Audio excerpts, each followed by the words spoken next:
Hey there, chatty chatters. Welcome back to Foundation. Good to see you all here, and I'm glad to have you back. Hello, everybody.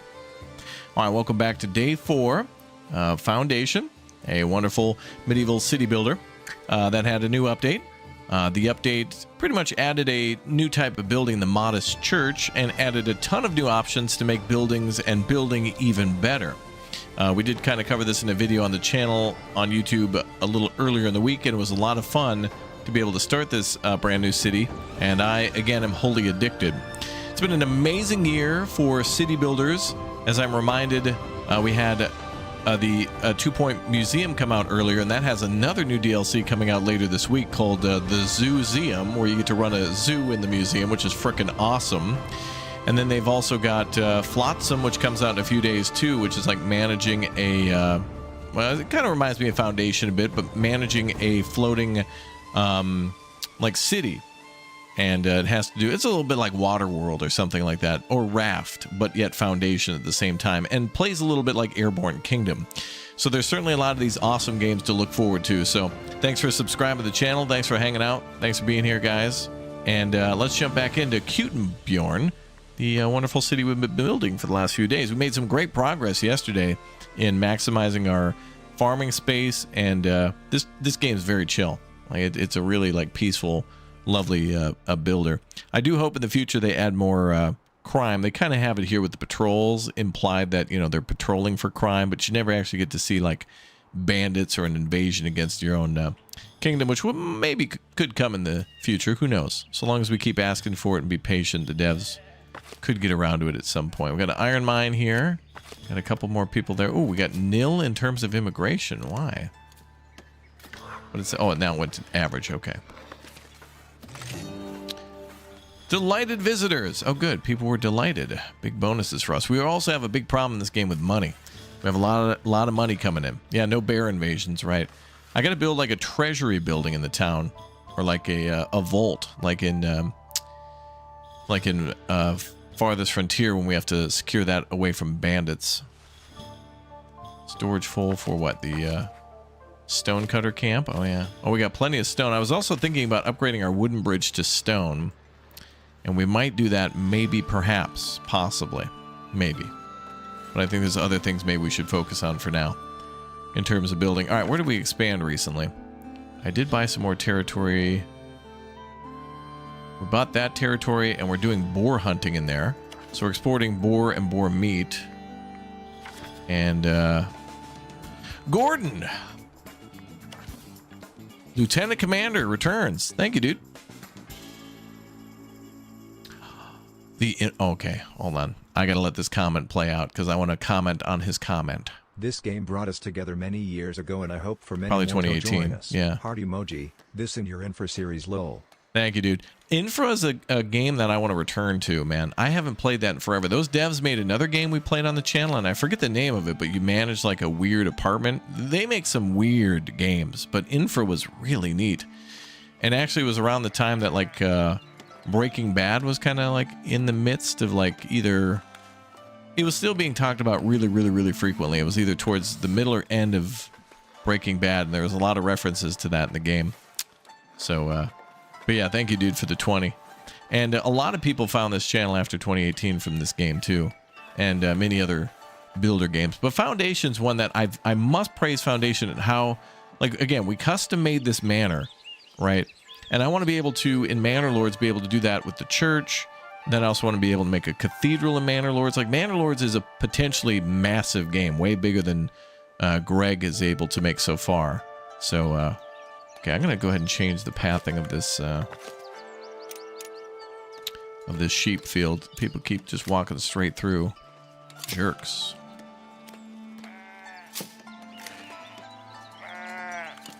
We'll let the sheep graze a little closer to the field.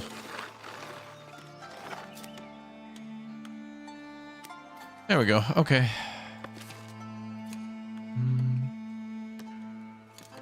Did you ever meet the voice actor? I bet you still could. The voice actor of the guy from Infra? No. But it would be cool. I feel like all voice actors are like mega celebrities to me. Like I shook hands with, hung out, and just was really nice to Alex Jordan. He plays Mr. Hands from Cyberpunk DLC, and he also is Jan Dolsky in The Alters, and they're also working on some DLC too. I feel like dude, game designers to me are like celebrities. Whenever I meet a dev, it's like, yeah, I worked on Foundation. Dude, I love that game. What'd you do? I made I worked there for 10 minutes. I made a particular tree, and then I quit. Oh, dude, you're a legend, man. You made that tree? Like, that's how I feel. People who are creative in a way that I can't be creative yet. Anyway, I love that. Anybody who's just like, yeah, I do this thing, and it's like, dude, I can't do that thing. I love that, man. It's like when Mr. Rogers would meet people, except I'm way more surprised with it, you know? Like Mr. Rogers being like, yep, kids, we're gonna go out to a heavy coal mine. And we're gonna meet some of the miners out there. And Mr. Rogers would just be like, so what do you do? Well, I mine for coal. Oh, wow.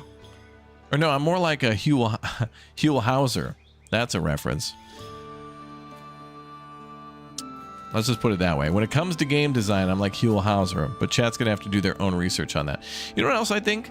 Is that certain buildings should be customizable further. Now that I think of it, the windmill, for example, has a blue roof, but why can't we make the blue roof have like a red roof or something? I worked on Train Sim World, Raptor. You worked on Train Sim World? I love Train Sim World. I do, but I am shocked that we're on like Train Sim World like 19 now, and I've kind of lost track of what's different between it. It's very confusing to me now as to what you get with them. I like the series, but I just want a multiplayer train game now, where I can just chill with friends, especially Elmox, because he just it's good when I watch Elmox go into train mode, and it's like watching your dog like smell it, like, you know, when you come home and you've been somewhere else and your pet smells a different animal on you, and you can tell they're investigating you to be like, wait, what's that smell? Where were you? Like, that's what Elmox is like when he finds a train game. Wait a minute, what is this train game? What do you do? Hold on, there's a new train. I gotta, huh? You know, he gets like that. I love it. I like when people get excited about their thing.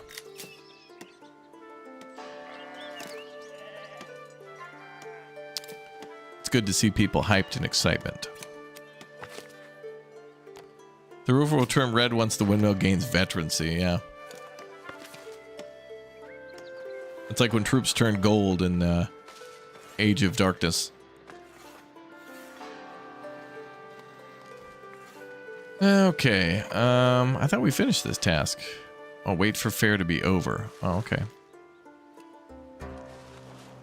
Wait, how do we have 107 happiness? What did I do? I guess people are just really happy. That's nice.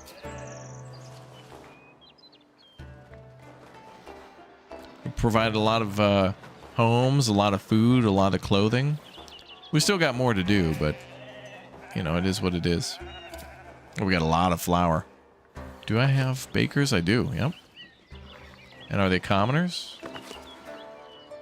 They are not.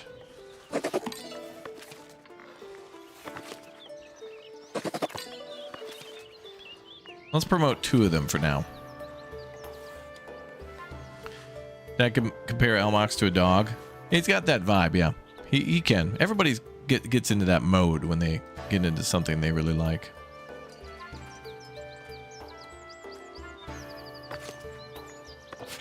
It ain't always be that way, but sometimes it do. Okay, let's transport coal over here, and iron, and maybe some logs over here too for the coal.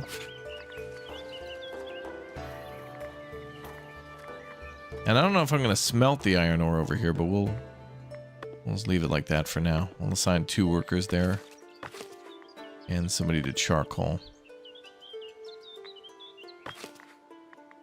And mine for iron.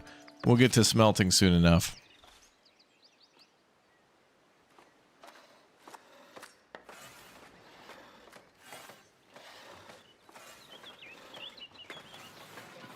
Man, look at that bridge traffic. So nice.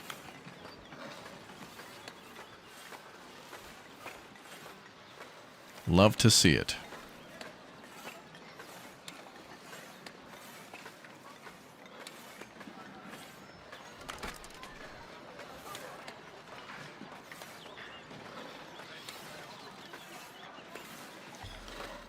Yeah, fish were down to 43, 42. We need more fish.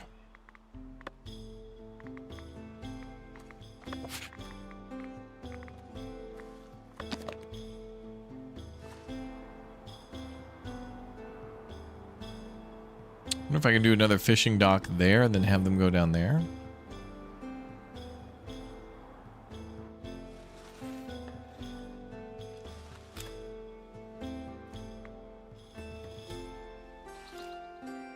We can always import more. What's the requirement for high quality housing? I guess we'll see over here, these new houses. It looks like they just want paved roads and resident. Oh, that's for upgrades. It seems like they're happy as they are. Oh, they get little stone fences too. Nice that they build near the church. Maybe there's a higher beautification there with the trees.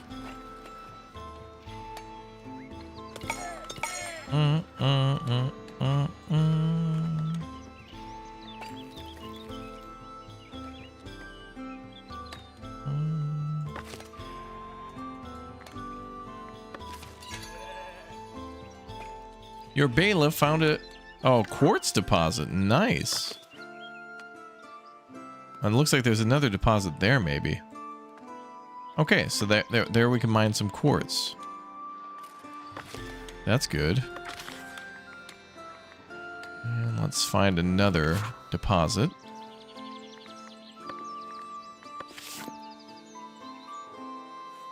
This quartz will be good. We can make glass out of that. Maybe stained glass for the church.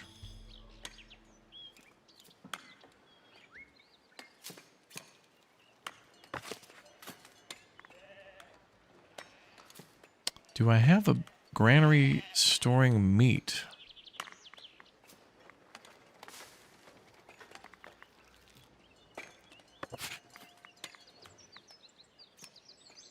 Kind of weird to me that we can store boar, but that must be a killed boar. I think maybe I should make a granary just for that.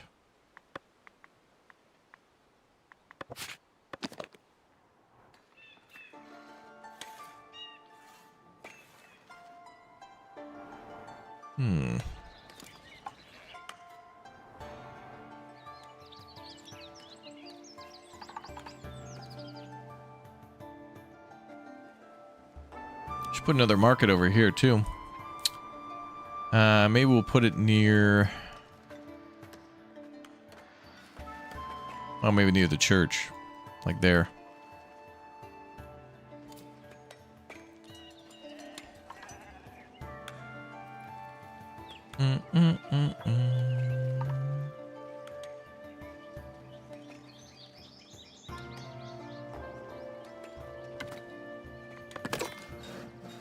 Alright, so we're going to store meat. Lots of meat there.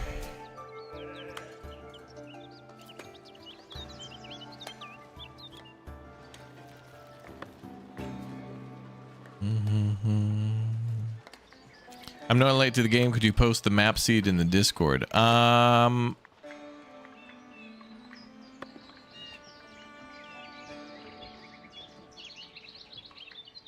Yeah, I could do that in the general chat. I could do that.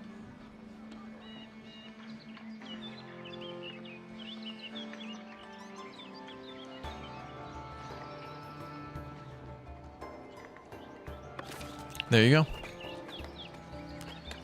Raptor, on what game do you have the most hours in? It's a good question. It's got to be a city builder. I think Farthest Frontier is the game I spent the most time in lately.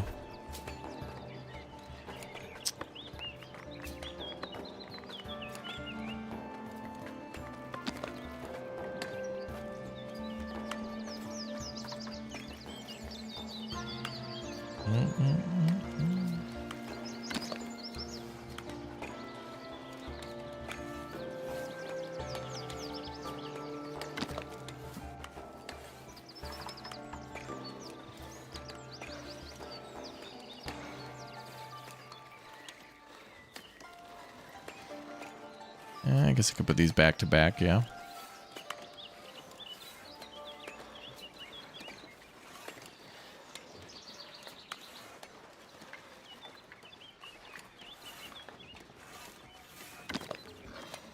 This map's a pretty good map.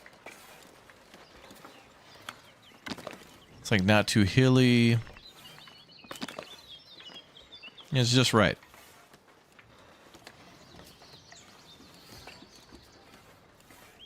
Yeah, I was thinking about it. I think Farthest Frontier might be my big one. The big game.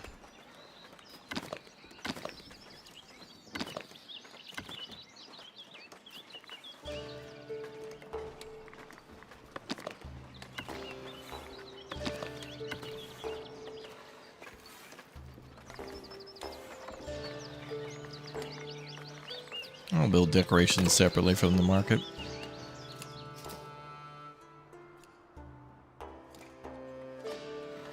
And I could probably build another market up here too.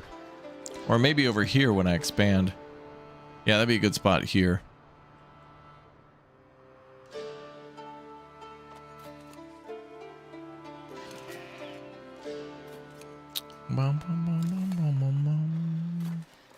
You haven't forgotten Chinese Frontiers yet? That game's cool. Chinese Frontiers is very cool. I want it to be multiplayer though, because there's I don't know, it's a great game though. I think it's a really neat game. And I met that team and they were very nice and they were absolutely inspired by other games like Medieval Dynasty and whatnot, but they wanted to do things a little differently.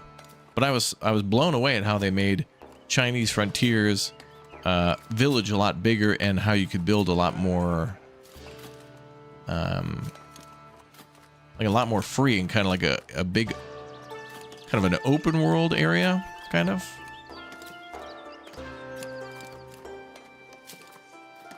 But very neat. I didn't even get any very far in that game, but it's one of those games that's going to take a long time to play.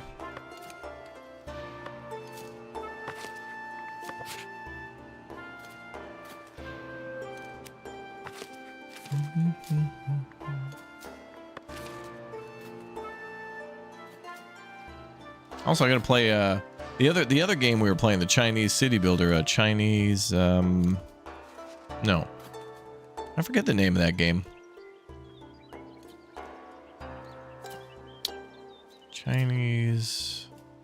Celestial Empire, that's what it's called. Yeah. Hey Booster, thank you very much for the raid. Exclamation point Booster in the chat too, by the way, if you want to see some Timberborn. I think Booster is the expert of both Valheim and Timberborn. Those are the two biggest games I think I ever see him play. He plays other things too, but yeah, the Bustling World, that game looks really artistic. Very like a painting.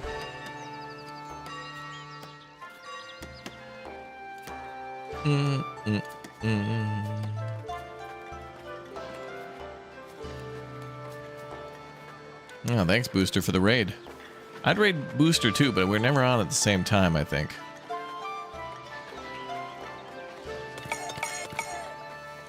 Oh, wait a minute. Yeah, Yeah, Booster, make sure you check your settings, because I will raid you if I see you on, but I never see you on.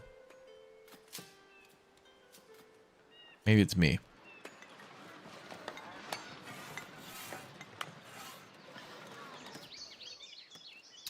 Bum, bum, bum, bum, bum, bum. We gotta wait till they're done over here. Any good city builders like this, but with a fantasy theme like dragons and orcs, etc.? Well, there is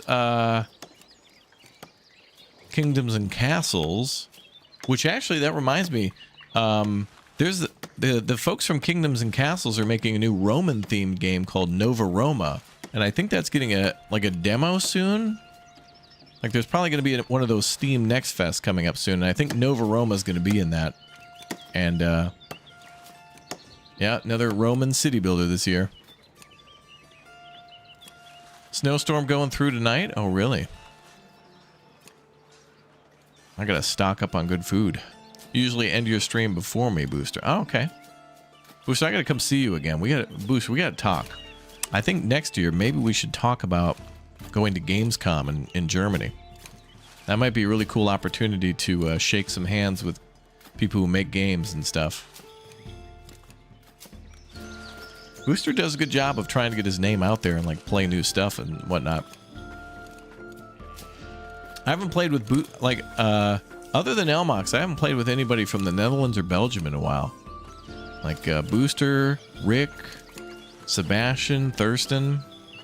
They haven't been around in a while, but we're still homies.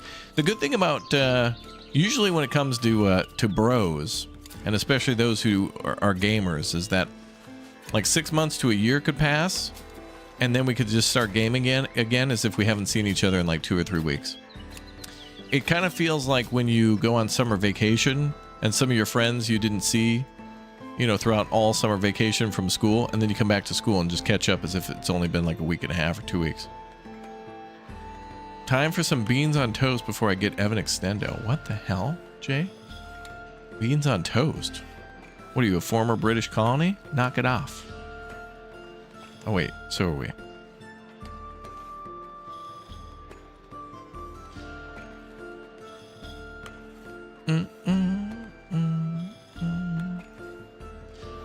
You never visit those things as I'd be alone? Yeah, I do pretty good going to events alone as well, but people are other creators and people are so nice. I'm not so outgoing. I'm very friendly and approachable, but I'm not very outgoing. I don't want to bother other people. But if they bother me and they want me to bother them, then I can do some bothering. Oh, I can bother. Whoa, a lot of supply locked up here. Whoa, so much grain. What's going on down at the mill?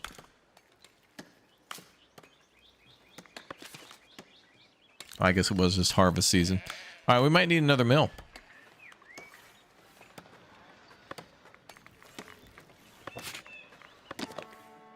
But yeah, exclamation point Booster. If you haven't checked out his channel, he's the... Oh, I think he's also maybe playing a lot of Whiskerwood too. But Booster plays games just like this. And Valheim.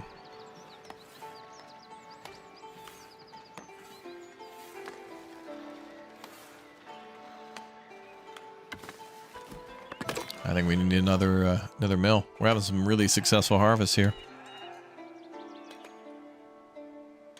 Oh, we're still harvesting more.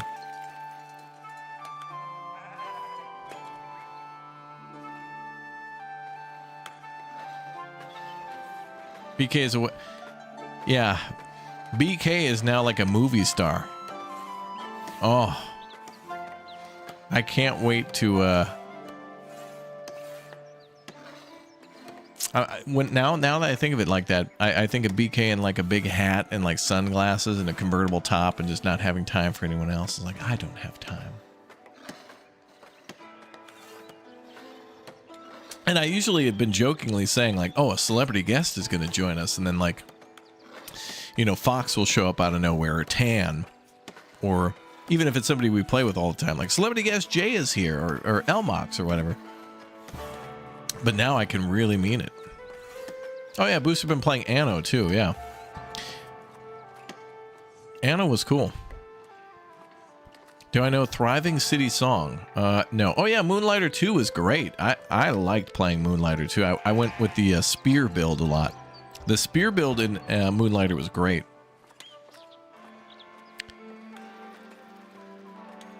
Moonlighter's fun. 11-bit's making some real great games, publishing some real great games. Developing, publishing, just a part of. The only one I hadn't played really is Thermaturge or whatever. And if I had more time, I would play it.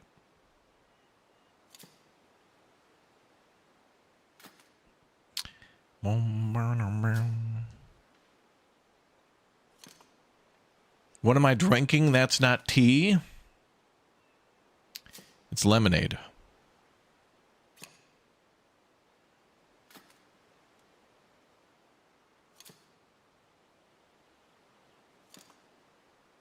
I like the lemon. Oh, I think we should be able to do fishing, not fishing, milling taxes soon. Is that a thing we can unlock?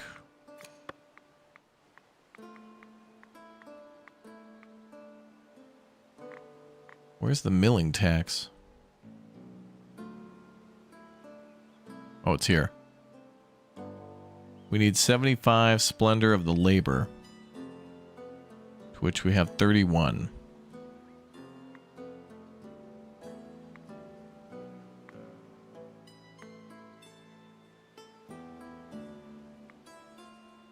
Well, I could probably build another treasury, and that'll get that number up a little bit. You prefer the daggers or the big sword? Big sword. Daggers would be interesting. I haven't done that. I like the spear because I like to keep the enemy at bay as best as possible. And that was good for some of the enemies I encountered in the desert. It's an old-fashioned. I never drink on stream.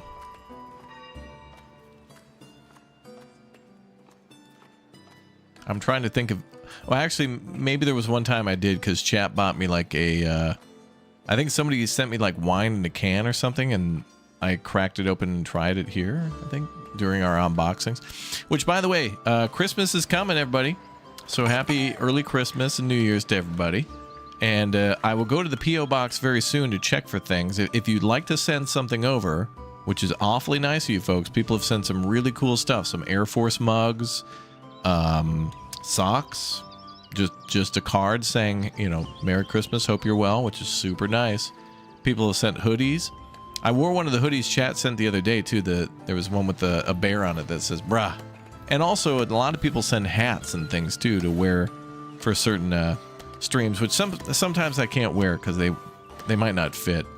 Like earlier we were playing Police Simulator, and like the cop hat works because it's like it's not hard, you know, it's like just a fabric. So, but thank you to all you guys for sending things over.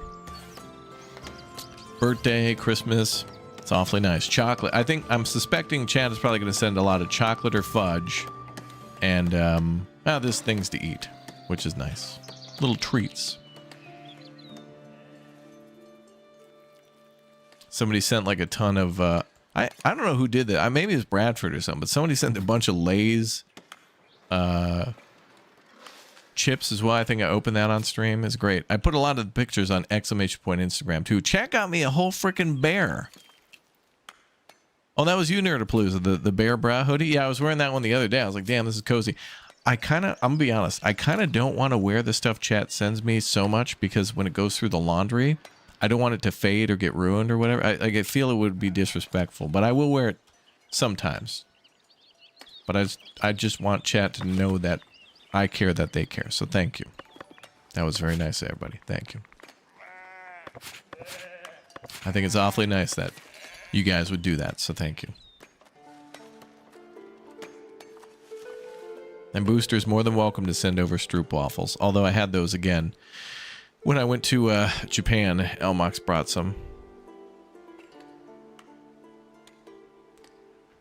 Oh, you so cool. I am. Thanks, Booster. Take care. Okay, we need more housing. I feel like housing is always going to be an issue. Like, the game will say you lack housing, then houses upgrade, then we're good, and then there's a problem again.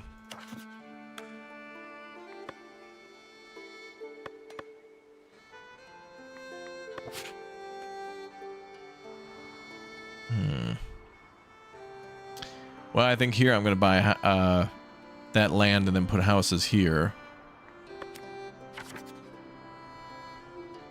Oh, we actually already own it. We do have that territory. Dobre. Opravdu. Opravdu dobre. Miki bro.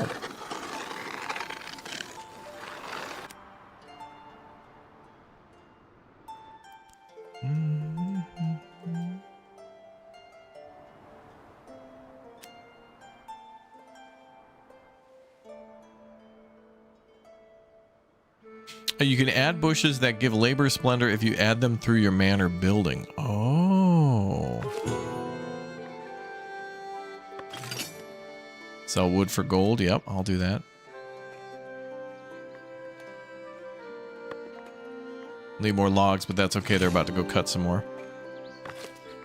So you're saying if I go through here... Oh, we also discovered iron ore there. Perfect. Unfortunately, it's kind of close to the town, but I had anticipated that.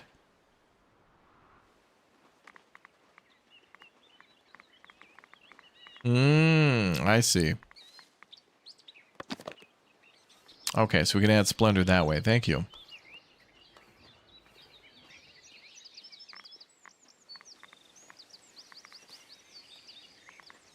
Man, this game's got a lot of decorative options. It's not on the tier of town to city, but it's pretty close. Like it's certainly a lot. Like it's getting there. I hope they continue to add more decorative items. Who doesn't love Decra and Tiv?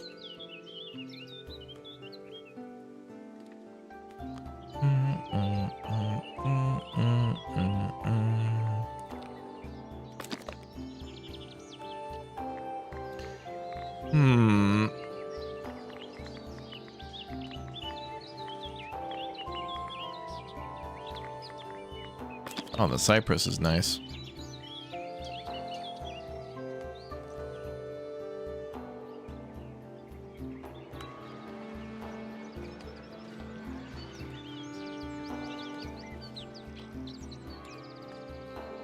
I'll put a cypress going down the road, maybe.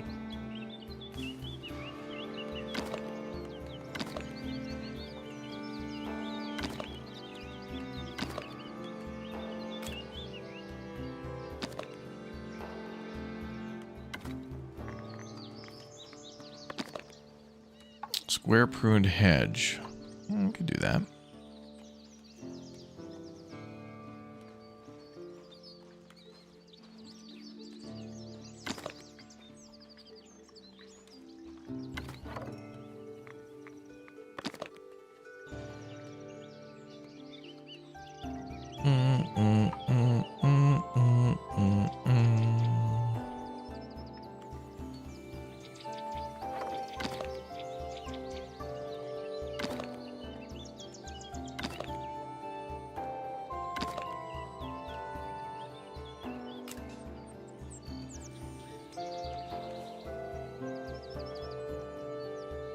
That might look okay. So what does that add? So it adds 3. Okay. Ooh, that's a little bit of cash, but it's all right. We got tons of money coming in. So it should be 3, 6, 9. 12. Oh, what about the cypress? That's also 3. And we needed, we're at 35 and we wanted 75?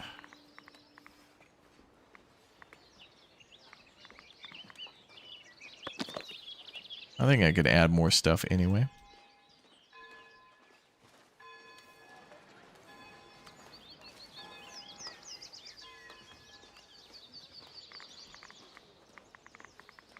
Isn't there a fountain we can get? Oh, there is a fountain, yeah.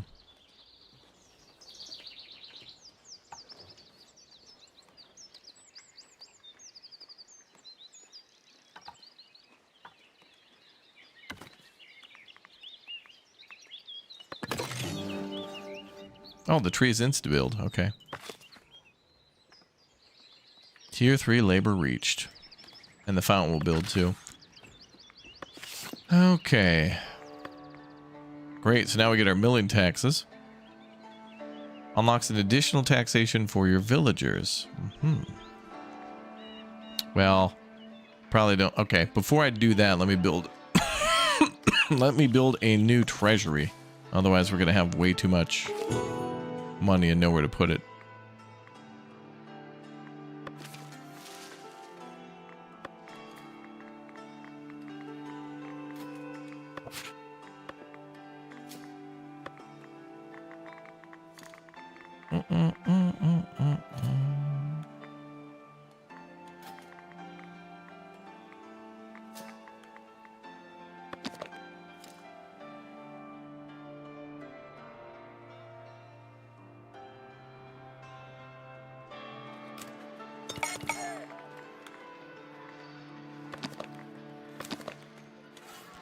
Wait, I want the manor hall.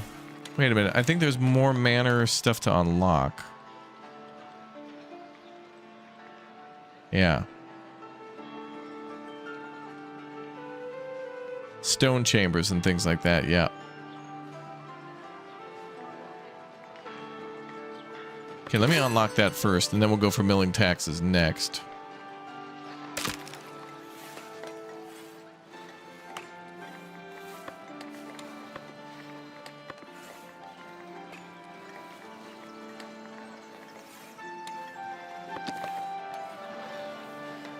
Oh, there's the major hall.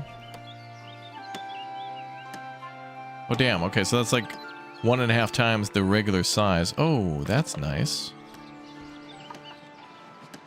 Damn, some of these buildings look so cool.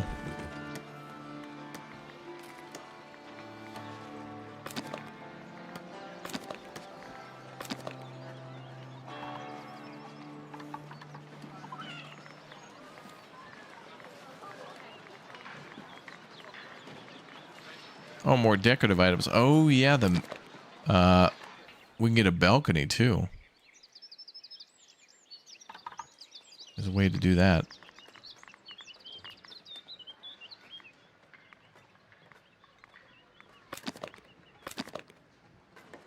Bum, ba-dum, bum, ba-dum, bum, bum, bum, bum.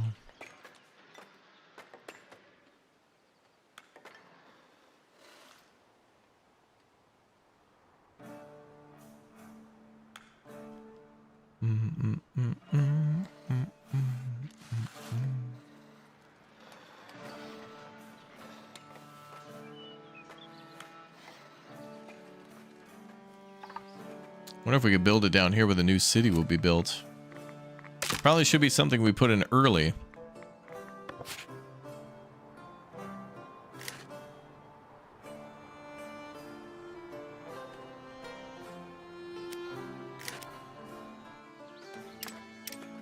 Okay, I'll leave those trees alone.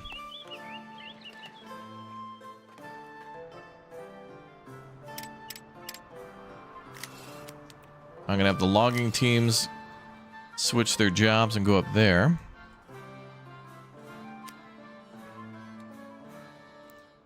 Just hit the Steam store page. This looks pretty cool. Excited to see what we got cooked up. It's a pretty good update. I like when a game doesn't have to add much, but when it gets me excited to go back in to add new stuff or whatever, it's cool.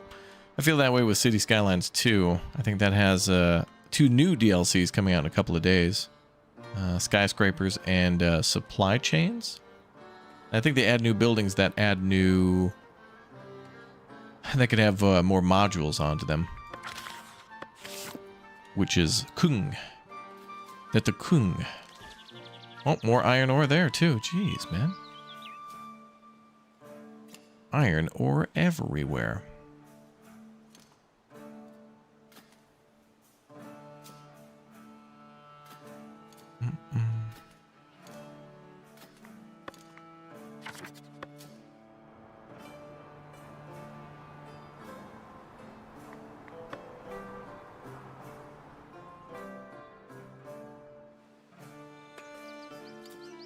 These bailiff offices and such look so bougie compared to the buildings around them. But you need those patrols.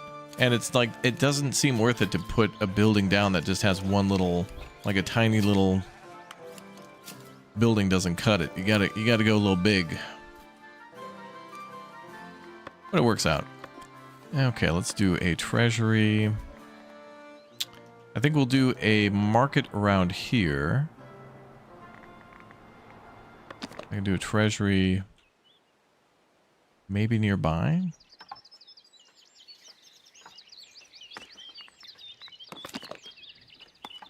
Treasury also adds splendor. Adds +2.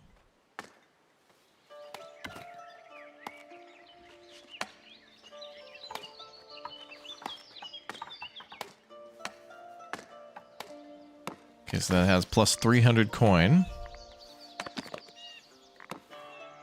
Stone chamber.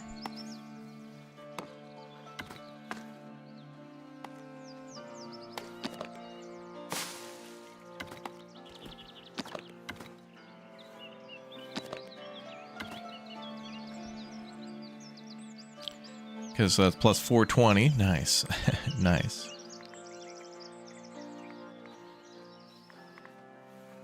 Stone tower major.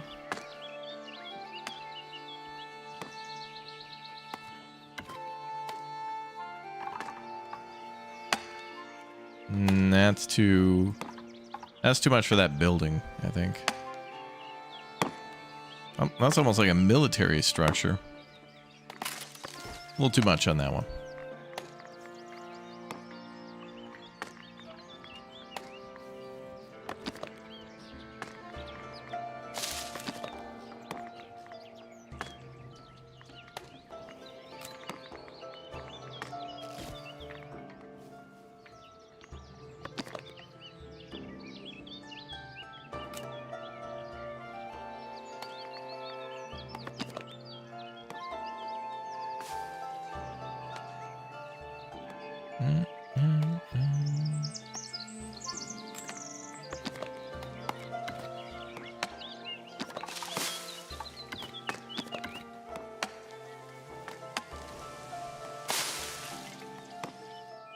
Okay, this will increase it by 500.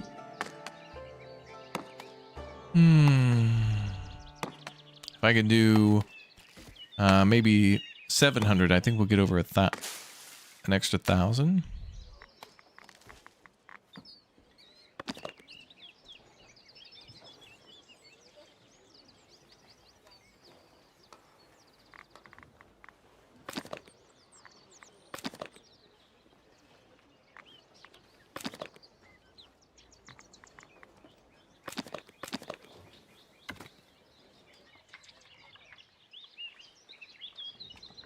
So we're at 510. I could make a smaller building to the side of this.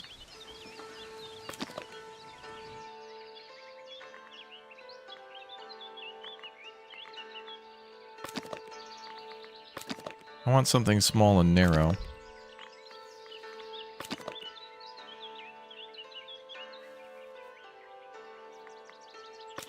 Not the boudoir.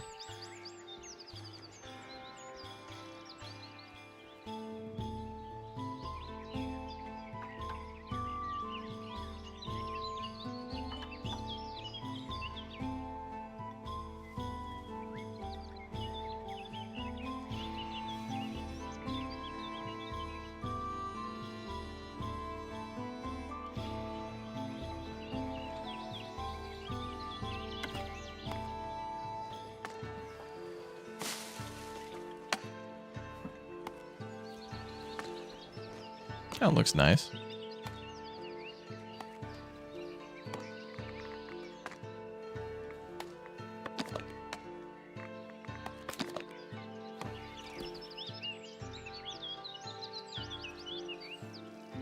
Okay, we're at 630. We could be at 720.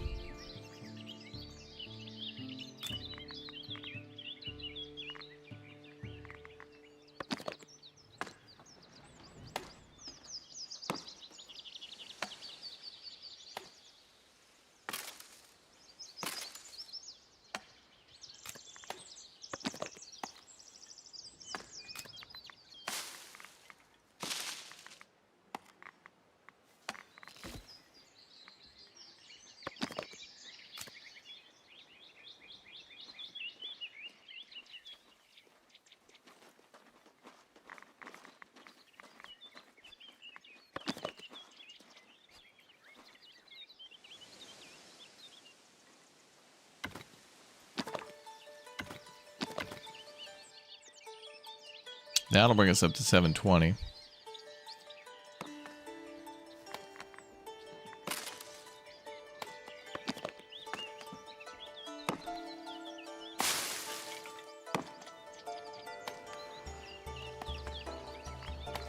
Okay, that's nice. Let's add a chimney.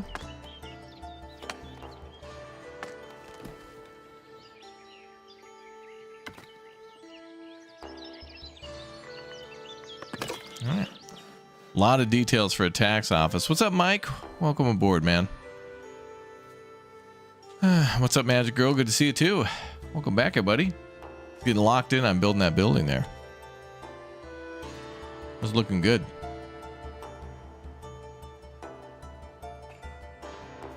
But now the good news is we don't have to worry so much about, when that's done anyway, worrying about crossing the threshold in money.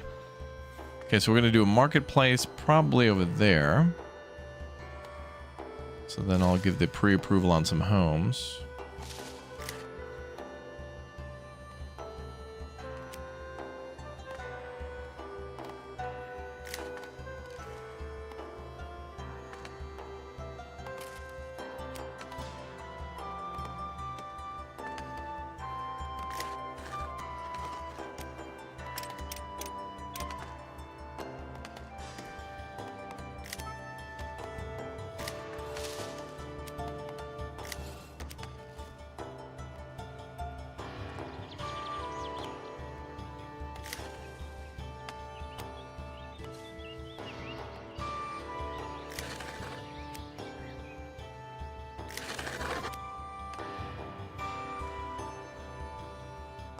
Man, it's a big area to build some houses. And a nice area to build the marketplace, too. We picked up a Wendy's spicy 6-piece nug and got a bonus 7th. My day is a success. Wow. It's been a little bit since I had those spicy nugs. You know, when I was in Japan, I took Elmox, his dad, and Takeshi to a Wendy's for their first time, and they loved it. And then later I found a Carl's Jr., and I was like, oh, damn, I haven't been to like a Hardee's / Carl's Jr. since damn near 20 years. And I went there, and it was pretty good. It was about as good as the Wendy's burger that I had. But the boys liked Wendy's a little bit more.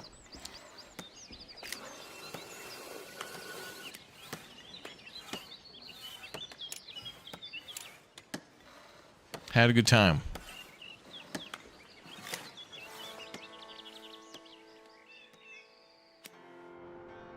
I want these people not cutting through the forest to go to that town. Hopefully they go this way.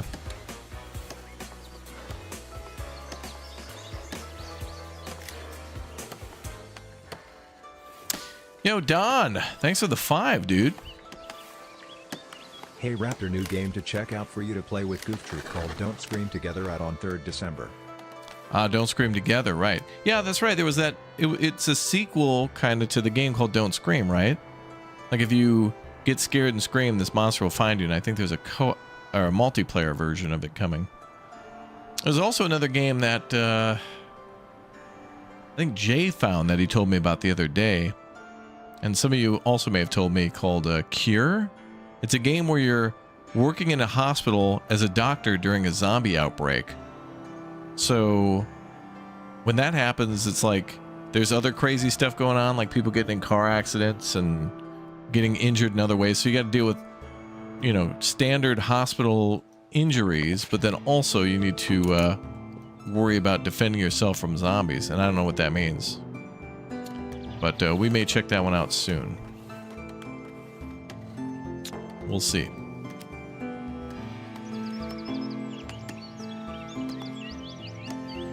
We got to get some people available. Call in a couple 2-3 favors with a couple 2-3 people.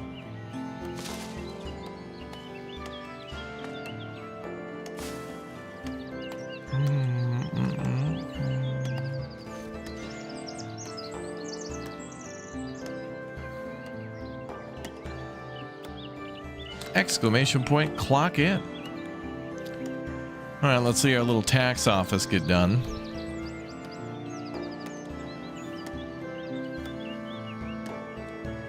And we got 8 people free, ready to work.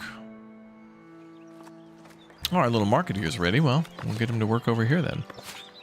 Let's do berries and meat, fish, bread. We don't have cheese yet. What about the good stalls? Ah, yes. Common clothes and more common clothes, I guess, for now.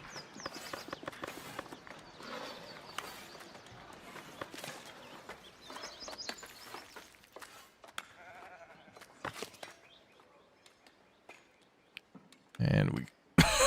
Boy, we're going to have a lot of jobs here. People can work at the mill. And then people can also work at the new marketplace we're going to build. Let's hope they build over there.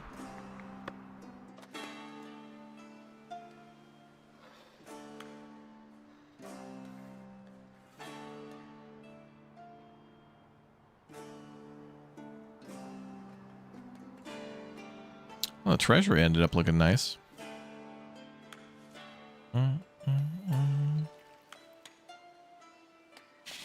Game of the Year predictions? Well, I think Expedition 33 will take it. I also think they will take a few other not Game of the Year categories that they're up for sure. But if that didn't exist, I think the Game of the Year probably would be...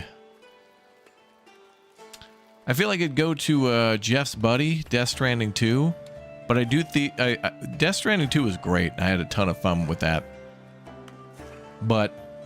I think Kingdom Come Deliverance 2 absolutely blew everyone away with whoever played that game. I thought Kingdom Come Deliverance 1 was pretty damn cool and definitely felt like a 2018 game when it came out. Like it felt like the perfect time game for the perfect time. But what they did with 2 is that game feels advanced in many ways. Like, I think in that game you can knock people out, steal their clothes, and then when they become conscious again, if you're wearing their clothes, they'll like, it's got that, you remember what blew you away with Oblivion games, or like, anything from Obsidian? Like Skyrim and all the stuff about interacting with those people in this. Like, you'd have your sword out or something, and people would kind of get, some of those initial things that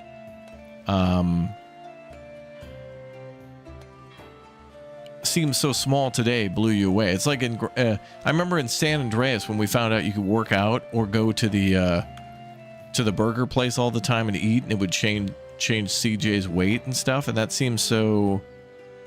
Actually, that does still seem pretty advanced, because now you just use a slider to make your character, but it is pretty impressive when doing things in the world can change your character. Sadly, they said no village rebuilding like in 1. Yeah, rebuilding Privoslavets. The most we got from Kingdom Come Deliverance 2 was that the Legacy of the Forge DLC with that kind of building, but...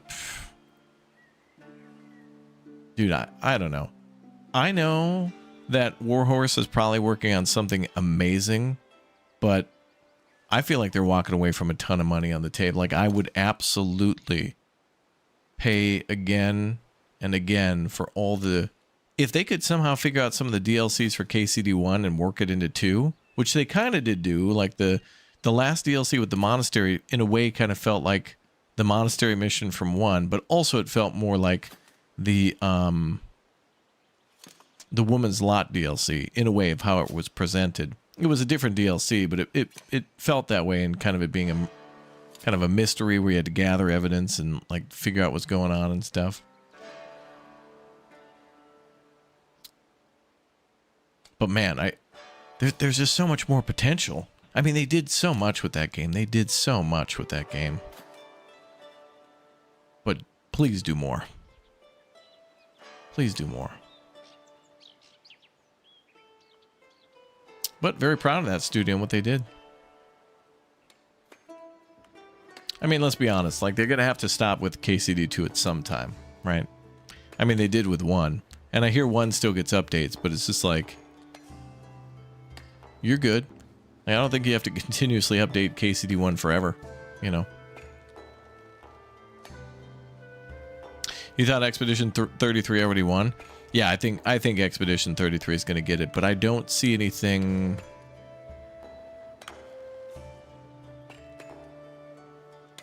It was a really good game, but...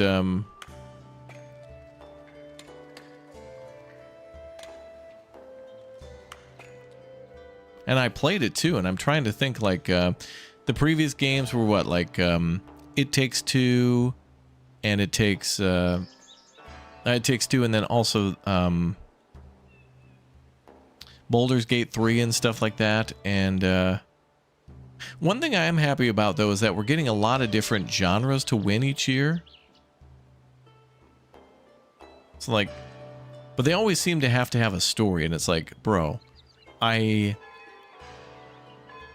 Expedition 33's story is when you make history interesting like that and base it on real characters and kind of modify them a bit to fit the game, yet stay true to who they were and try to inform and teach people and get them interested in like real world events, that's hard as hell to do. I think that's really hard.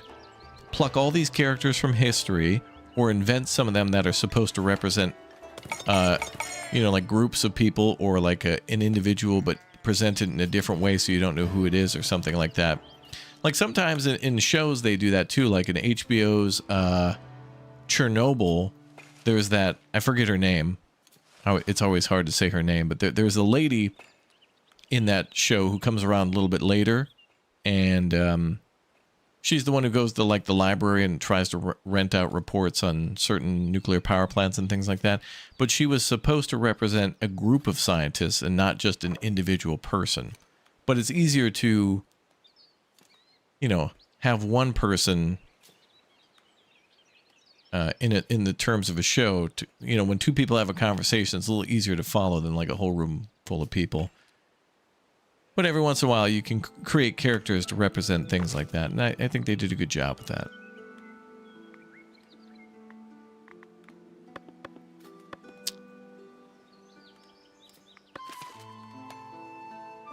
I also saw, I was disgusted too, by the way. I saw on Twitter, Jeff put out the whole thing on, like there's the gamer's voice or whatever. I saw freaking Fortnite on there for gamer's voice game of the year. Like us, the common poors get to vote on games. We have the privilege, thankfully, to vote on these games. And people like nominated Fortnite and stuff. And I didn't see the alters on there at all. And I'm thinking to myself, hold on a second. You know, when a game is basically a delivery system for more corporate brands and things like that, like Fortnite, John Wick, and the Lego things and all that other stuff, or Roblox, when these are just delivery systems to essentially continuously deliver more brands and consumerism and purchase, consume, and purchase, Fortnite is nominated, dude. It's like, that's not even, that's a, you know, a delivery system of misery. Tons of people are still playing that, but I mean, my God.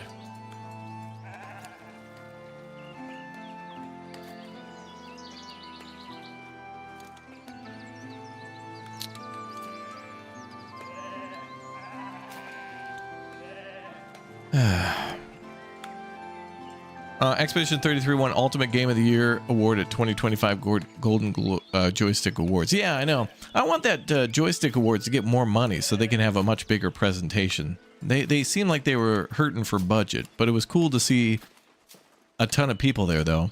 Like, I forget her name. Jessica? Is it Jessica English or whatever? Or Jennifer? I think maybe it's Jennifer. But anyway, it's cool when all those people go to those awards. I want there to be more competition to the Game Awards as well. Because the Game Awards should not be the end-all be-all of actual Game of the Year. I just feel like it should be the Game Awards Game of the Year. But I feel like the Game Awards title makes it seem like it's the only governing body on gaming. About how some banks and things call themselves, like, you know, U.S. Bank. It's like, oh, is that a federal institution? The U.S. Bank, the United States Bank. That must be an actual federal button. It's not. American Airlines, that must be a federally controlled. It's not. American Express, that must be an American. It's not. They're all corporate brands and such. It sounds too official. It should just be called Hideo Kojima presents Jeff Keighley's The Game Awards, sponsored by Hideo Kojima, a friend of Jeff Keighley. That's what it should be called. Otherwise, it's just too. They're trying to go for too much power. I also checked the year where RimWorld won the Gamer of Love Award, and some random Limbo clone gets Best Indie Game Award. Oh, really?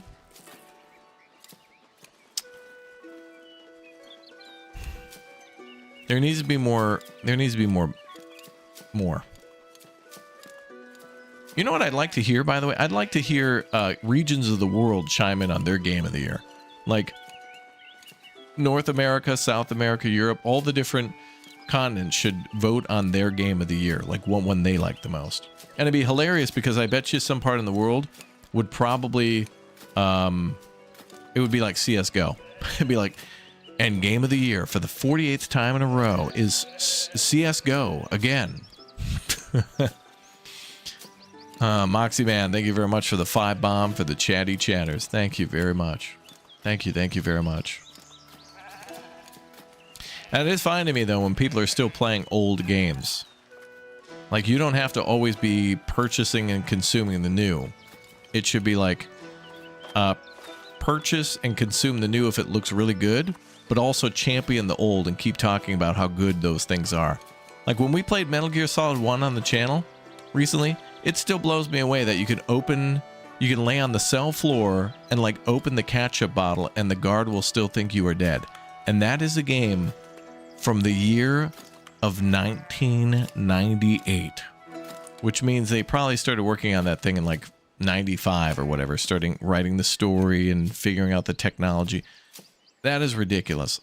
The older a game is, the more it accomplished, with the limitation of technology, it gets a multiplier of its epicness. Period. You know? Like Super Mario 3, mind-blowing. And how they made the overworld and stuff. Like, they had a room full of... And people in Japan had all these different workstations, and they were, like, drawing out all the levels in, like, cell shape. Like, they had graph paper, and they would draw out the levels on, like, these long pieces of paper. And in order to... Because computers weren't that great back then, it was just easier to do things on paper. So you'd have people designing levels on, like, entire rolls of paper. Insane. And then they'd like approve the level. Oh, this is too hard. This is, you know, edit this out. So they'd go in with an eraser. Like, it was literally like Mario Maker, but they had like, you know, 80 people working on these levels in the overworld and all this stuff like that. And that's for Mario 3. Ridiculous. That gets a multiplier, even though Nintendo's borderline evil with their corporate policies and other BS. I still got to commend, you know, Super Mario for what it did. Or Mario Brothers 3. Crazy. Insane. That's what I should do is, you know how there's like the creator of the year or whatever? It should be the creator awards. And it would be award for the mega ultra. You'd know who did the award too. Like if they didn't disclose who was creating these categories, you know which one was mine. It'd be like, and now for the mega ultra giga ultra mega game of the year award sponsored by Ultra Mega, and the nominees are Roadcraft, and be like, oh, that's Raptor's category, he did that. That's him, dude, he did it. The Altars and Foundation. Damn, they're still building the tax office. Damn. What do they got to put in there still? Wait, construction requirements not met.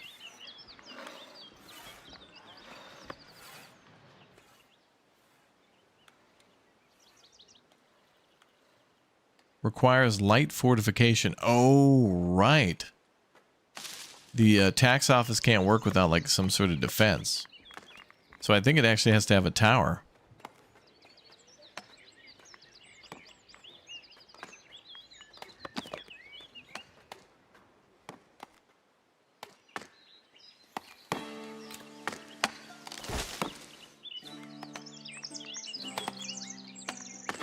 All right, I'll put a... I don't want to put a tower in the back. It should be offset, I think.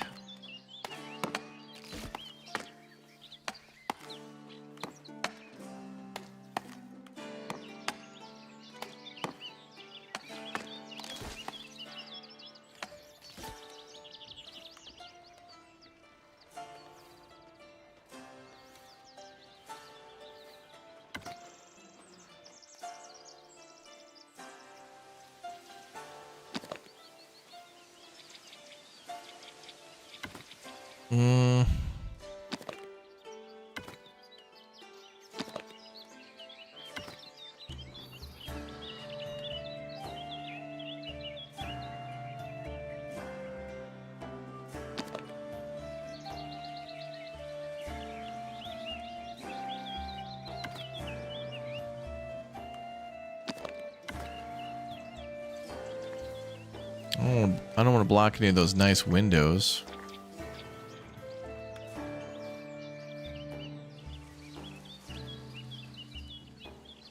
Could move it back there.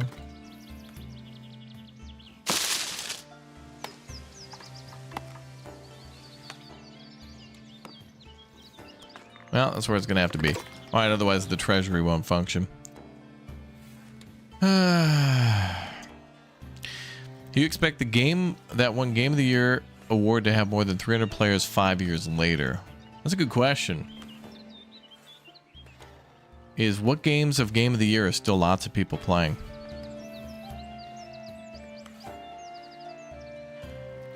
I don't know.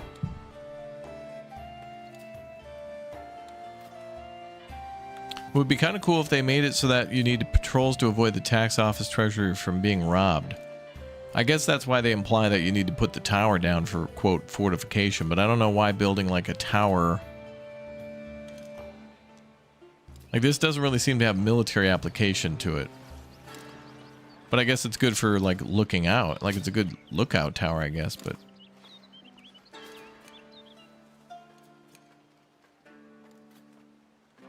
You're looking forward to the Ford car pack for American Truck Simulator. Oh, yeah.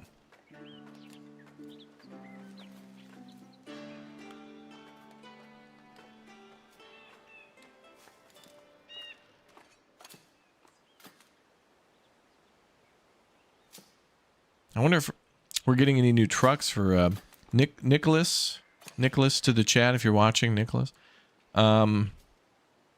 Are we getting any new trucks with American Truck Simulator with the new DLC? Or did we get any new trucks for the Scandinavian update for...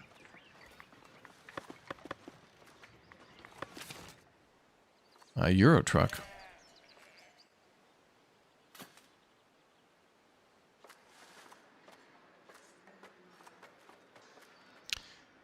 Stardew Game of the Year 2016, 37,000 players now on Steam.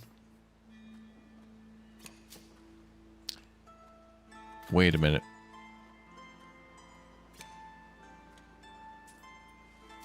Did Stardew really win Game of the Year 2016?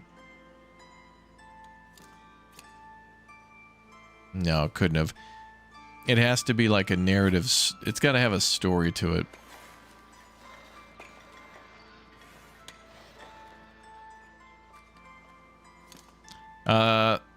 The new all-electric truck is coming to both ATS and Euro Truck 2.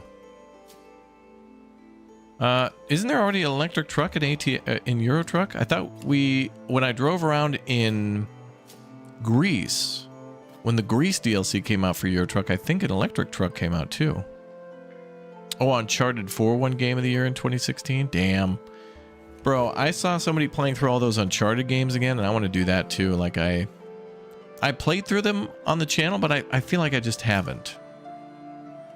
Like, I feel like if I do it, if we do Uncharted, we have to do an event where we sit down we play every Uncharted game in in order of release, and then I can declare that I'm finally done with it. And it's the same with the Lara Croft series too.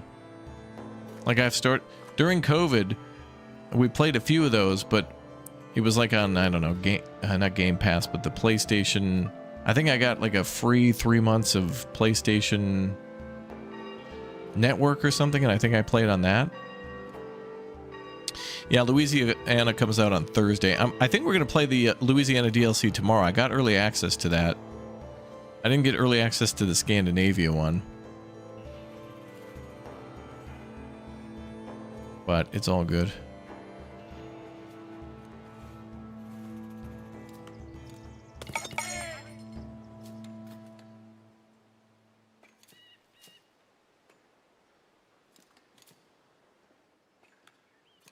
Overwatch Game of the Year in 2016?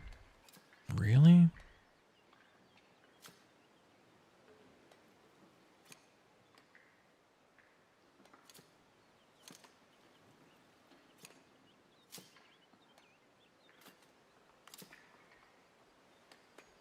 Oh, look at the two windmills. That looks so nice. I feel like certain areas I want to fence off a little bit, you know? Kind of just make a little fence there to... it's something I would do in Austria. I feel like my decorative desires from Austria have come out here in this game too. Oh good, houses are being built.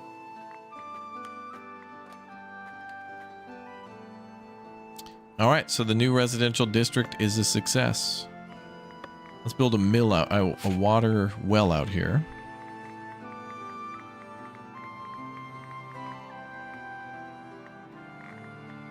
What is that under?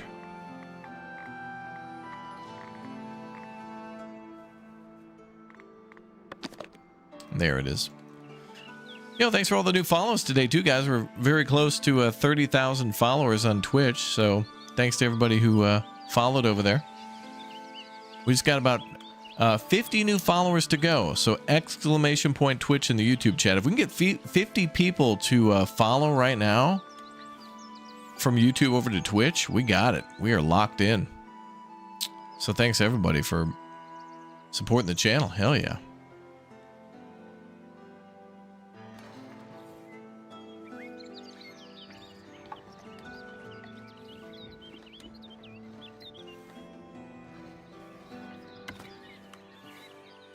And I think I'm going to put the market over there, so having it near the well is a good idea.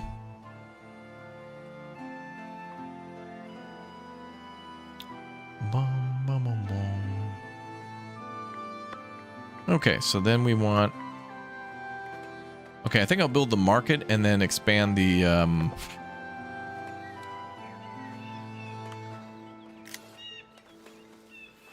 I'll expand the market and then make the residential neighborhood meet that.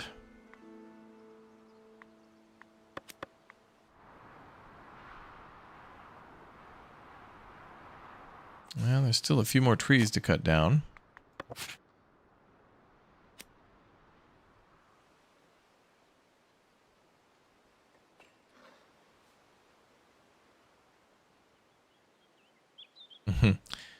Free set of Ginsus for the next 50 new members, but wait, there's more. Oh yeah, thanks to all the new members too. Boom, boom, boom, boom, boom, boom, boom.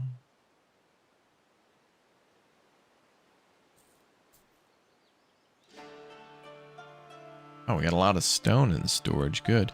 No more wheat though. All right, so 2 mills can really plow through the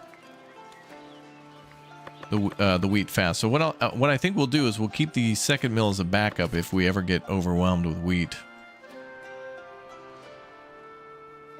Because now having 45 flour gives a lot of work to the bakery.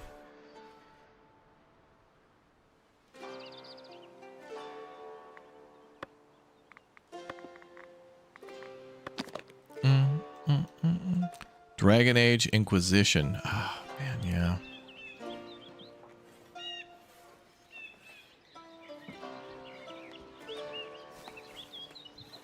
2014's game of the year.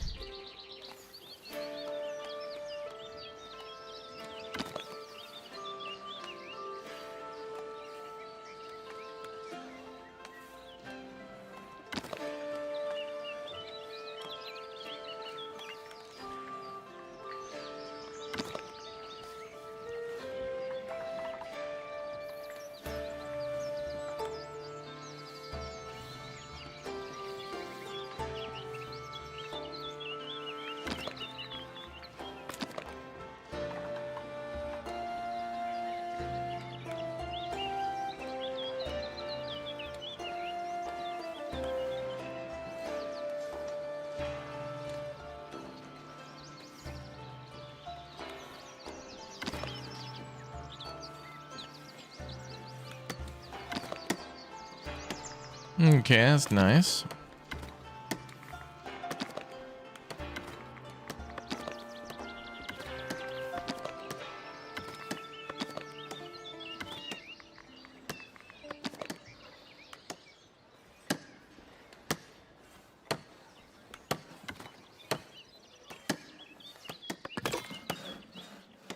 Lots to build.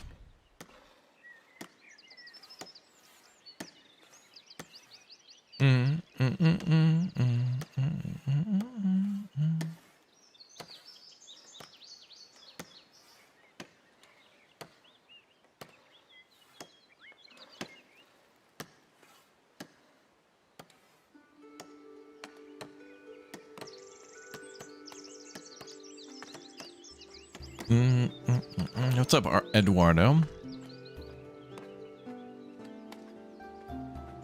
And King Obi, welcome back.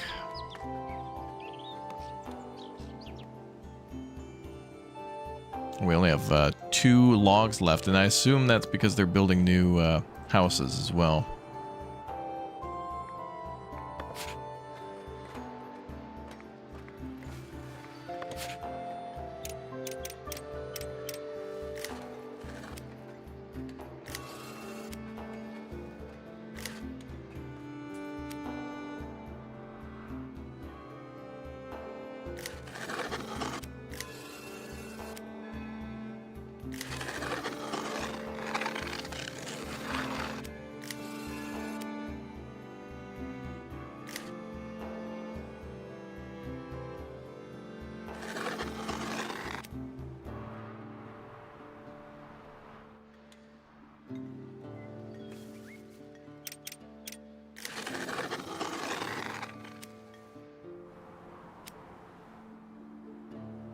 All right, plenty of trees to cut down.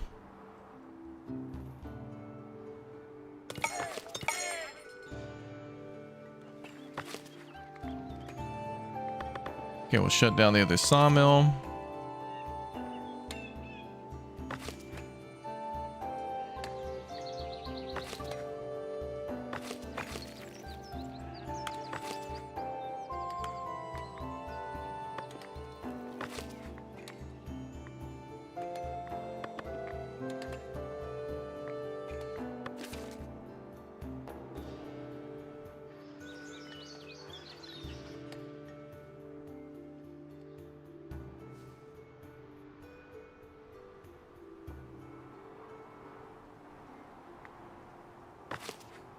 Oh, and the boars are coming in.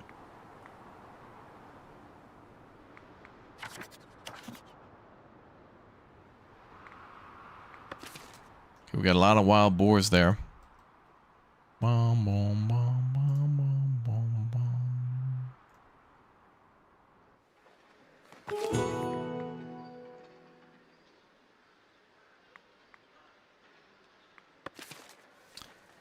Okay, yeah, we can get the improvements on the sawmills, on the logging camps too, but I don't know if I want to spend on that just yet.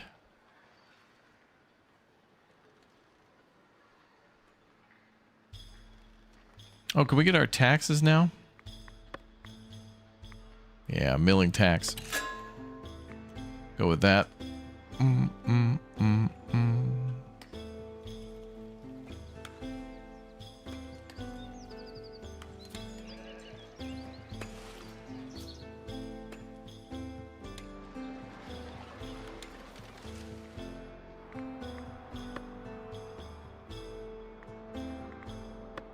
I guess I could do another logging camp here.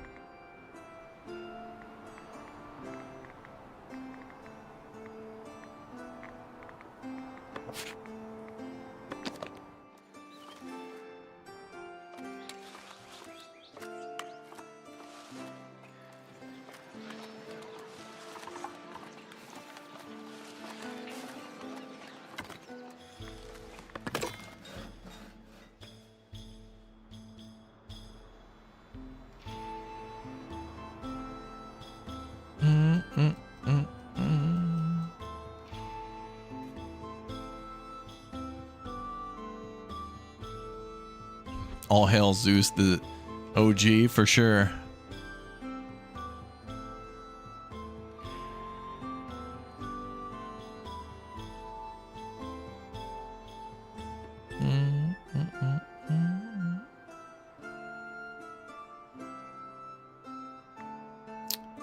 All right, and harvest season.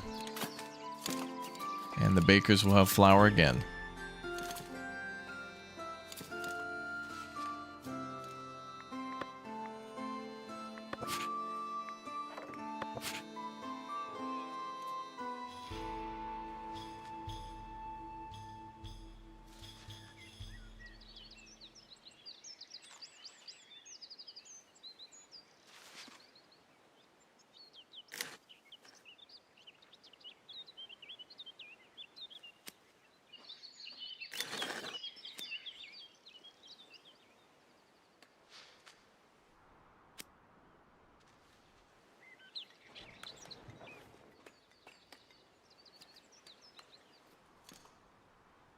And a lot of the construction sites are taking fabric, cloth, logs, and planks. What do they call it in the game? Cloth or fabric? Cloth.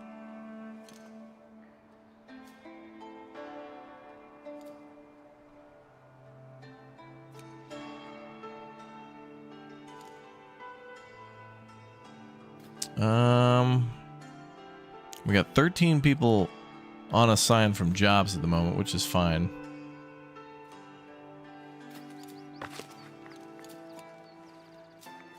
Maybe I'll add 2 extra people to the mill just for overflow now.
I've seen some gamers saying that Blueprints is their game of the year. For sure. I feel like that should be a nominee.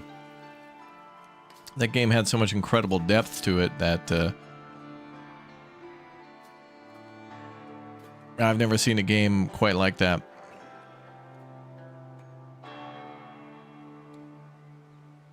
It was great to see it come out, though.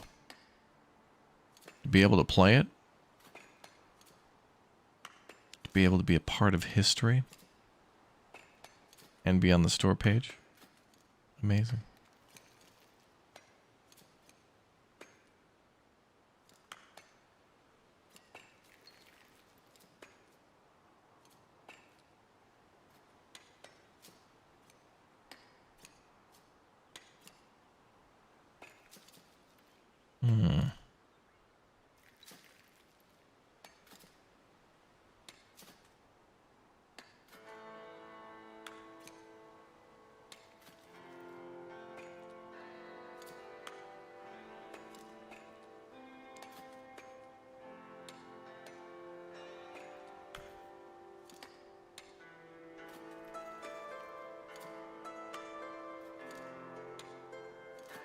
Can be houses be upgraded to have more people like in Manor Lords? Yeah, houses can be upgraded density wise, and then you can also upgrade the class of people too. So there's like I think it's serf, citizen, and then or commoner, serf, commoner, and then I think citizen. And then it's kind of like Anno. You have to provide certain prerequisites, and then the houses upgrade automatically. Okay, good. Now we can keep 1,670 coin. Old buildings, a treasury.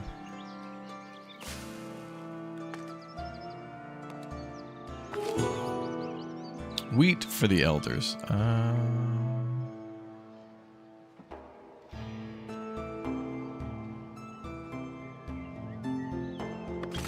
Well, it would be nice if we could do that.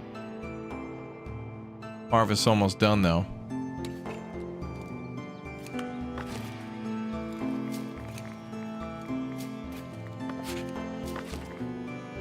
Let's put the mill on pause then.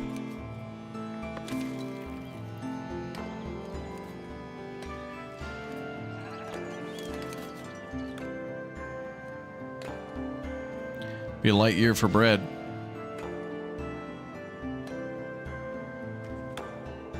The best blueprint moment was Raptor figuring out how to open the miniature safe and blasting out of his chair. Dude, I couldn't believe he could do that. The game continuously after... there's probably like 100,000 more hours to that game. And the game fakes you out too, making you think like, oh, all I had to do is reach room 46? Cool. And it's like, nope. Now reach it again. Oh. And now do the thing with this, the crown. Oh, but that's not the only thing. Oh, also don't roll a red room. Oh, but actually you need to roll red rooms. Oh. But not really. Damn that game.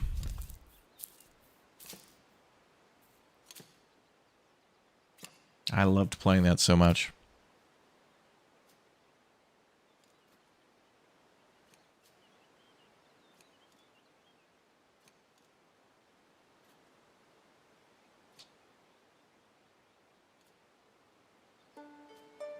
All right, I'm waiting for 150 wheat to go into storage.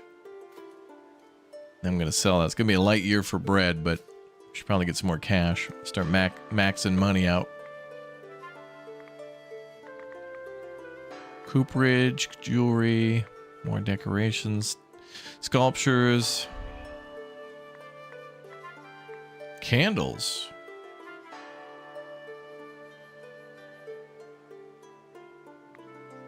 I thought candles required the monastery.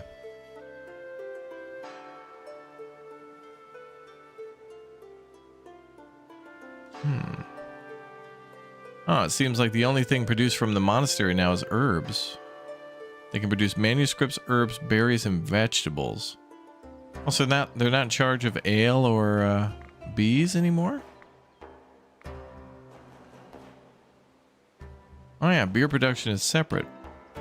Wheat, hop, and brewery. What are the herbs for then from the herb garden?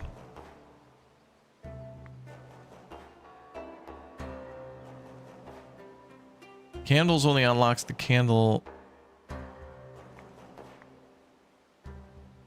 workshop. So where else is there like an apiary?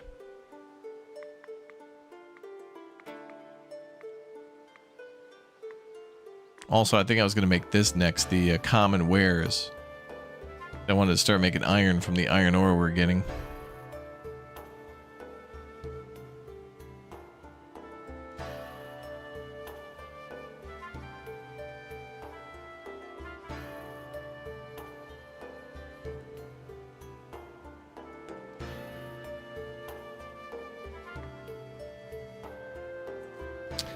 Yeah, bad thing about blueprints, you can only experience it once. Hey there, Happy Fixmiss. Oh yeah, we talk about Satisfactory, right? Is Satisfactory having a Fixmiss event? Thank you very much, Procrastinator, for the 55 months. Let me see if we have bees. Bee. Oh, beech tree. Hmm.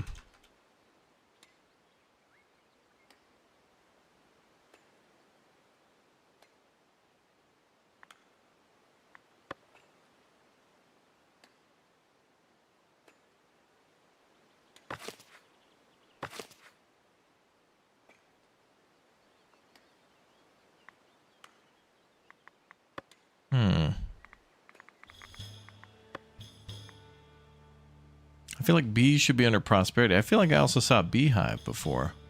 Oh, wait, there it is. Oh, okay, the monastery does keep bees. Yep. So it's an upgrade. So first we need the monastery, then an upgrade for the beekeeping. All right.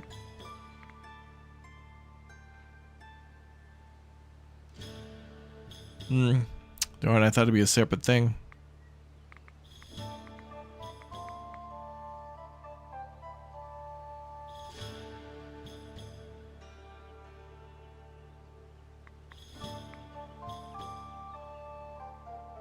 Well, common wares will be good.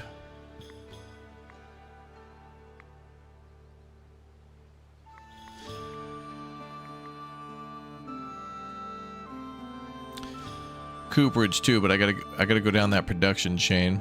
So we got a little bit of iron over here and a charcoal maker.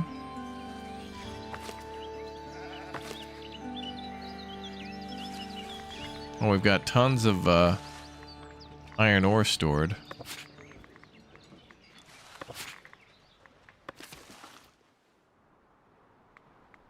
So let's get ready to do smelting over here. Iron smelter and a blacksmith. Yeah. Be a good spot to do it over there.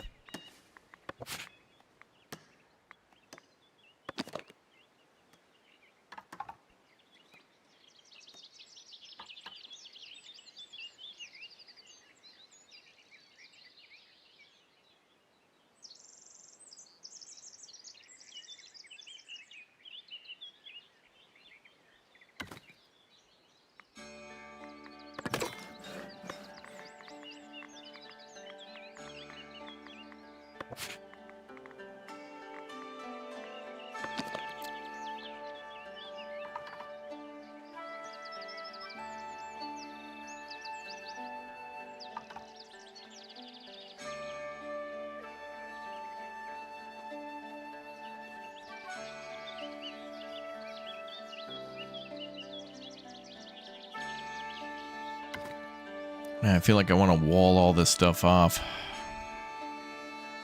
We do a channel Festivus this year.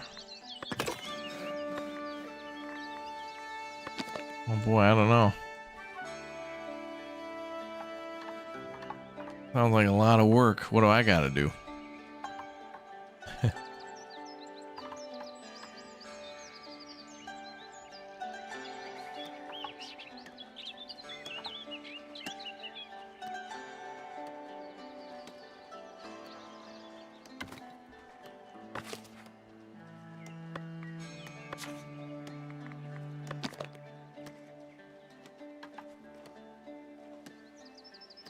Oh no. Okay.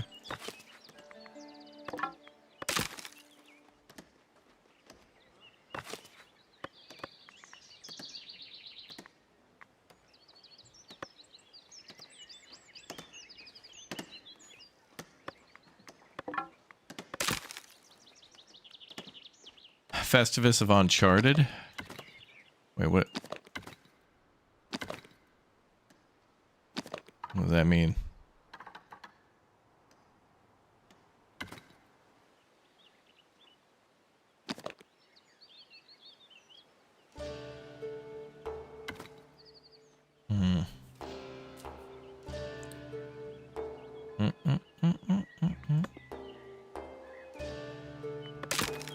Yeah, let's do this again, but build further away.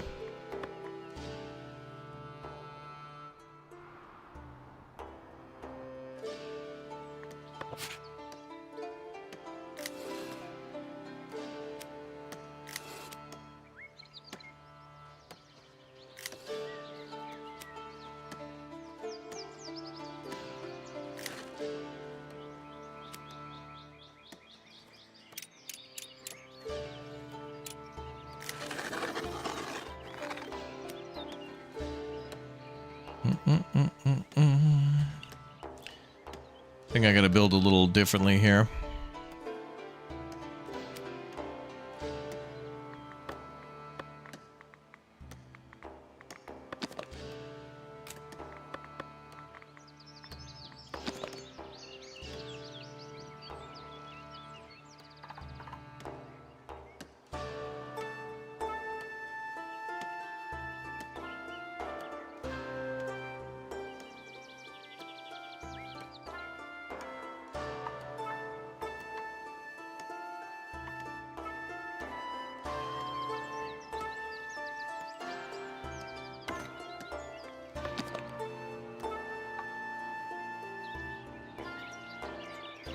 Yeah, this warehouse we can make big O. Make a big O warehouse over here.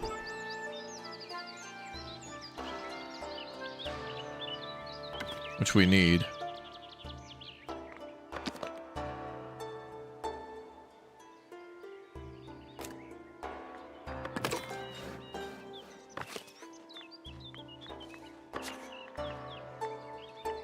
Iron quarry, crane, cart. Yeah, that's going to be for increased iron ore when we need it.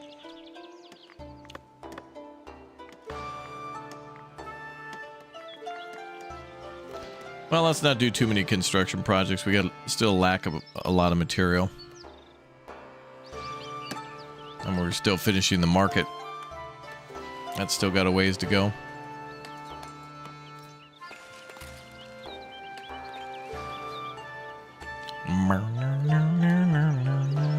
Game would be much better with 4 seasons. Oh, you're right.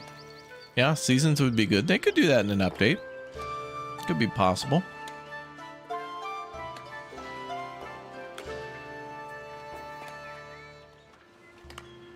Mm-hmm.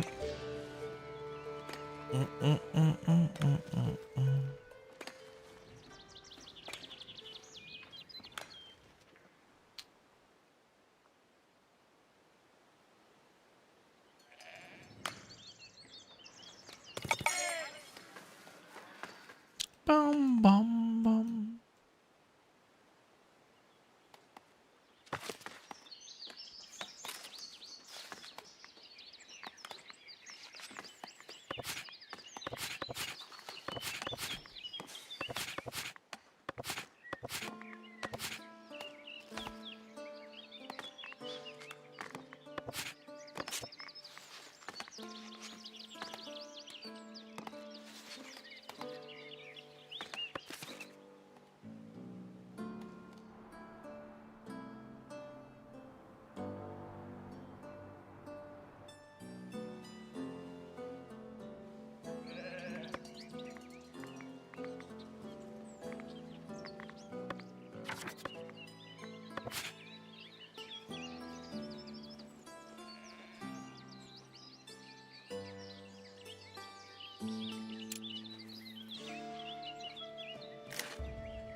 Okay.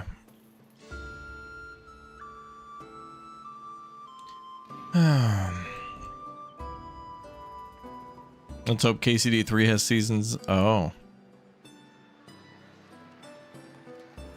That'd be interesting. And Prague.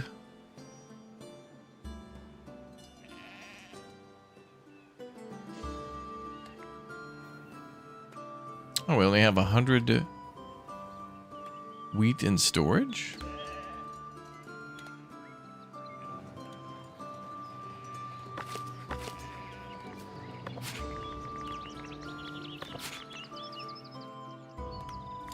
Okay, we can store more. It must be in storage in the farms, and that doesn't count.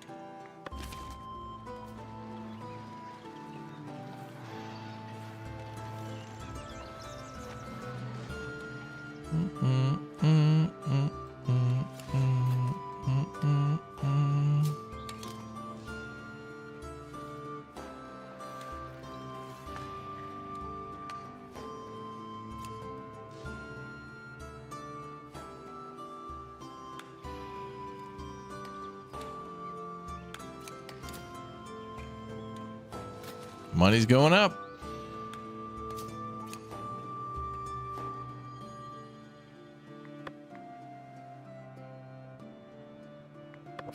Okay, I probably won't need this little iron ore deposit, so I'm just going to build around it. Because we do have the big deposit now.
See how long it takes them to fill that space in there. Bum, bum, bum.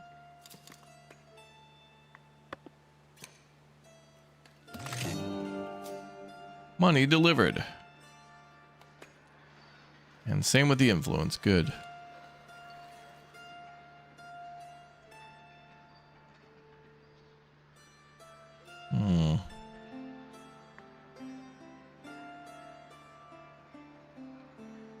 Tap kitchen, yeah. Another good upgrade.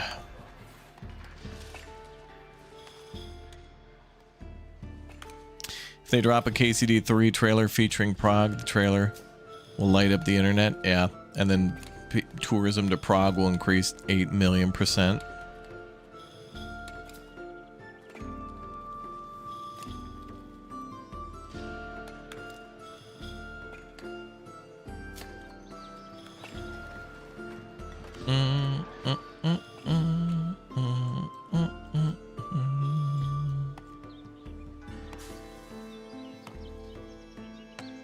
Why do Christmas lights never all work after 1 year when they're all worked fine when you stored them last year? Oh yeah, they just sit in a box and then somehow it's like you've been using them the whole time. That drives me insane when you use something very rarely and then it just randomly breaks.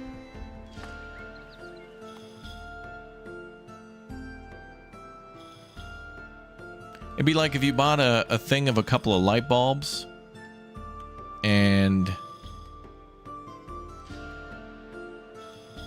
a light bulb blows out, then you go to change it and then the other light bulb doesn't work and it's like, how? It's been sitting in this box the whole time. Like maybe it was broken from the get-go, but I have a feeling there's always, yeah, the clock is always ticking on things. As if they just like burst into flame. on their own. Why is there a little cart there?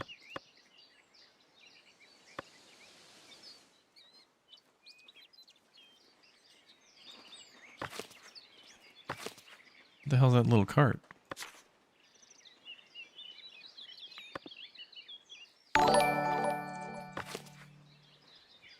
Oh, that must be a construction site thing. It shows a bunch of stone in there, but the stone is already delivered. I don't know. We'll let the construction crews do their thing. Lady Wendell, thank you very much for the 7 months. Love this game. Thanks, Raptor. You got it. It's a great game. If you like this, by the way, we're going to be playing a game on the channel soon called Flotsam, which has been out on Steam for a while, and I played it quite a bit back when it first dropped into early access. And it's been a while since I played, but it's coming out, I think, on Wednesday or Thursday, and it looks like this game, but it's a little more on the survival side, I think. Looking forward to it.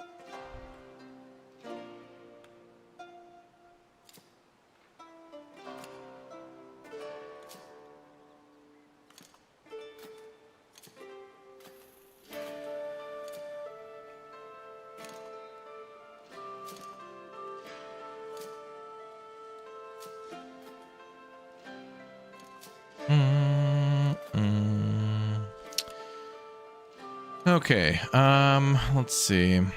Oh, harvest is happening again. Wow, that was fast. Okay, I'm gonna need windmills online.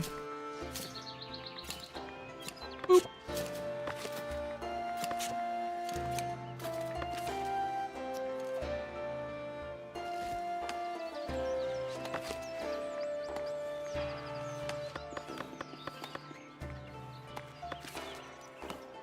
Get some people working over there.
Looks like berries are getting low too.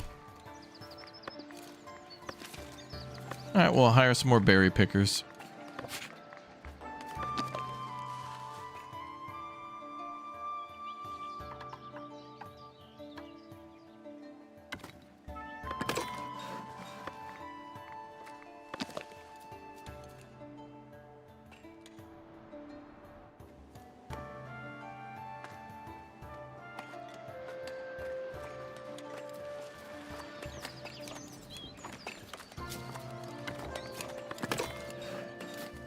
Alright, 2 more.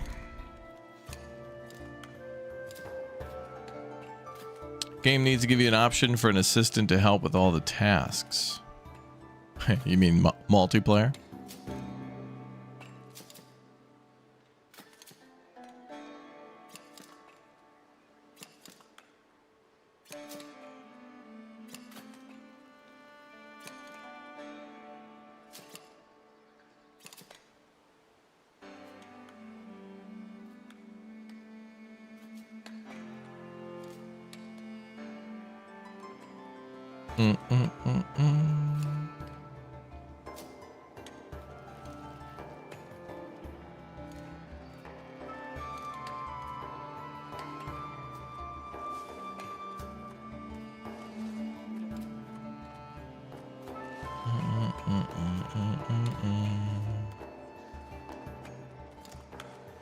More people moving in.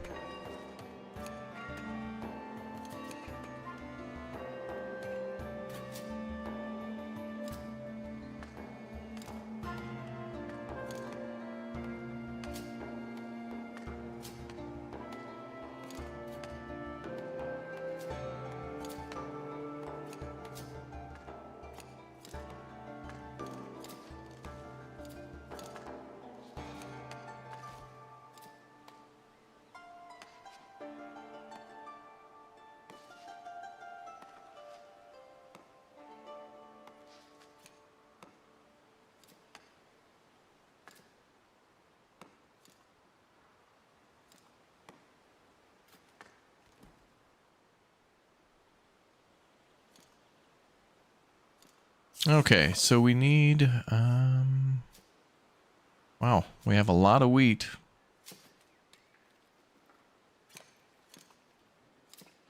That'll turn that into a lot of flour. As we kind of just need to wait for things to happen.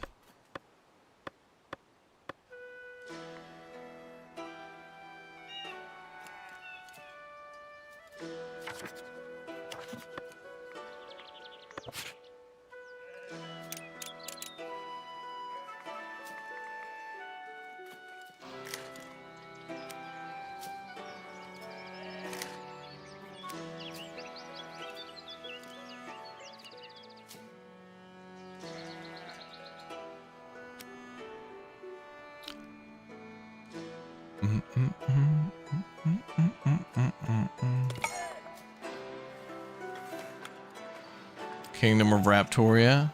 Doing pretty good. Progress is being had tonight here.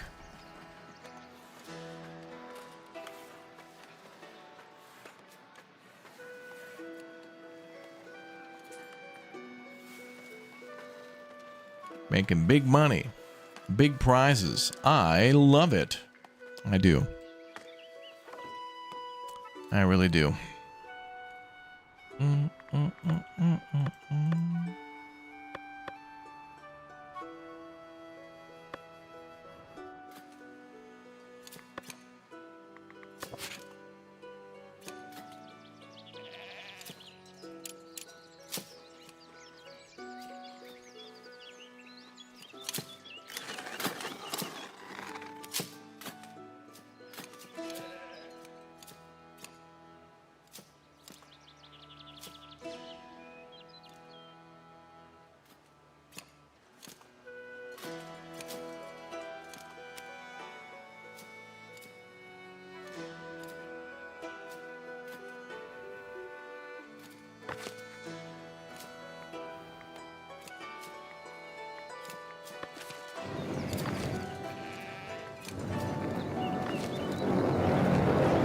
Why the hell is the charcoal burner so loud?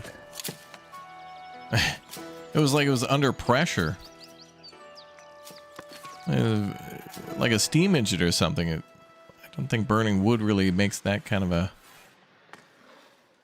It's not like a roaring fire. Boy, I wonder when we're going to delete the bridge and start with the tier 2 bridge. Make it out of stone.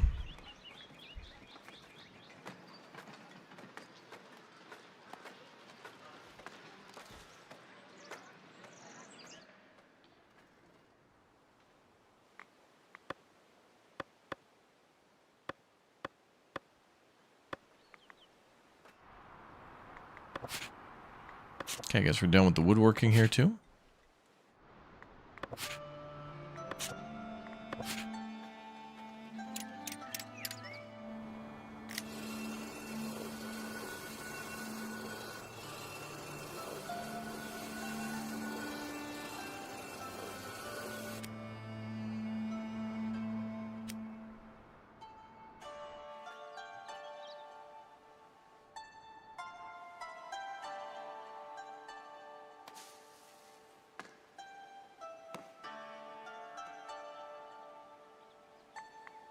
Surprising me when people say no access to housing when there's like plenty of land to build the house, and it's like, well, go build a house then. Like, we bought this land specifically to be a residential neighborhood, and they're like, yeah, no. But I don't have a house though. It's like, go build one. Yeah, no. But I don't have a house.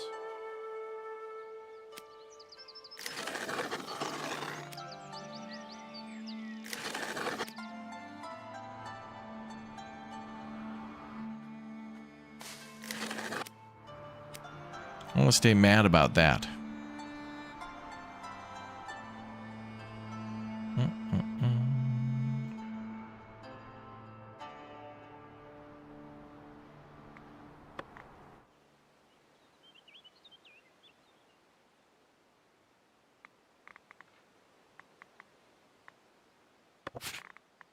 Maybe if we had some decoration. Let's try a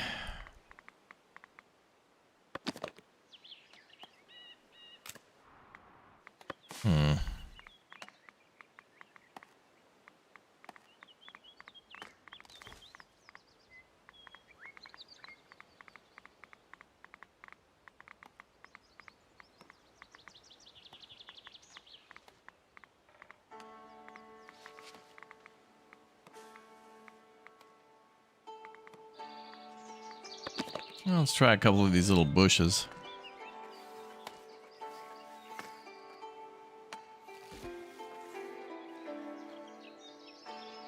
Oh, wait. House is going in over there in the corner now. Cool.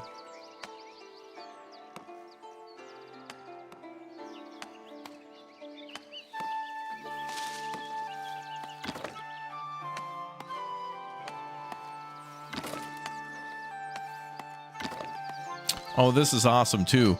The more decorations that you put kind of in a row, it like increases the effectiveness of it. Other games like City Skylines need that too, where it's like the more epic a park is, the more like you should be able to build custom parks, and the cooler they are, the longer the range extends, because you know, people are willing to go a lot further to see its glorious beauty.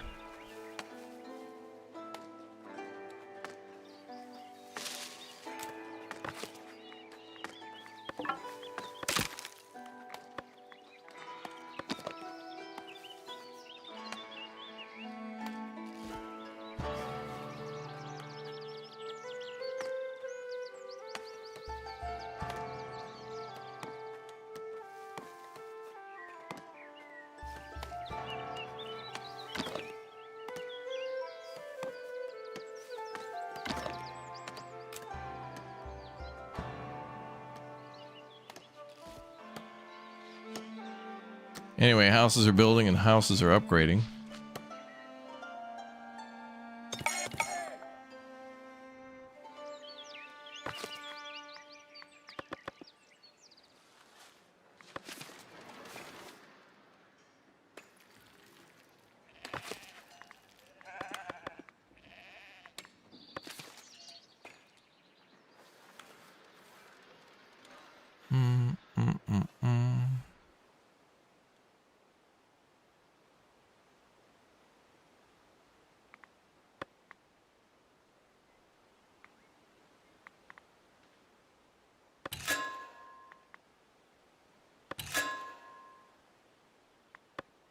All right, let's get more edicts available. And how do we enact those? Stonework promotion.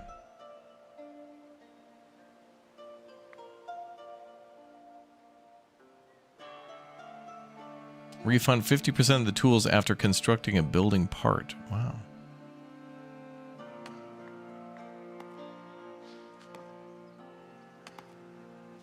Upkeeps of production buildings decreased by 50. Go with those two.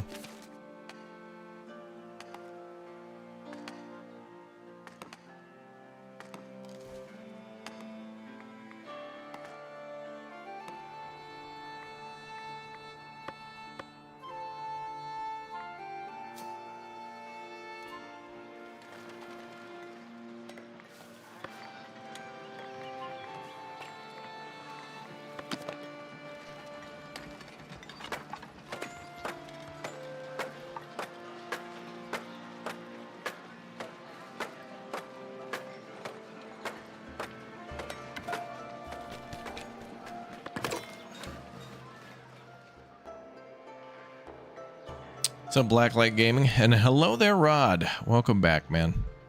Good to see you.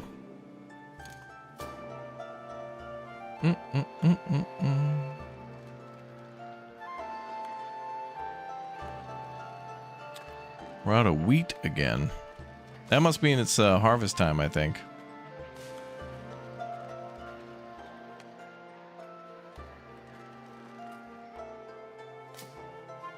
Or it just happened, yep.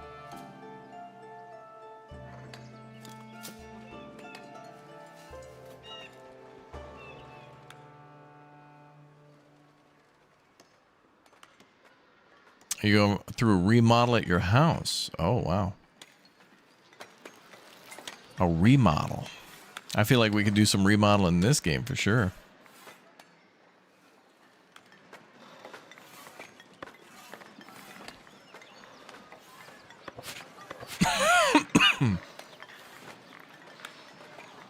Well, how about that bridge, huh? Let's see what it would look like.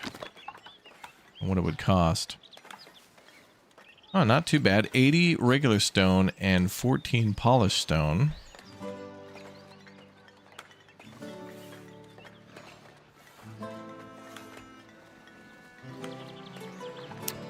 I like that it's a narrow bridge. I think we're going to do it.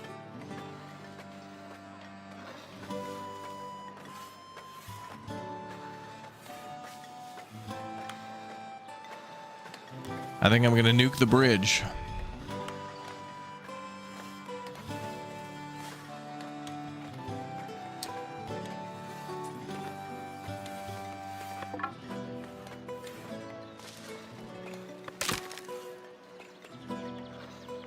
Oh, okay.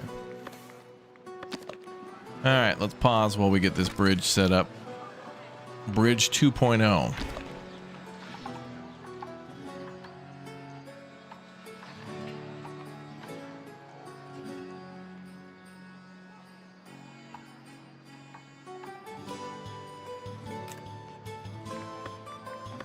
Yeah, we could make the bridge a little shorter just to make it a little more flat.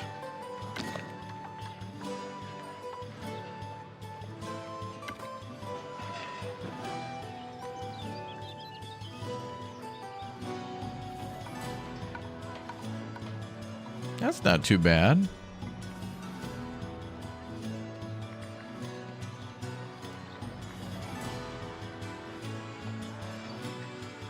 That's going to cost 90 stone, 16 polished stone, 10 planks, and 8 tools. Not bad.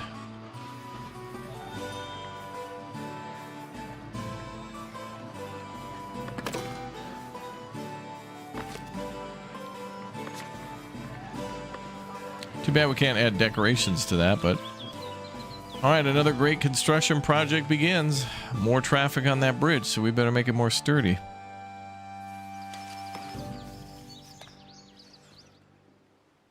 A mega construction projects.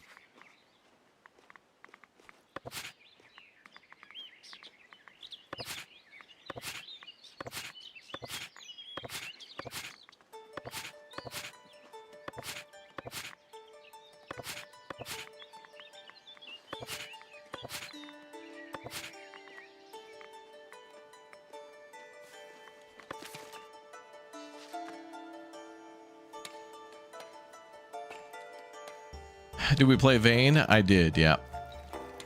Not recently, though. I know there's a lot of zombie games that dropped recently, too, like Outbreak Island and Vane and such. I feel like those are good time, anytime games. Zombie games like that are good anytime. That is nice about the zombie games. Anytime everybody's interested in checking them out.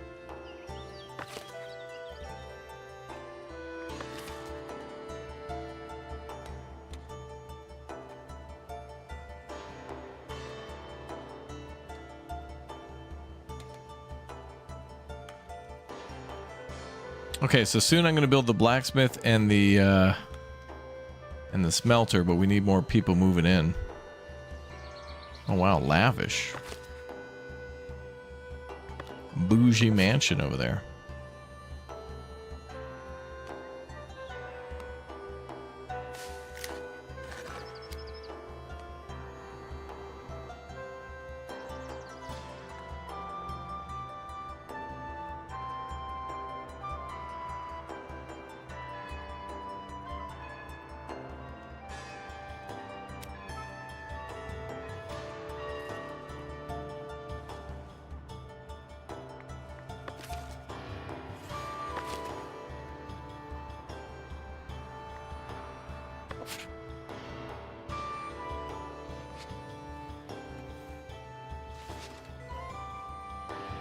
Bum, bum, bum.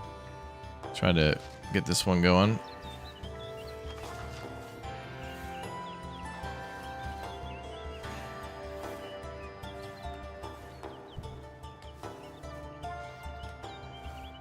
Cross over like 7 days in Project Zomboid. Yeah, it is nice when a game will do that. Got a little bit more on the Zomboid side, I think, for Vane. Because Vane is very much like, you know, that it's more about the character and like their buffs and debuffs. Really like what could affect humans, like deafness, diabetes, or the things like mechanical skill, profession, and medical.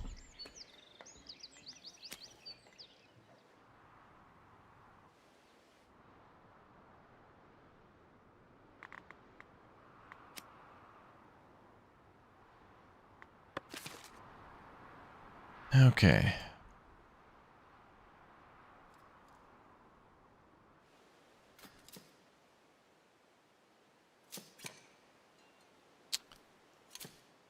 Yeah, details and a realism are quite nice for the zombie genre. For sure. For sure.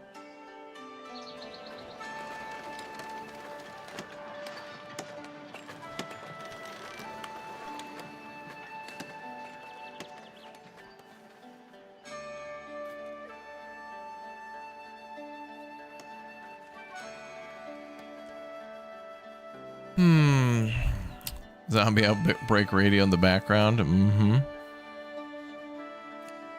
Just when you think the zombie genre is dead and rotten, it rises anew. Wow. Good way to look at that.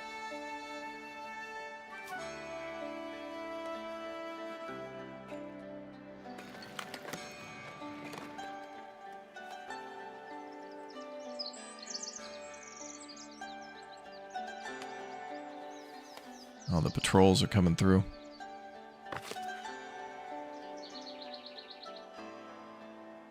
So we have room in these houses. There's one spot there.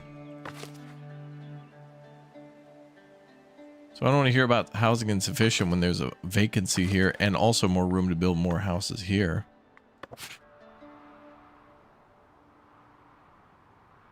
And it's not like we're building in this part of the town anymore. Everything's up here. All the hot jobs are in this part of the neighborhood.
Raptor's going to be YouTube #1 if he keeps up with this great content, which he will.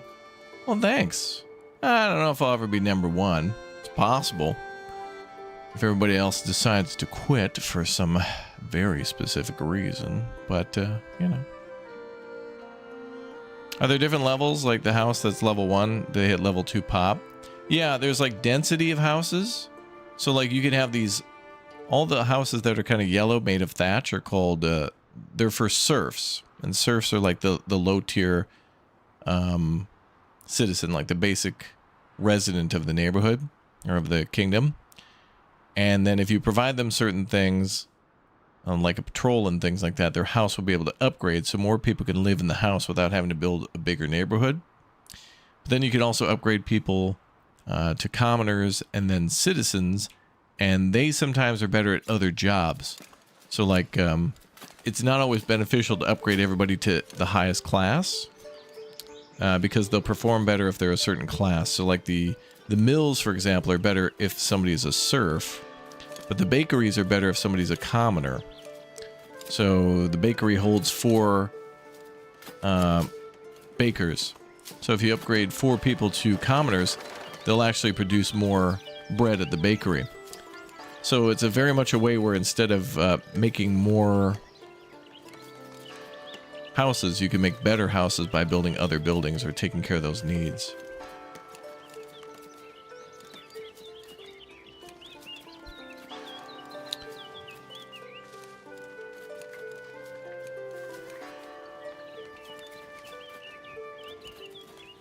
I want to see that bridge get built.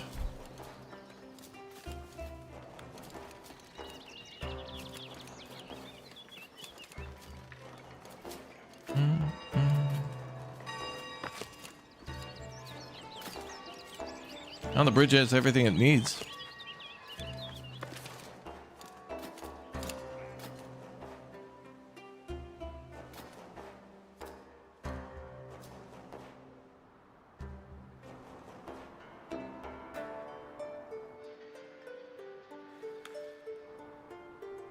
Okay.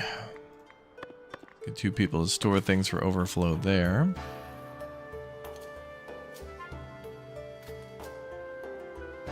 And then, I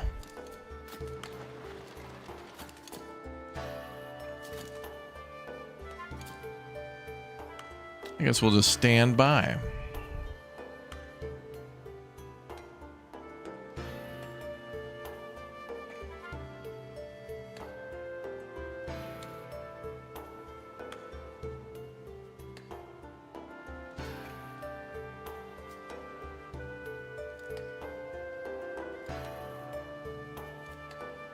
Traders can't reach storage, it says. Yeah, because the bridge is destroyed.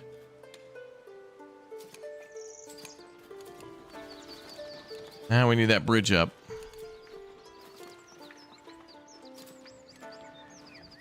It's getting there, though. It's very cool to see all the cranes and, like, supply out there.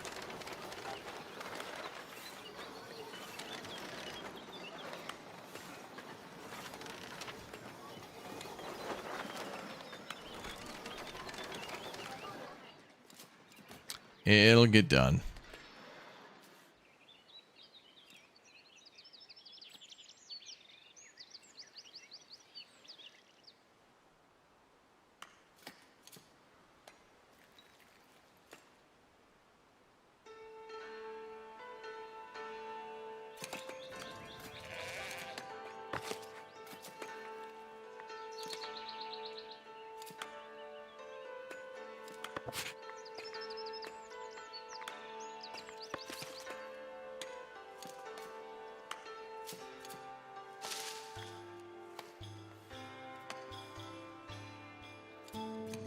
I added like 2 more berry huts, and berries are still a little low, but they're better than they were. I think it's increasing over time. I like it when you can see the stages of construction rather than instant buildings. I completely agree. So one of the things that I also liked about this game is how long it takes things to construct, especially if it's like a massive cathedral or a monastery. You know, some of those things took hundreds of years to build. Just using stone and wood.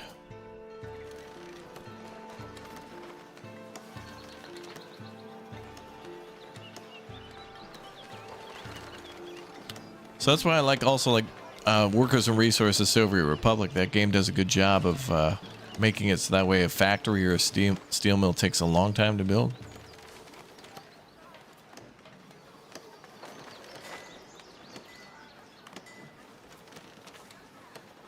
Well, all the bridge pieces are coming together.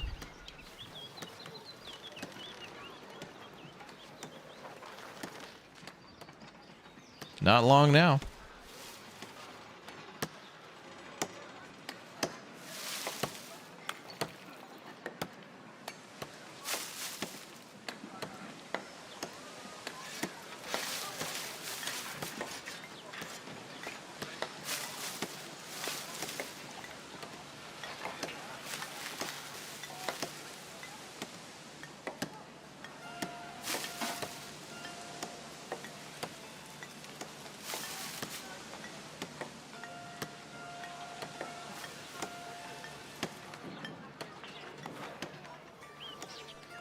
Does the game also work on having spare people available to build things?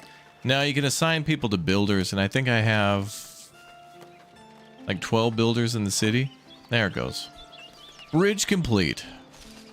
So we have a pretty good number of builders. A bridge like that does take a while, but that is a hell of a bridge. That is a nice bridge.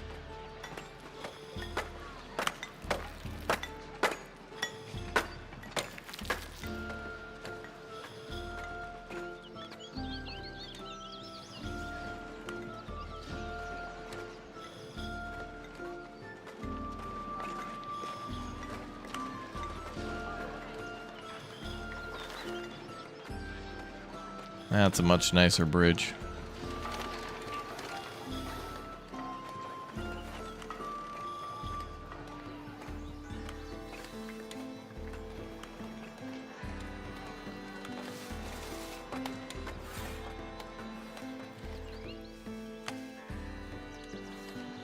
Okay, so now they should have access to their trades again.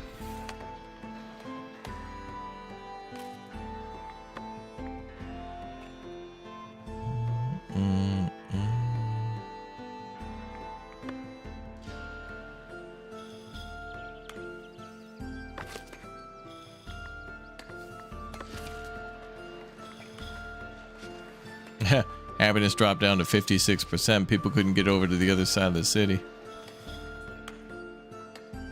You know, it is what it is. The Cathedral of Antwerp in Belgium was never completed. They weren't able to finish the second tower due to a lack of stone. Wow.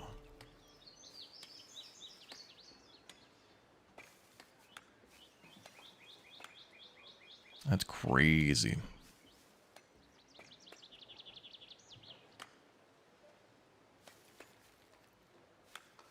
Crazy.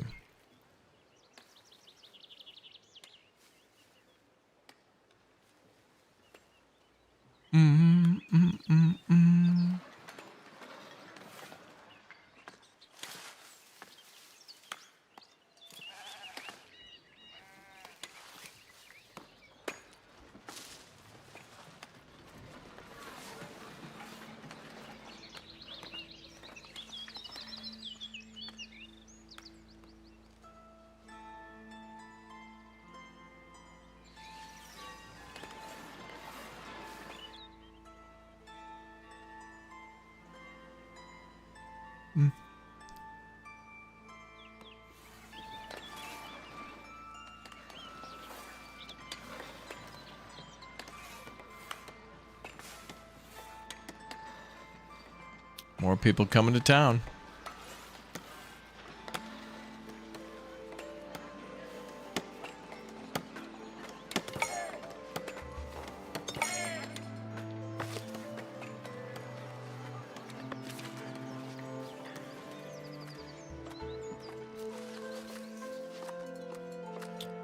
They want entertainment and, of course, more refined food, which means bread.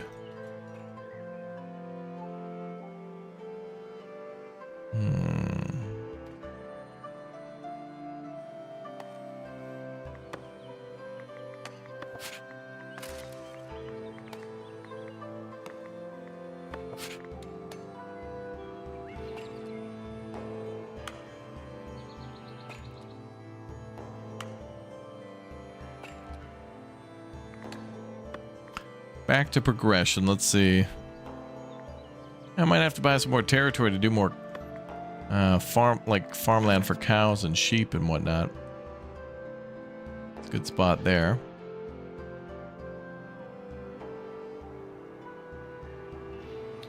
Tons of areas to log. Wow.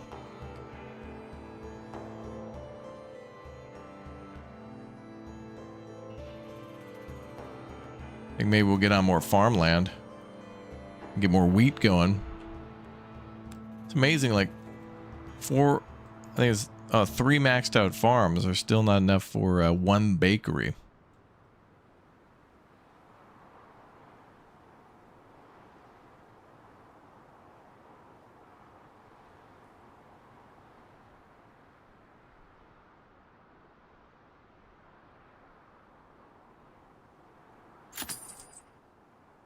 We're buying it. All right, I'm moving the sheep farm too.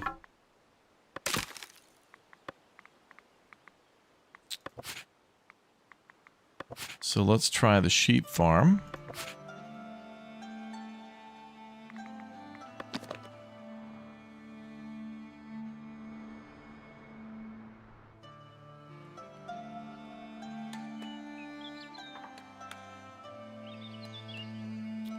Back in the shade. Or actually, maybe I could put the farm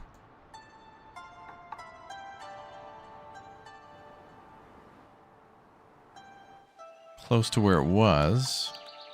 Huh, I could have... In retrospect, I could have just left it where it was. It's okay, though.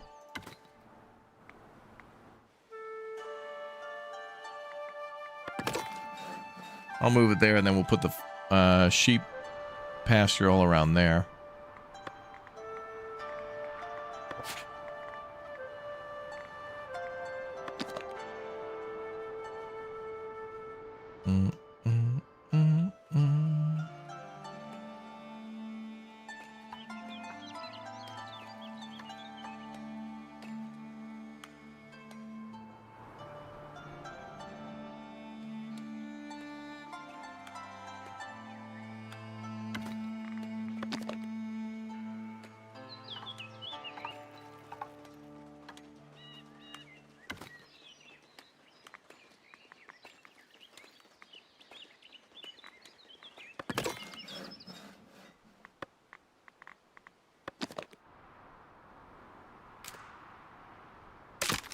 I think I'll let that one build and then hire people, and then I'll know exactly how big the field is, and then I can place the next one.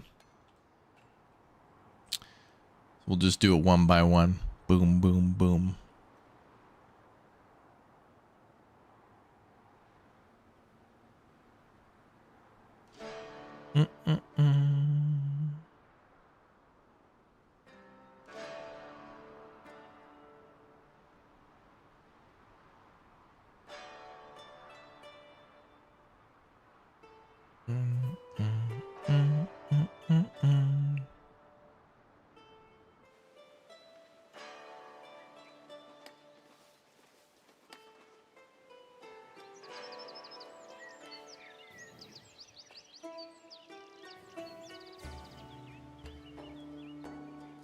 Is that the only building we're building right now?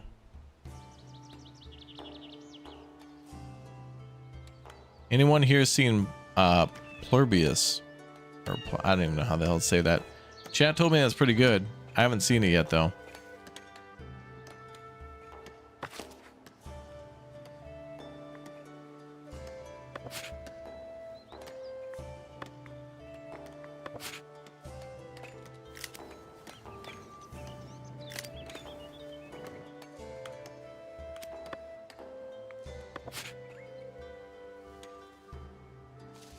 I was told things and stuff.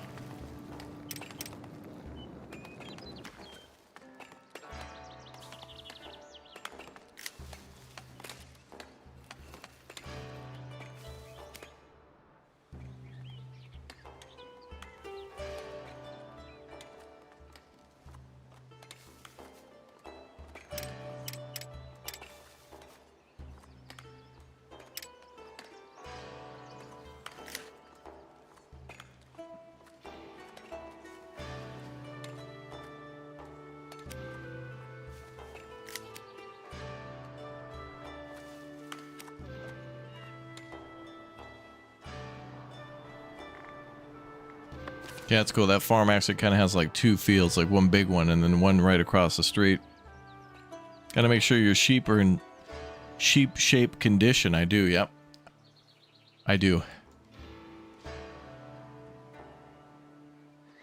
Oh yeah, we're building the sheep farm and the farm.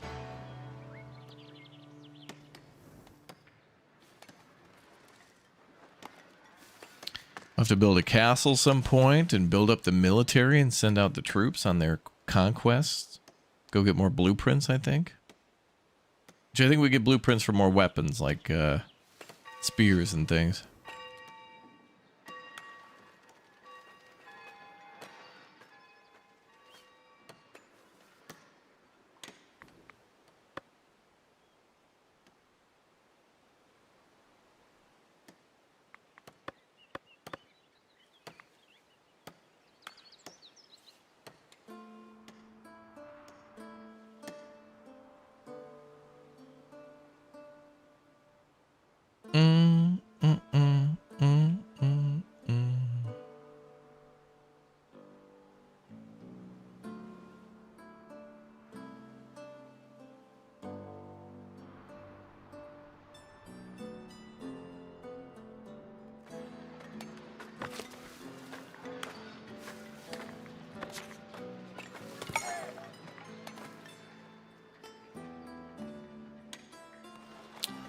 Also, the people doing stonemasonry could be upgraded to commoners. Oh, shoot. I accidentally... Oops. Oopsies. Alright.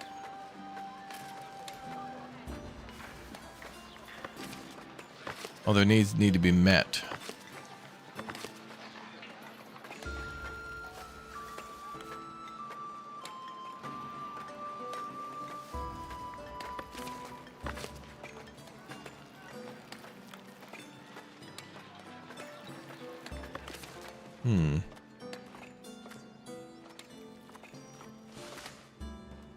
I want to do faster stone polishing, but we're going to have to probably move that over to our industrial area. But there's not enough room for iron and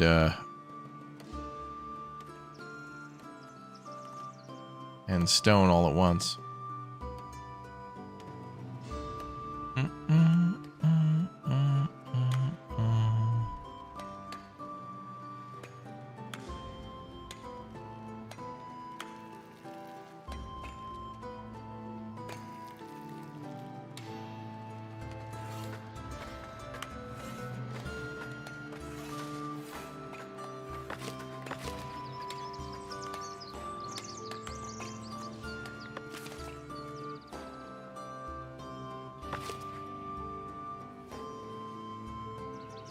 Wow, 30 planks are needed at that new farm.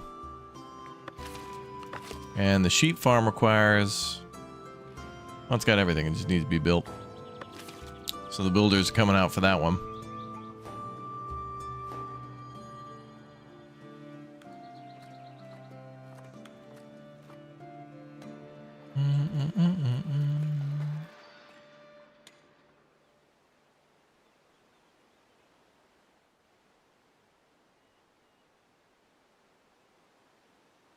A merchant is approaching your village. I bet.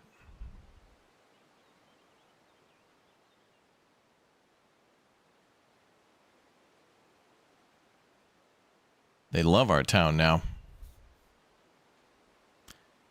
What do the commoners need? Certain things like patrols and maybe even beauty.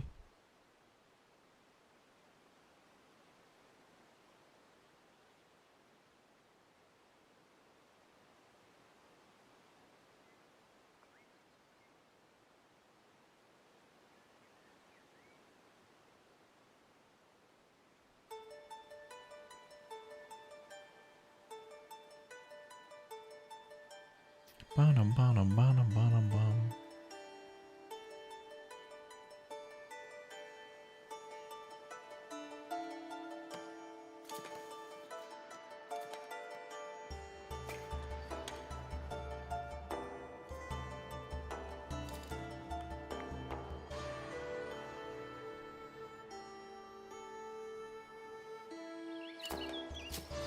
Farm's close to completion.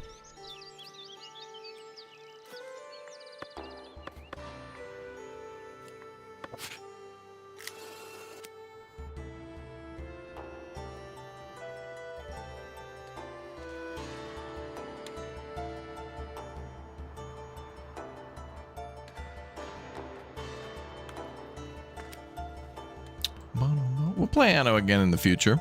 Anno was a lot of fun.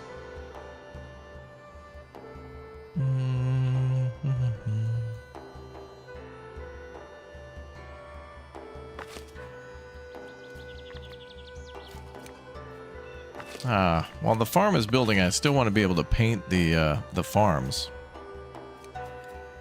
Commoners really only need a tavern to be happy.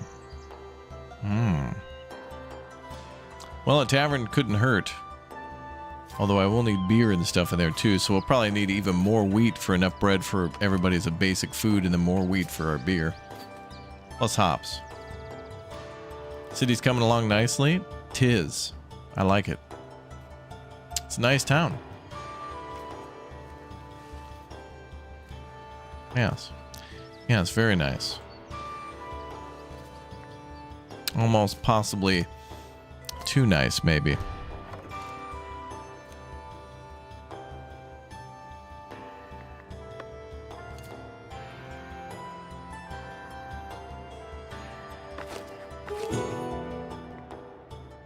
Wood for the elders. Yeah, I'll take it because of the influence we get.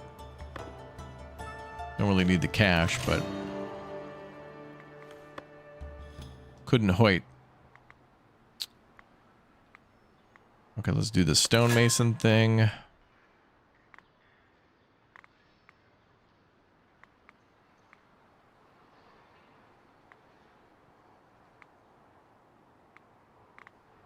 Let's unlock more decorations. And we'll hold off on that.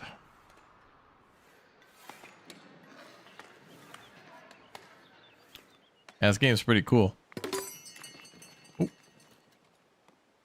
There's all those new building parts. A lot more stuff to be made out of stone.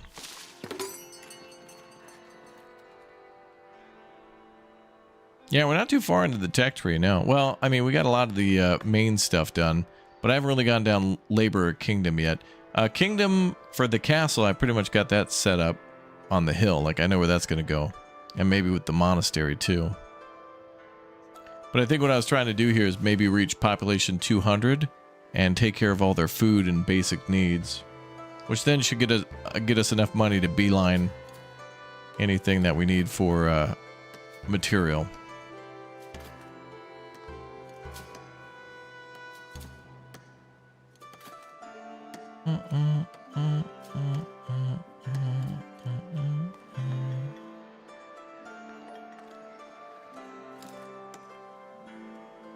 Zargo Gaming, thank you very much for the follow. Appreciate it. Thank you.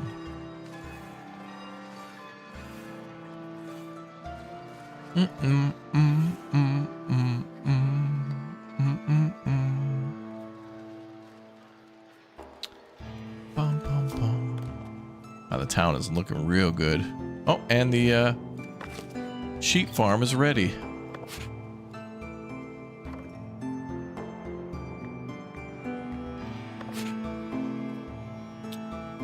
Let's see. I wonder if I made little paddocks for them. Rather than painting one big area, it'd be kind of neat this time to like do these little fields and then put fences around them. Rod with the 5 bomb for chat. Thank you very much, Rod. For the 5 gifted memberships for the Chatty Chatters. Thank you. Awfully nice.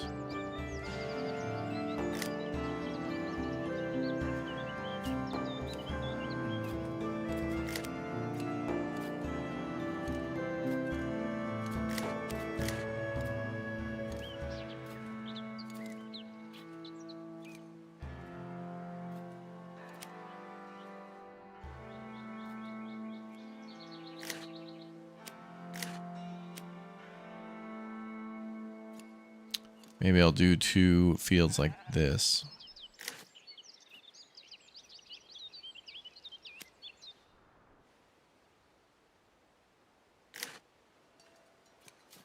Now it says the fields are adequately sized, so I wonder if like by making bigger fields if we get more sheep and thus more wool.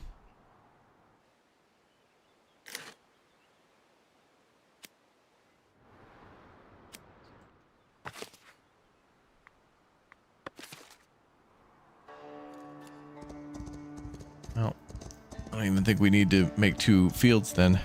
I guess we'll connect it into one big pasture.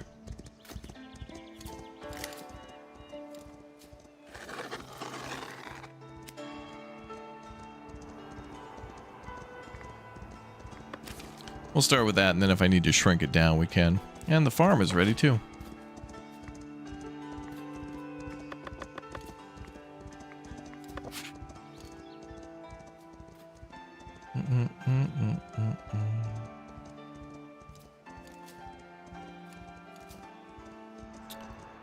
Well, yeah, I think we're gonna have to shrink this down. I'll need some of this area for the farm.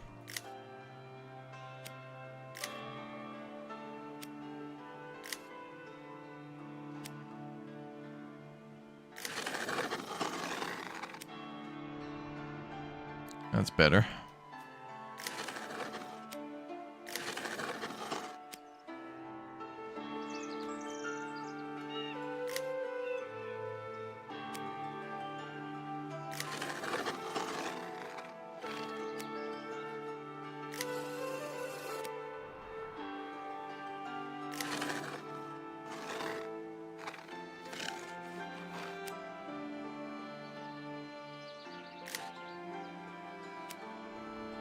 Alright, so that's as far away as I can make that.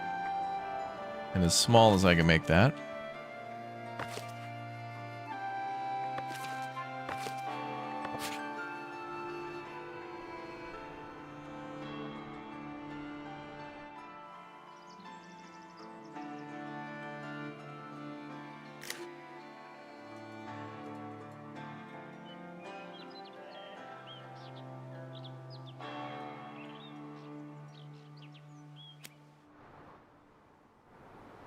Really? That's how big that... Okay.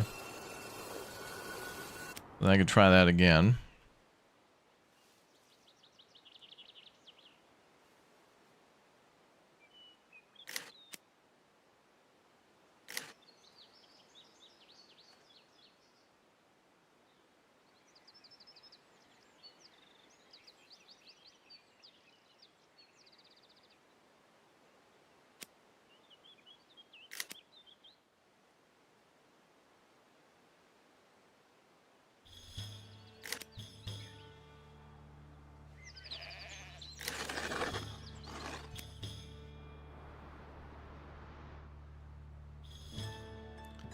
Okay.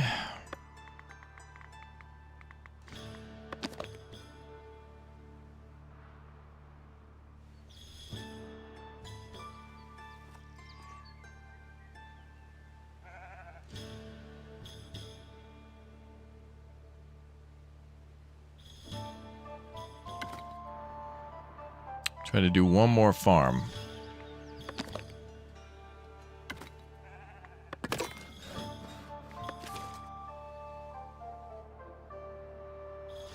Really gonna expand things a little bit. Hello, builders. Hello.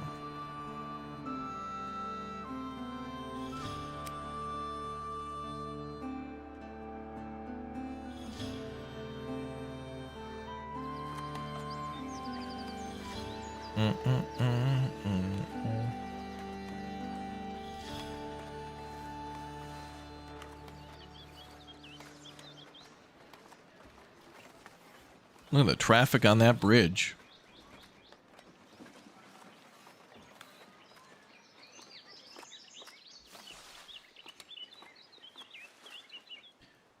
Boom, boom, boom, boom, boom.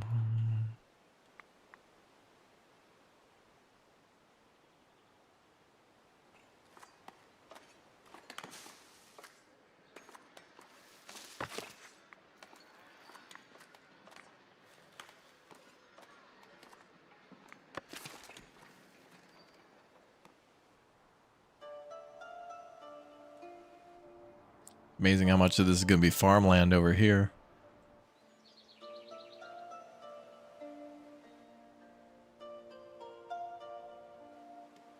More wheat is needed.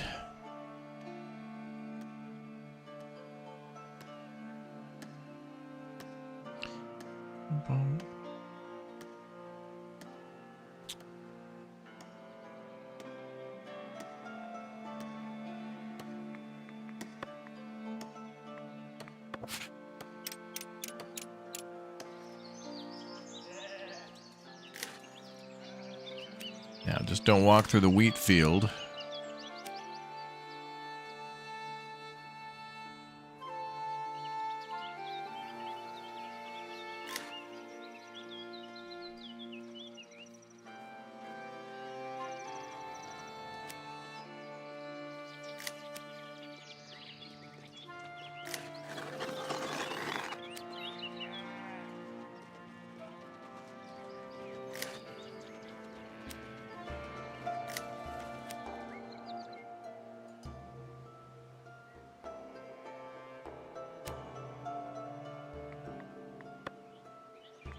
People down here doing the same thing.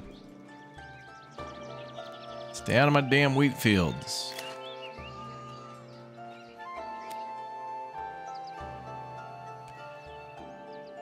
I gotta build a fence around there eventually. Need to upgrade the bridge to stone. We did do that earlier.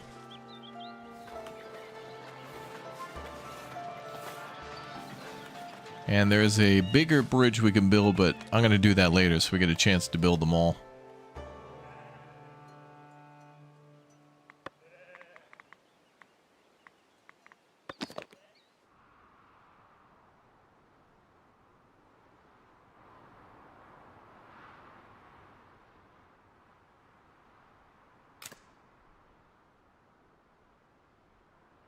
Crazy cool in this game, though, how every time you buy an expansion, it's really like important to try to use every little bit of land you can.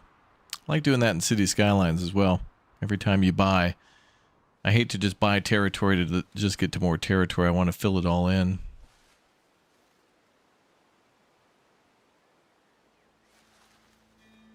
Yeah, the upgrade was really nice. Upgraded bridge is nice.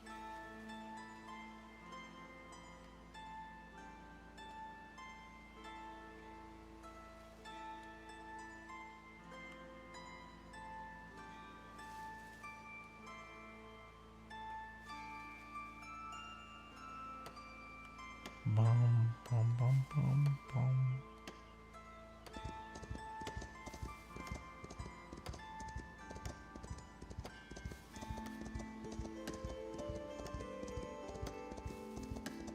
Horsey is on the way.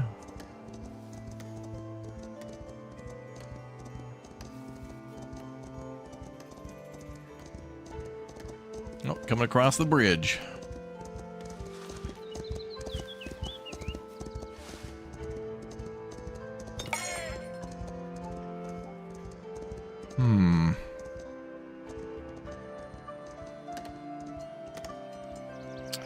And the next farm is almost ready.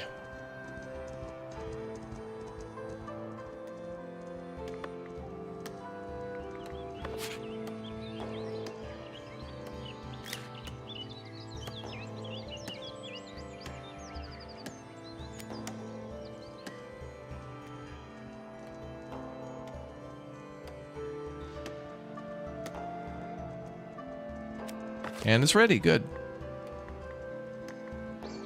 Well, almost. Almost ready. They got to build the extendo out back. And there it goes. Okay, I need more people moving into the town, though, before I can set that farm up properly.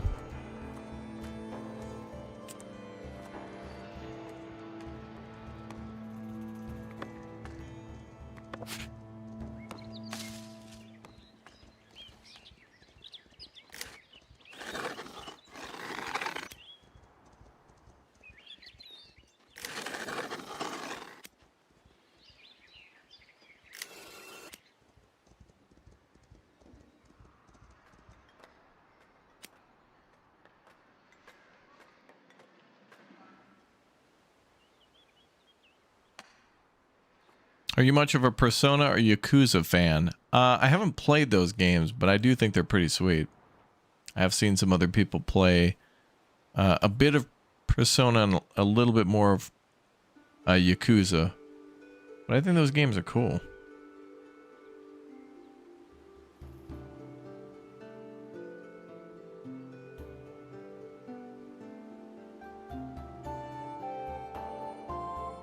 Bum, bum.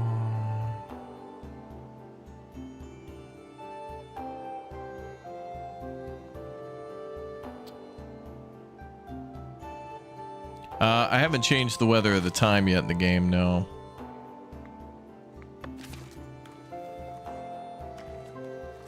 But there is a way to do that down here.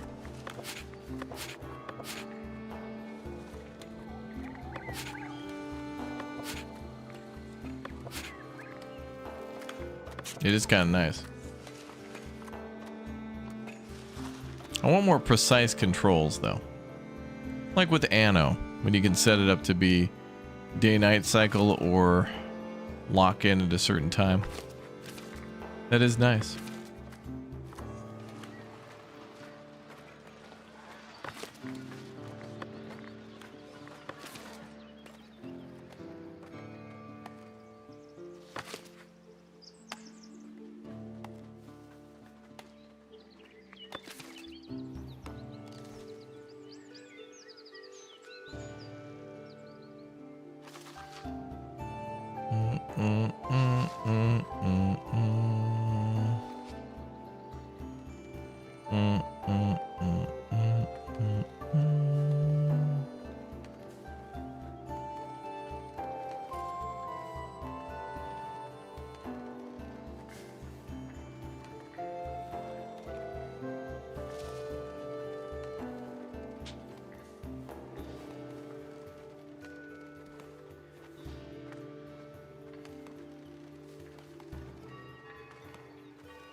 Can you change winter? There's no seasons in the game yet, but maybe it's something that they could add later.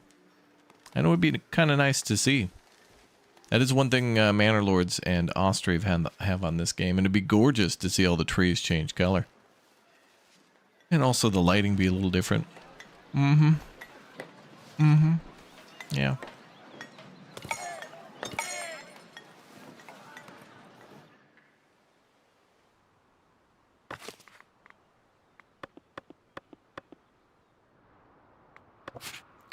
I need another person working at this farm.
Okay, now it says it's too large for that amount of workers, and I'm going to see what happens if I can hire one more worker. Or I could clip the top of this field off a little bit. That might work.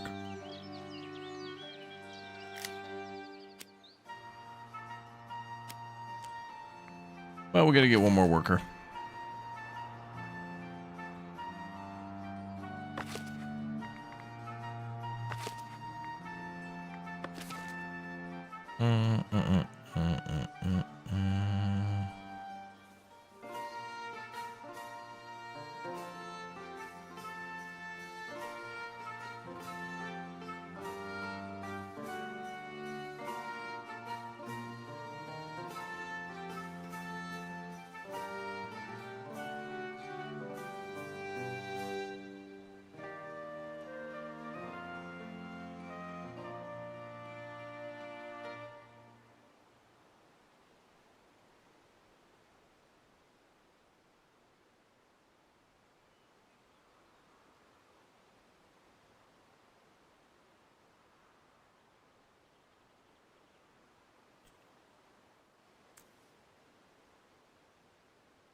Okay, so we need more people moving in.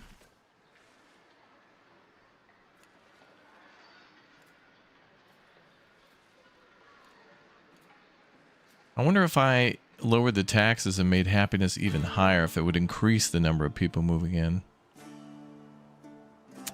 Because I don't think it can go any higher than high, and I don't think if I did that it would lower the time in which... the time between, like, waves of immigrants. Let me adjust taxes and see.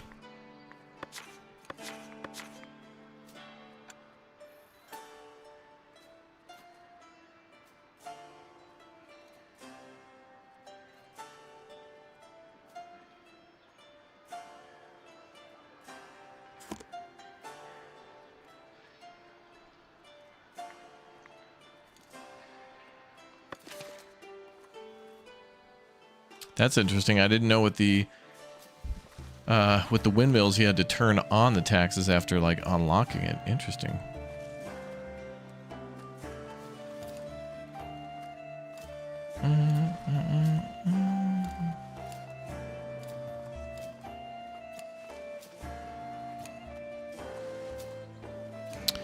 Taxes lower, that's not a thing. It's a deferred payment, like, you know. Give them time off now and then hit them with unknown interest and penalties. Mm-hmm.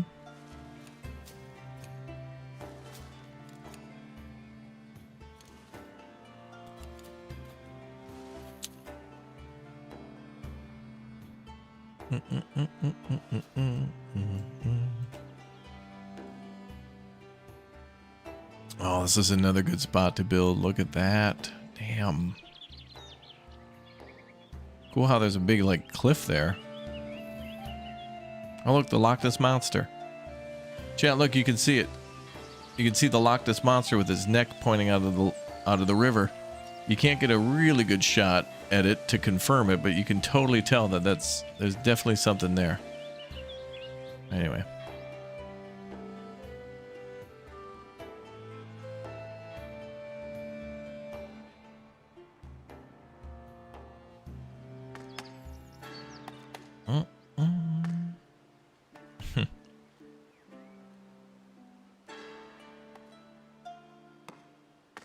I wonder if happiness will go up a bit too. Taxes were bringing it down 13%, but it was still within the green, so...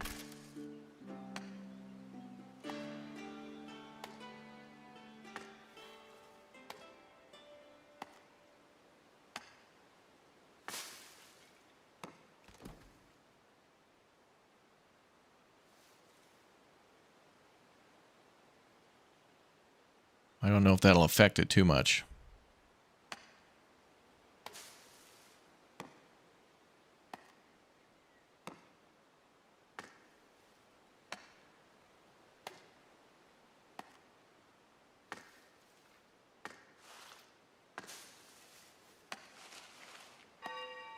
Oh, there comes 4 people.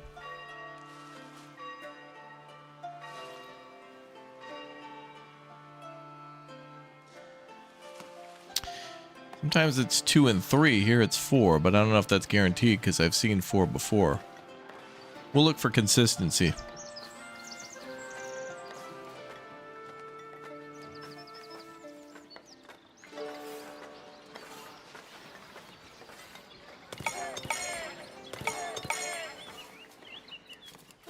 Yay.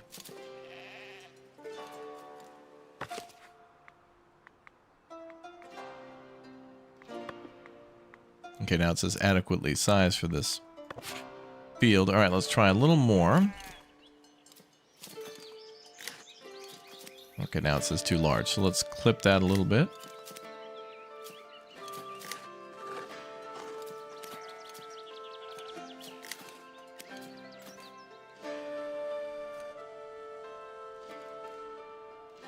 I think that's pretty good.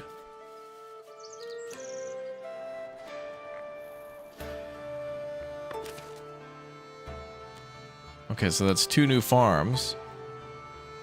And extra room for the sheep down there. Pretty good expansion. Wow, we have 223 wheat now.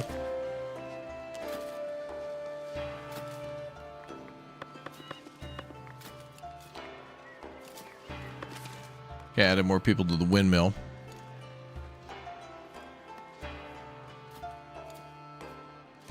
Pretty pleased at how quickly we were able to build a stone bridge.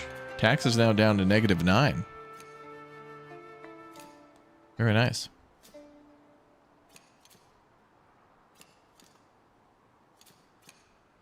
Love this.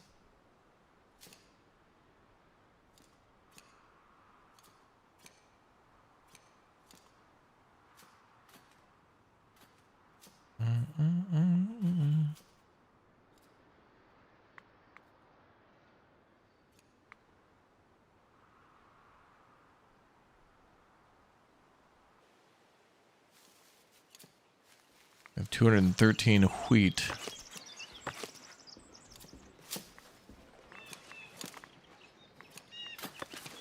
And the windmills themselves have 100 storage. Damn. Actually, 180. So each of those has 180. And then we also have like 200 for the regular storage. So those are some good numbers.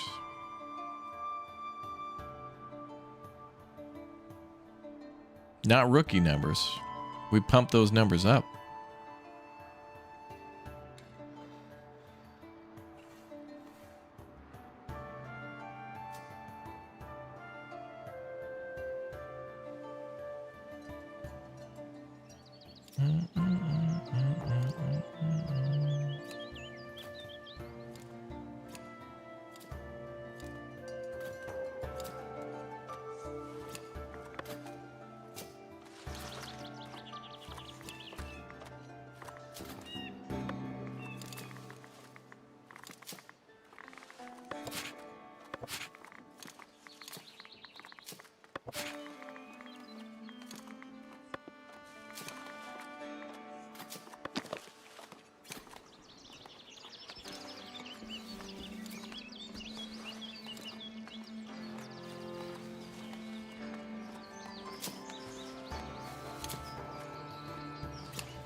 Perfect.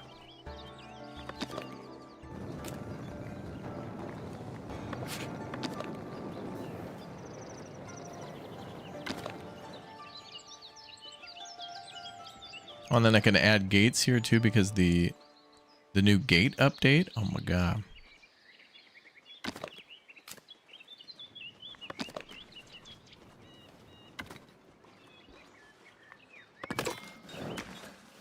We'll start with that fence. Very nice.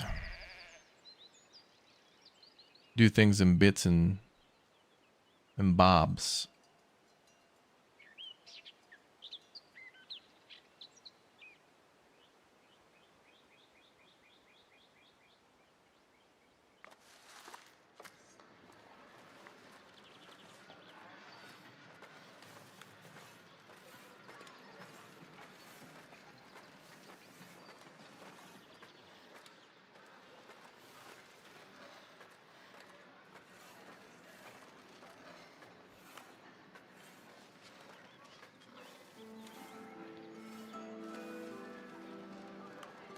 Roly Poly, thank you very much for the subscription on YouTube. Thank you everybody for subbing.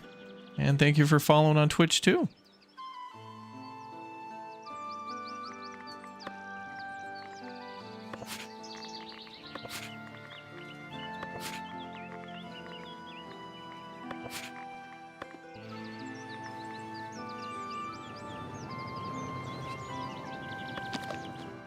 Yeah, I think I'll start with that fence first.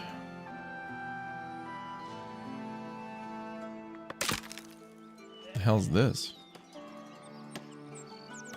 One graphical glitch.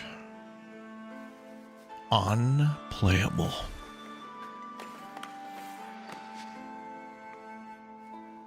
I had 13. Okay, let's check out progression again.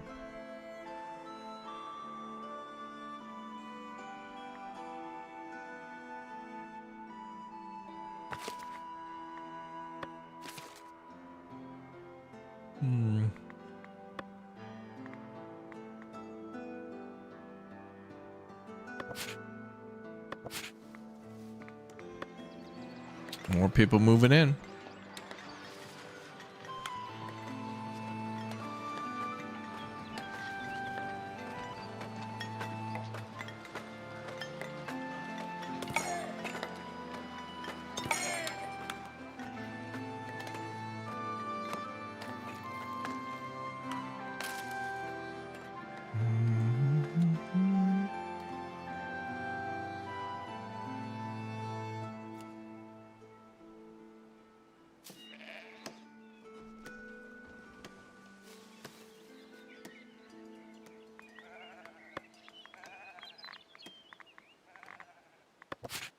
Gonna need another fence to keep these people from walking over my crop area.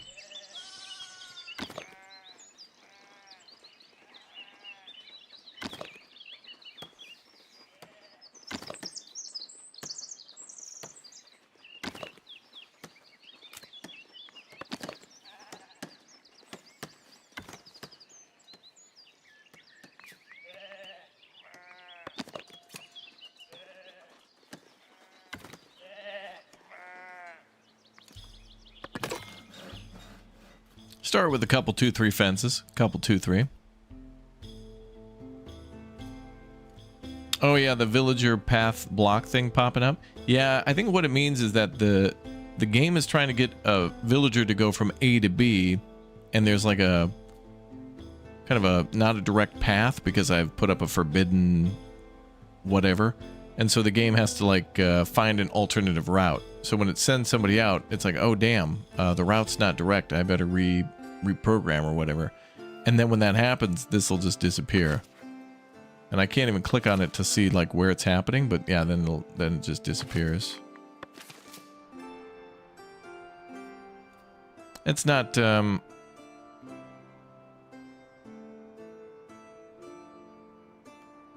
not too big of a deal.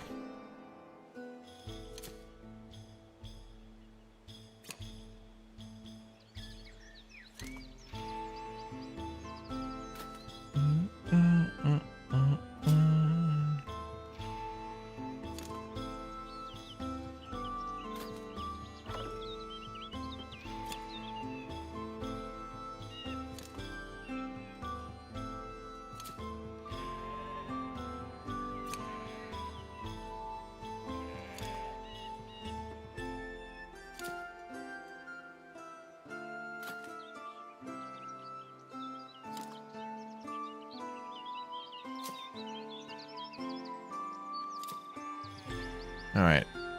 Oh, good. Parts of the fence are done. Keep everybody in line. Also, I can put some nice, maybe trees or something along those routes. It'll look nice. Mandatory niceness.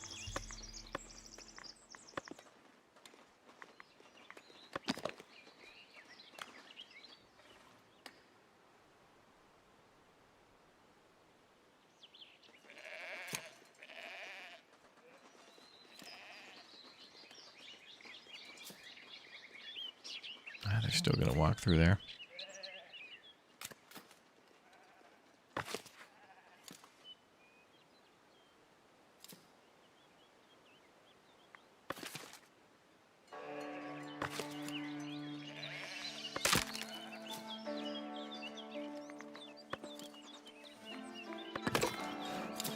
Now I'm removing that gate.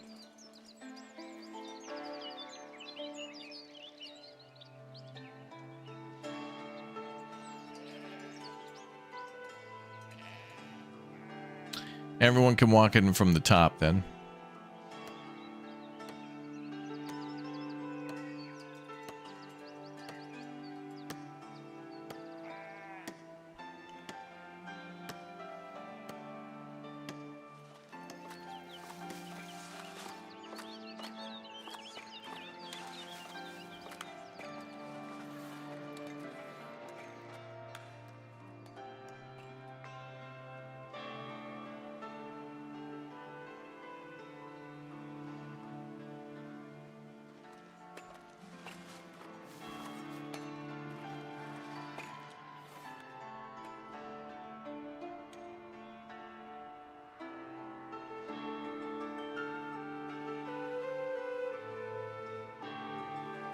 All right.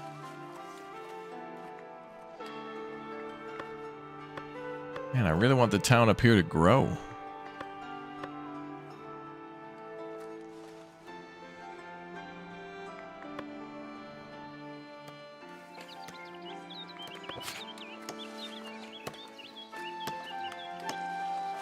If we put some houses here, maybe? I don't think anybody wants to live next to the charcoal pit or the iron mine, but maybe it'll beat walking for some people.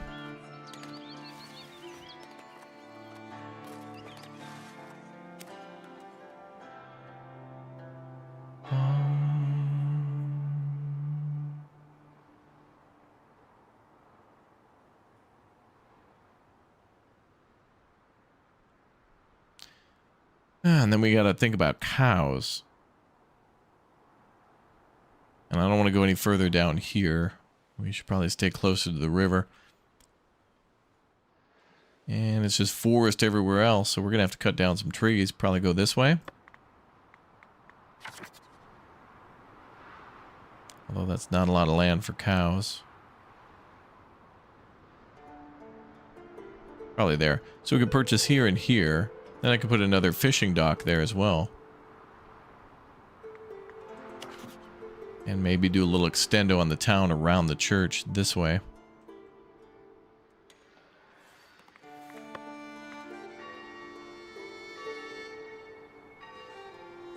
Ultra Mega. Ultra Mega Deluxe Pepega, yeah. That'll do.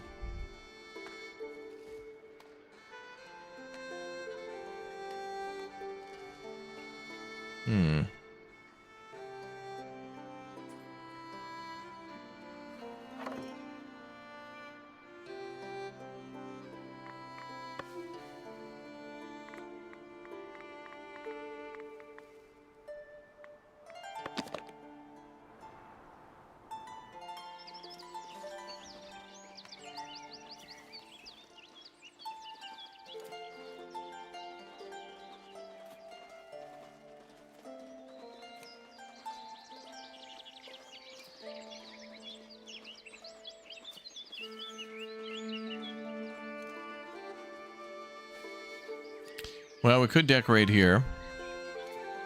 We got the money for it. Budget basically full anyway.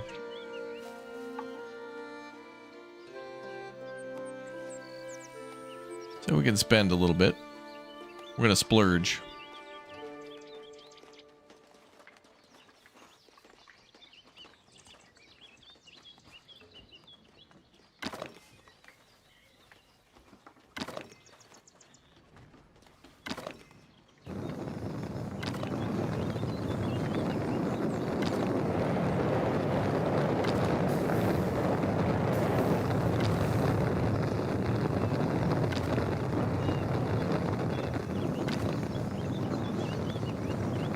Charcoal kiln is so loud.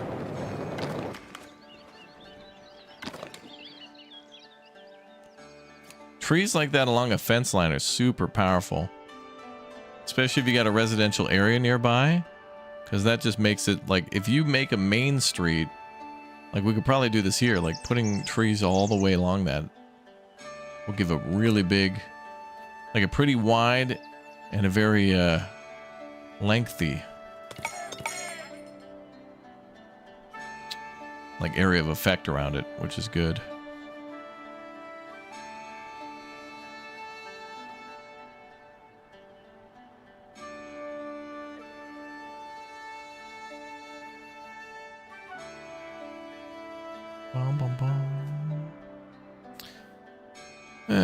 So after a bit of a mixing games you've streamed today, totally legal nightclub in the morning, and now this. And in the midday police, I had to make up for my crimes. Before we could play the peaceful and cozy foundation. You know, first I was starting my criminal drug empire, you know how it goes, with scantily clad ladies and dudes beating each other up, gangsters shooting each other up. To then inspecting people's cars for marijuana, to now this. But that contraband stream makes me want to play Contraband Police again. I'm sure there's been plenty of updates to that game again. Did I build a sheep farm yet? Yeah, we got a sheep like paddock down here.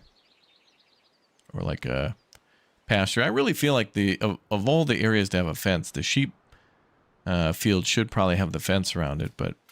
And also I think it just makes the town look more complete when you finally put fences around your farm fields. I don't even think this is really complete yet either. I'm just getting annoyed with people walking through my damn farm fields.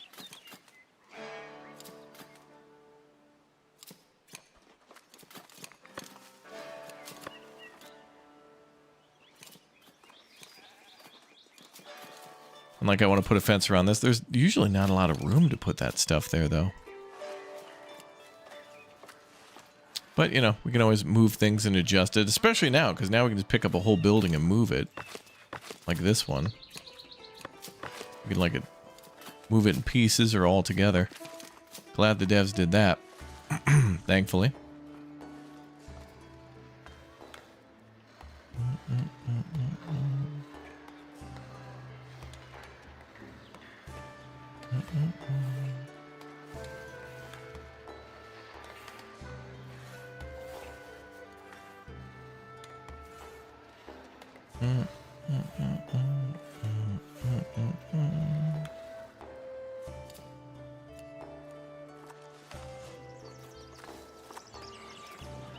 Look at all the people on that bridge.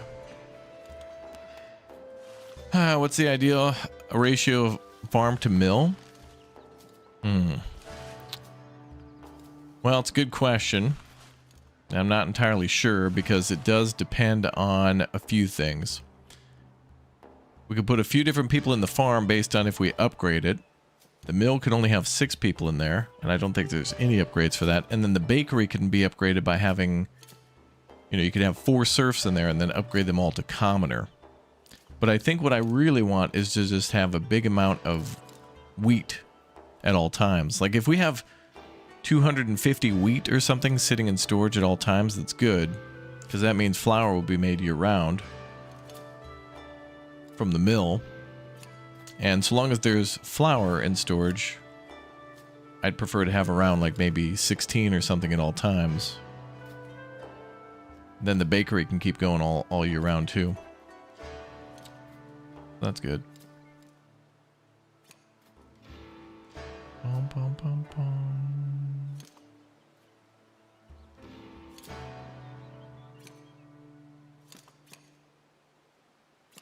Bum, bum, bum, bum.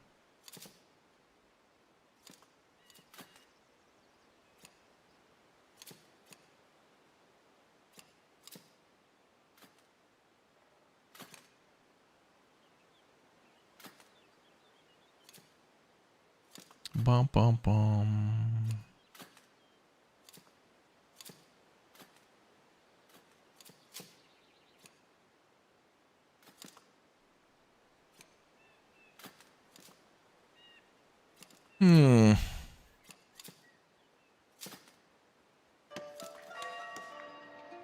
Oh, what's going on here? Surplus of construction materials.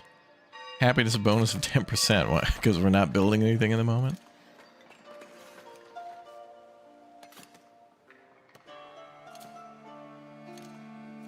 You had like 4 wheat farms and a single mill was not receiving enough wheat last time you played.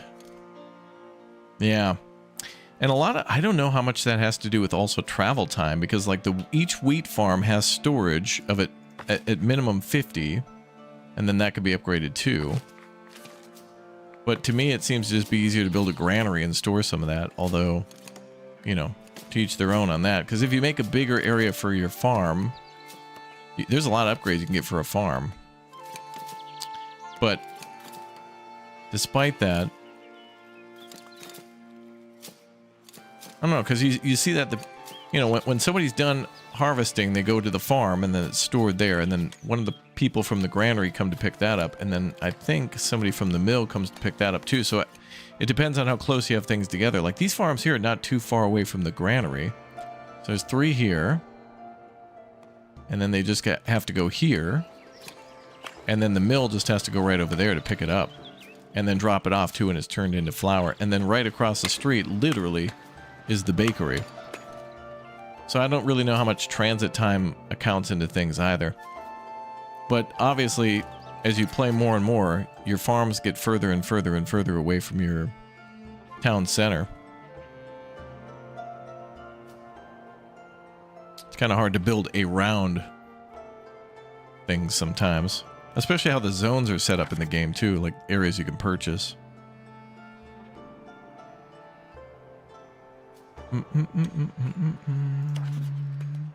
Oh. Couple, 2, 3 more people moving in.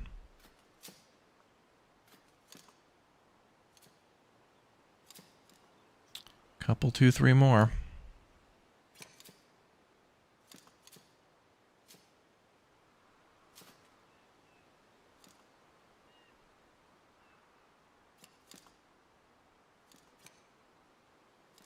So then,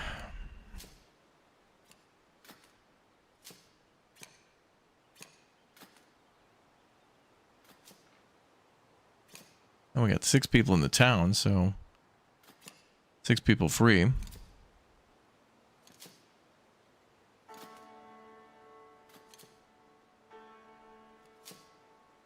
Couple 2 free. Oh yeah, that's true. We could start trading for wheat instead of growing it all. That's true. There's a trade limit on that, though, I think. A little bit. Like, isn't it... well, it's like 25 or 50. But, you know, extra wheat is good, especially when you're making beer. Because beer can take up a lot of extra wheat. And we need more farmland for hops, too.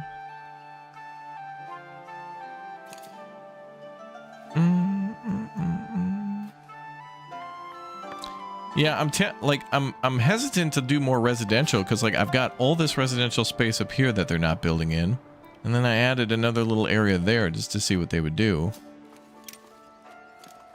And nobody wants to move in. They all want to complain how they don't have houses, but then when it's like, okay, here you go, and they're like, nope.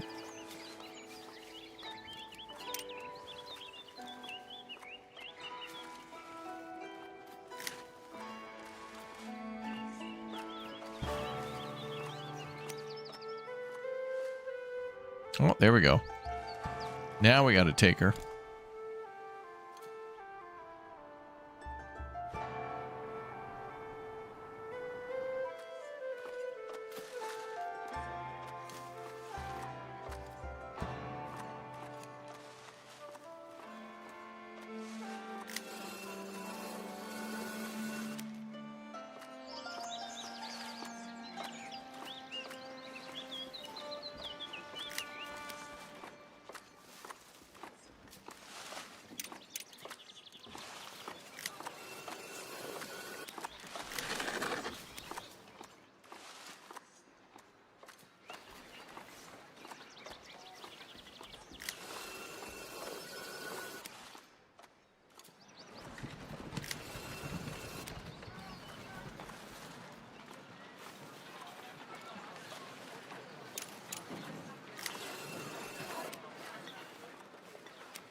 Cool, it perfectly fits his house.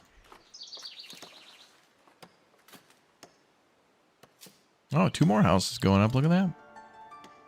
Oh, house about to be destroyed.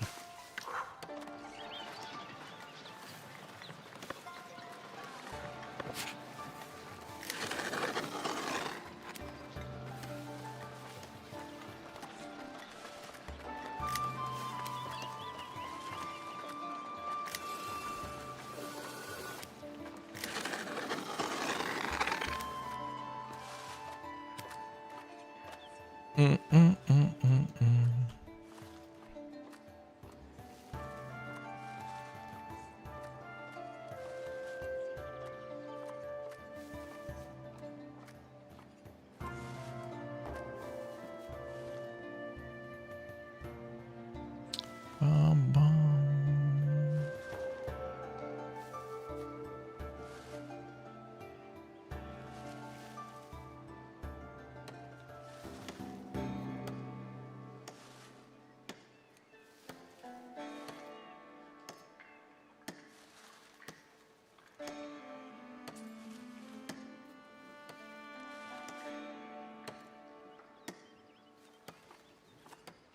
Oh, we sold 13 boar for 30. Uh-huh. Trade anything and everything, I guess.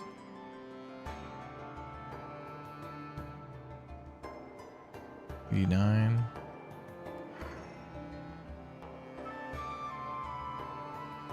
Oh, berries are going back up. We were at 50, now it's at 107. And 88 flour, that's good.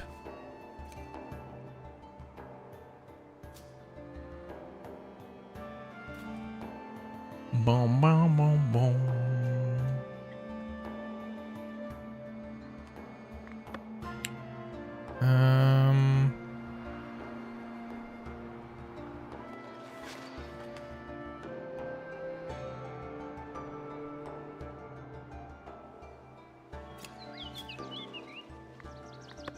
Oh my god, now people are walking through here.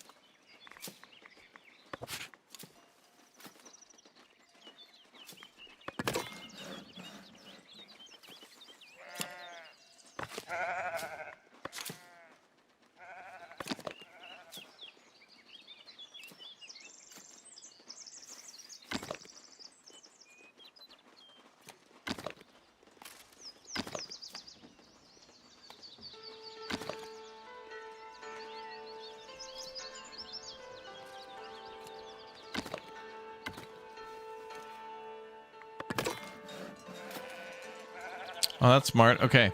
So it does keep in... So when you edit a blueprint of like a wheat field, it saves what you've already constructed.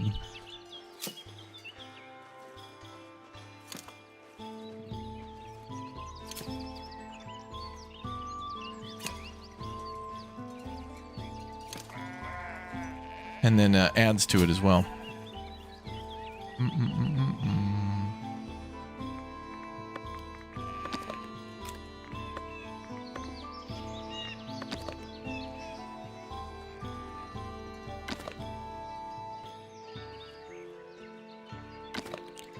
Alright, so let's add some more fields.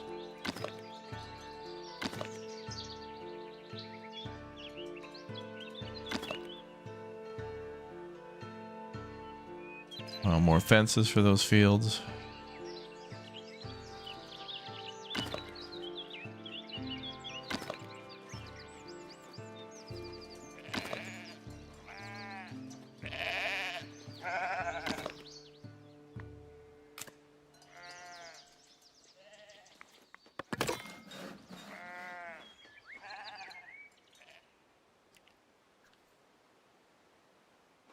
I think that's like weird graphical glitches with the grass like that.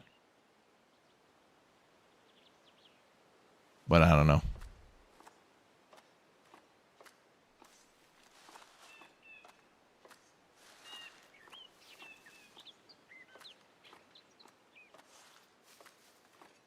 You like this game better than RV There Yet?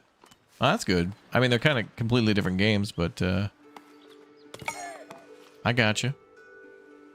You can like a different genre more than another, for sure.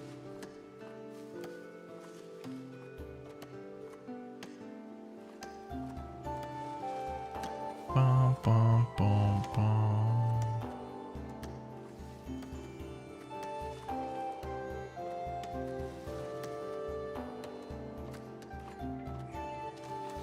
Hmm.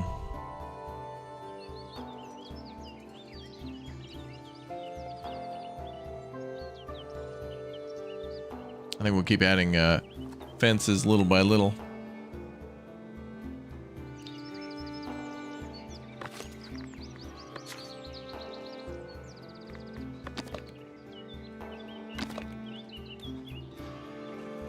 And then watch and see if anybody tries to walk past my fence.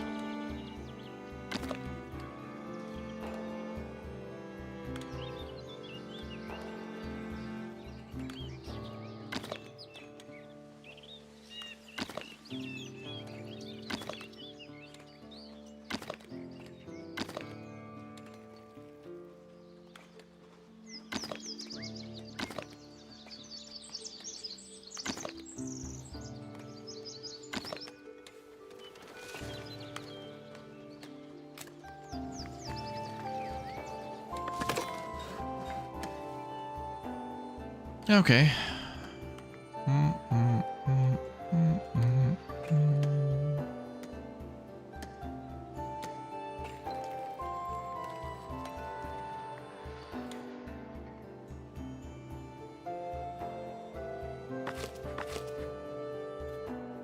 What if there's any unfulfilled jobs? I think we might be able to see that through the book.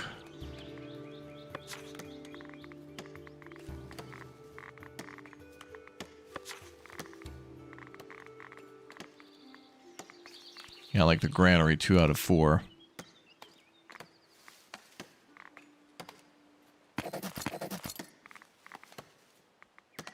Sawmill shut down.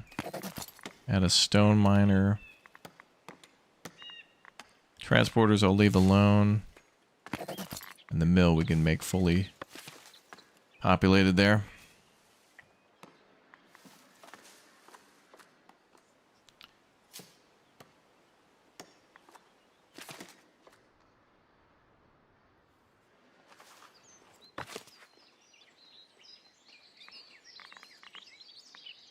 That's good overflow up there. And then we're going to have to do iron mining, which we're already kind of doing, and then smelting and blacksmithing. That'll be next. Then we can do goods production, and then we can provide goods to the people, and then that should be maybe more happiness too. Oh, taxes are only -5. People are only mad about a housing shortage, but it's like, bro, build your house right here.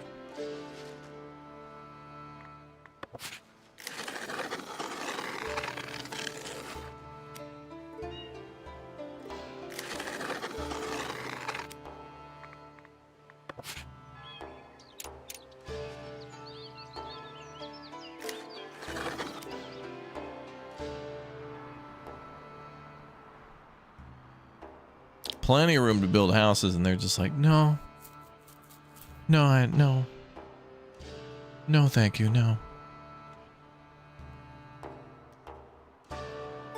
Ridiculous.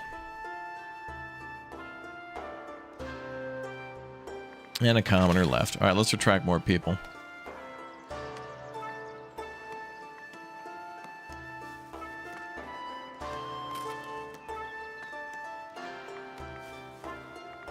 Never mind.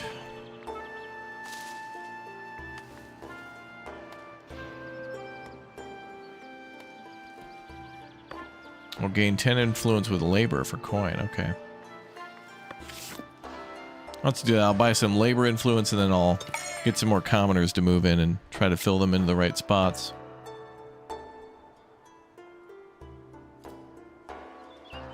And some houses are actually upgrading. Okay. Houses there look nice.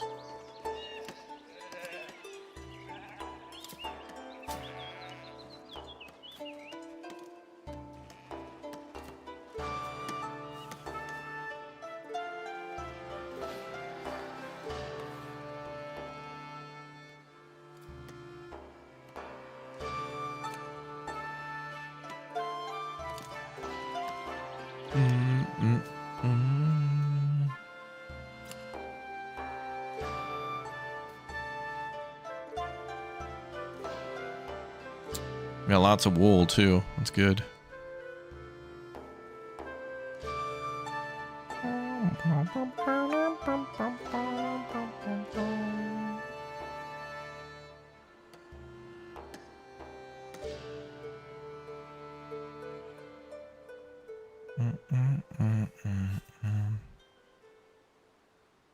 People want to live in the city, not out in the burbs.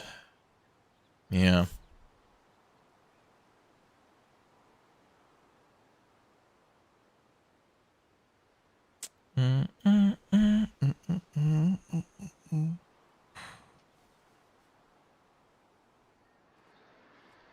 Hey, look at that. 116 flour. Good.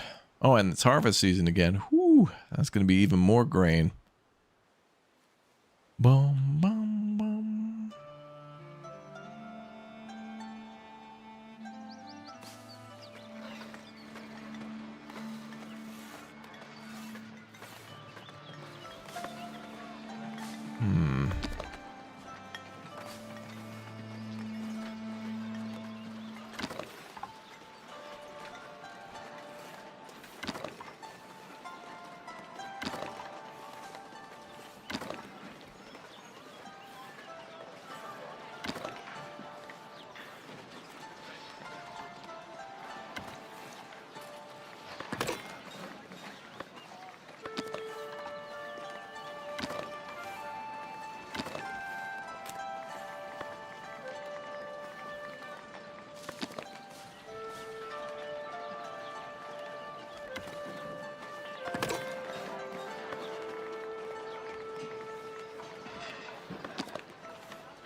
There, a little decoration for the church is good.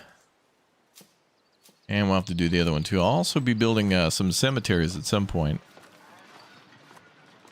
Probably out here. It's going to take polished stone though, and that's kind of making us some decent money for the time being. It's the thing I think that saved the town from the beginning financially. We were stun locked for a little bit, but you know, that's what happens when you only got like one resource to sell. Almost up to 200 population.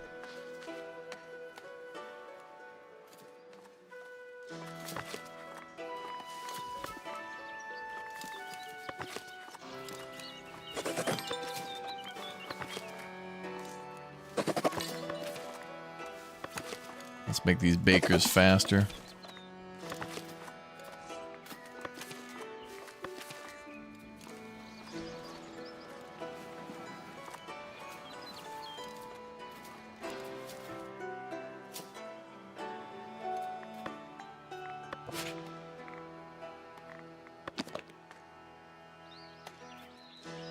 Let me try to build a well down here too.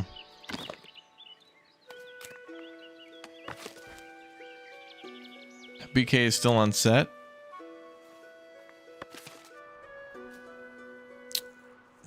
Jay, forget about her. She's, you know, she's moved on to her movie lifestyle now, you know.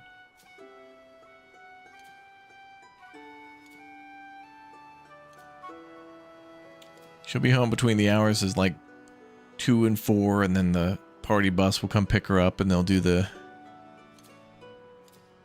you know, whatever party they call it when the shooting comes to an end, and then post-production parties. She's going to be very busy.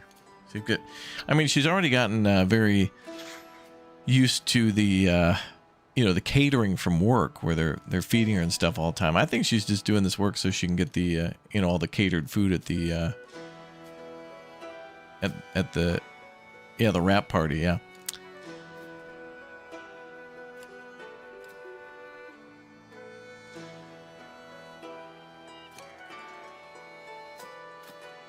I asked her who her agent was, and she said Facebook. And I was like, wow, you got Mark Zuckerberg working personally for you? Damn. She misses the free food, yeah.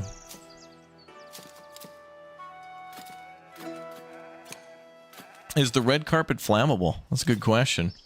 It could be, I don't know. It's probably made of polyester. It's probably some level of fire resistance to it, but she's got a next level of fire, you know?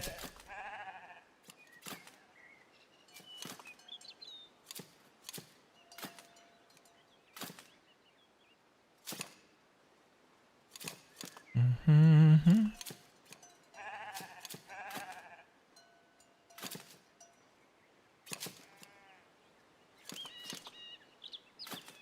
Bum, bum, bum, bum, bum, bum, bum, bum, bum.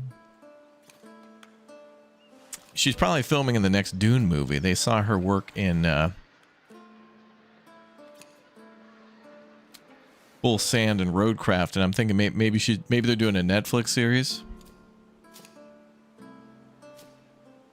There's a lot of planets and a lot of games and movies that have a lot of sand.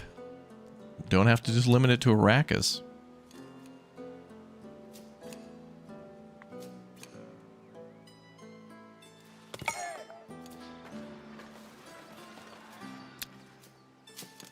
She just texted me now, making time and a half now. Apparently BK was in other movies. I wonder, is there a possibility? Wait, let me do the math. No. I was gonna say, I wonder if possibly there's like a 0.1% chance she was in like a John Candy movie. Possibly as like a, you know, a newborn in the background or something. Or maybe her mom was in it. A couple months pregnant, but it's too early. He passed away too early. Figuratively and spiritually. She's in a remake of Speed as an extra on the bus. Oh my god. BK a movie star now? Yeah, I'm glad so many people are watching right now, because I can admit and announce to you today that she asked me, like, hey, can I join the police simulator game today? Like at 9 a.m. when I already was into my first stream, she messaged me, and I saw the message and was like, hey, can I join the contraband police stream? And then like, I don't know, 10 minutes later or something, I was like, oh, never mind, I have a movie shoot to go to. And it's like, wow. She needs you until she doesn't. Like, yeah, I'm actually too big for this stream now. Bye.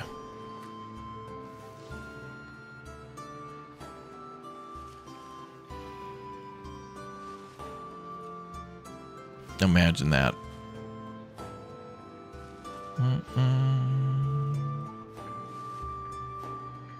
Crazy.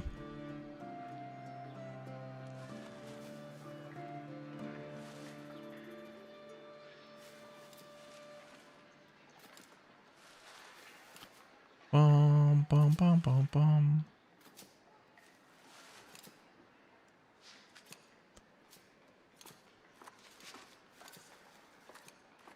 Bum, bum, bum, bum, bum.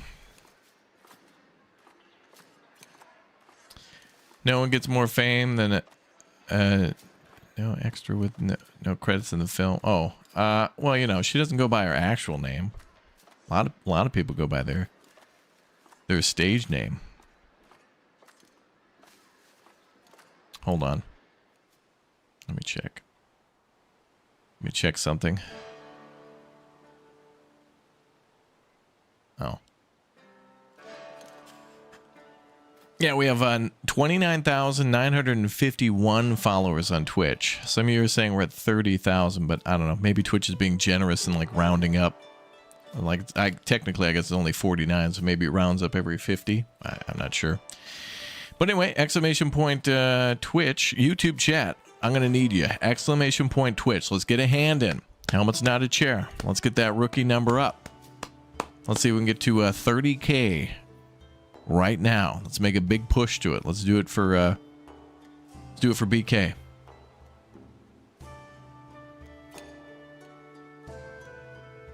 Let's try to get the stream and the channel big enough now so we can, you know, lure her back into streaming. All this fame, 4 hours is starting to go to her head. We can't let that happen, chat. So let's get an exclamation point Twitch in the YouTube chat.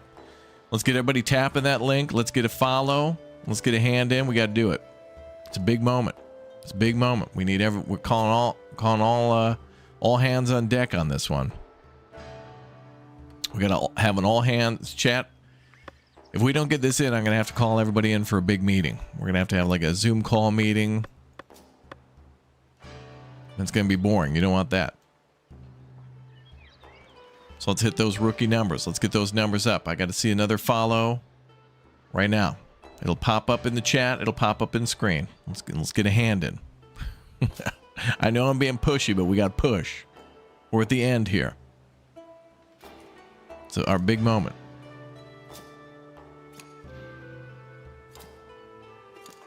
Maybe she's going to be in a Tarantino film. Maybe it'll be something with Robert De Niro, Brad Pitt, Matt Damon, Johnny Depp, possibly even Justin Bieber. Maybe he'll be like he'll have a performing musical role.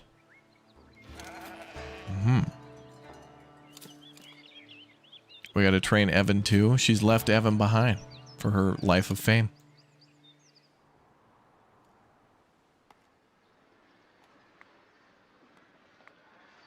Man, we're so close to 200 people. I think somebody walked away.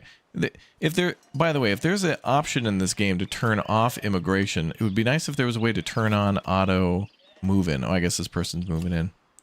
I want there to be an auto accept for immigration. Because I don't think there's an instance where I want to say no until like the end of the game.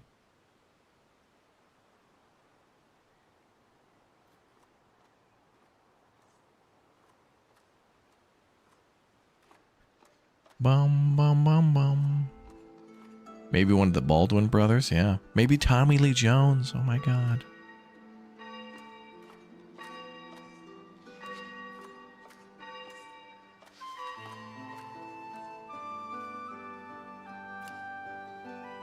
Maybe she's in Kill Bill 3.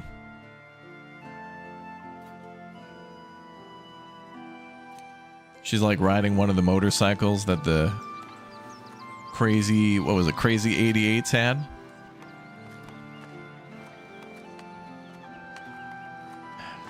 All right, we got one new follower, but Twitch doesn't tell me who. Wow, chat just wants BK to get famous. That's fine. I mean, she deserves it.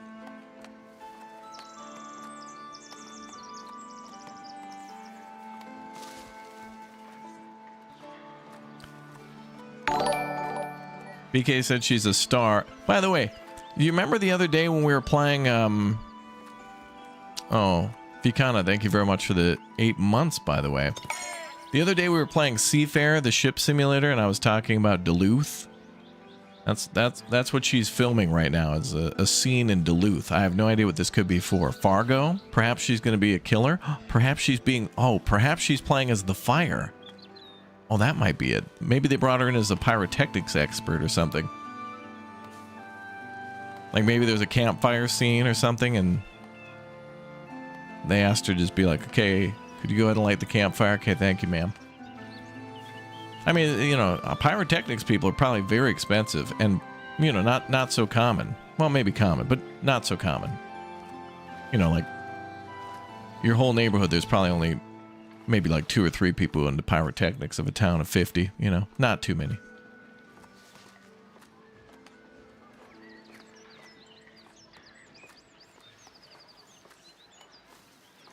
Film being made in Saskatchewan. It'll be on Amazon Prime, sci-fi flick.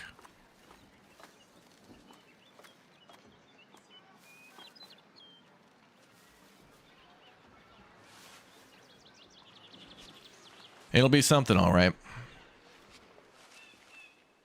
I would have said John Candy documentary, but she missed her opportunity on that one. Although she does have a striking resemblance to Dan Aykroyd. Maybe she was a stunt double in that one. In the John Candy documentary. She may have played Dan Aykroyd's stunt double. I'm not entirely sure. I'll have to check the credits again. We all know she didn't start the fire. It was always burning since the world's been turning. Yeah, that's true. Mm-hmm. But I did tell Jay, I told Jay to put to go get a piece of paper, preferably yellow, and put it on the bedroom door. And, you know, cut it out as a star.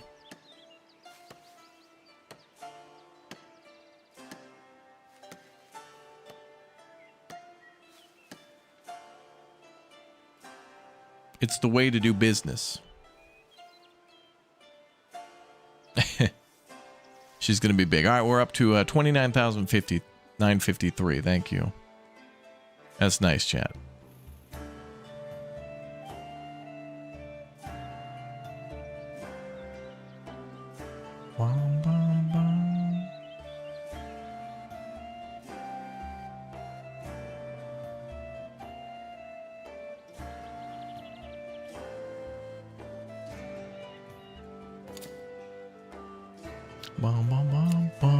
Oh, house is upgrading. Good.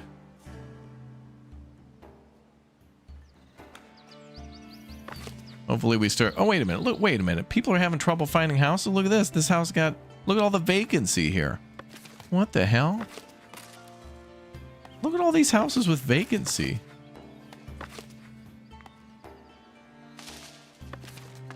There's like 4 or 5 homes that only have like one person living in it. What the hell?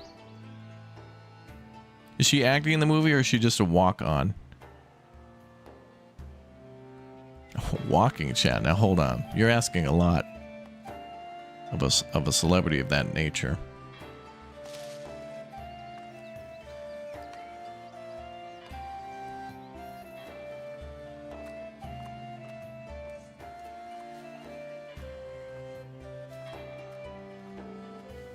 No access to refined food, but we have a 62 bread. Plenty of flour.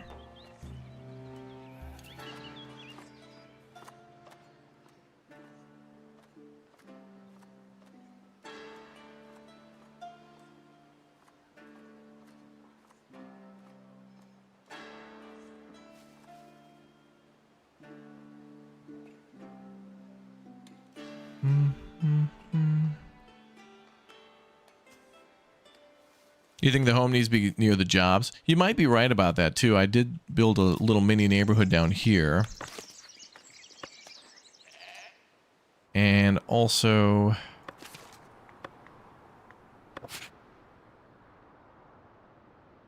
I don't know. But I do feel that, okay, if that's the problem, maybe the game should, you know, tell you, hey, look, people need to live close to their jobs. Because, yeah, nobody's really moving in up here, and all the new industry we built is down here.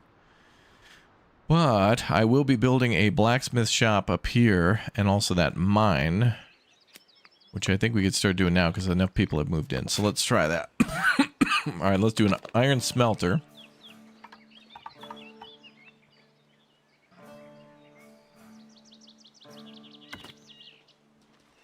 BK took 3 outfits and left, yeah?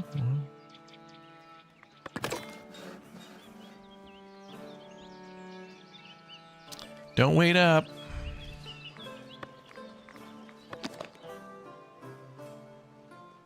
The drive for fame is high, chat. This baby's not even 6 months old and she's like, bye.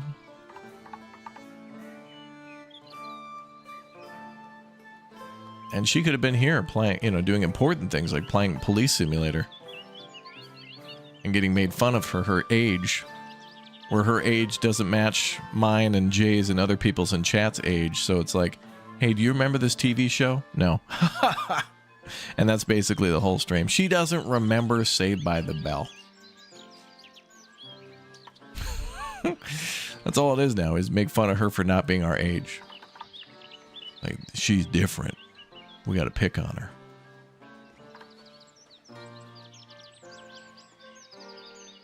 Although we are right. Maybe she's just still trying to work off the debt with her mom. I think she owes her mom at least $250,000 for Club Penguin. And I don't understand why she doesn't stream Club Penguin like 24/7.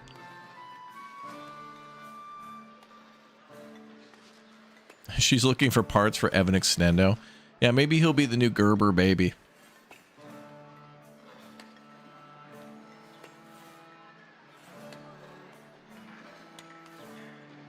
But knowing today's world, if she tries to get Evan an acting job before the age of 1, it'll be like, how old is the child? Oh, he's almost 1. Interesting. Does he have any prior acting or work history? No, he's 1. He's not even 1. We'll let you know. And he's going to get beat out by a 2-month-old who's already been in like 2 movies and a commercial.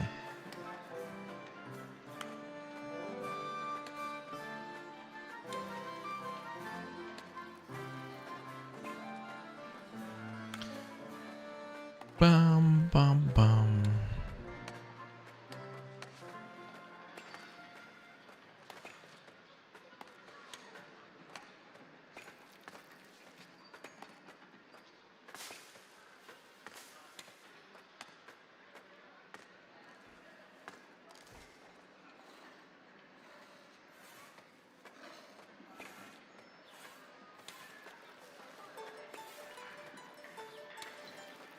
Bum, bum, bum, bum, bum, bum, bum. Saved by the notification bell. Yeah, I wish.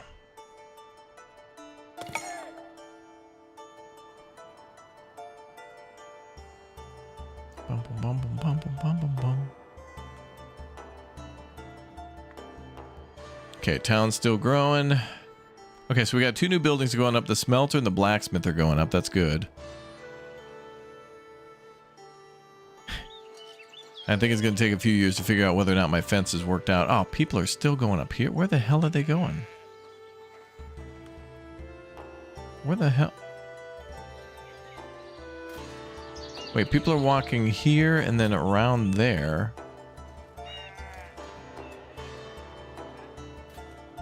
Weird. I'm going to have to wait for a few years to pass before I figure out where the hell people are going. And I built this gate here just to let this farm go through there, but clearly it was a mistake. Does BK know anything about Full House or Family Matters?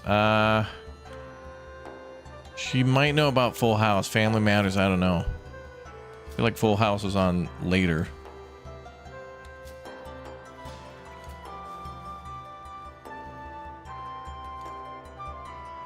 Maybe she's in a Club Penguin movie. Maybe Pixar is doing one. I thought that was BK. Hello, Kilo Whiskey.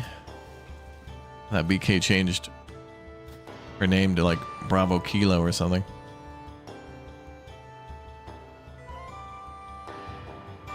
BK is probably going to start... Oh, well, she might have to start thinking of a stage name too. A different name. The artist formerly known as BK.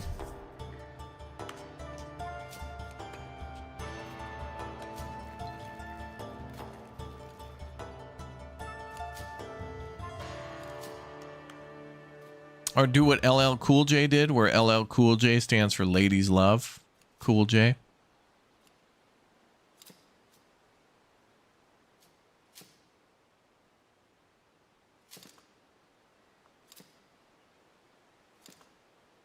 Flame broiler. Yeah, that could be copyright from Burger King. I don't think so, but you know, you don't want to risk it. Maybe she'll host the Oscars with Billy Crystal for the 800,000th time.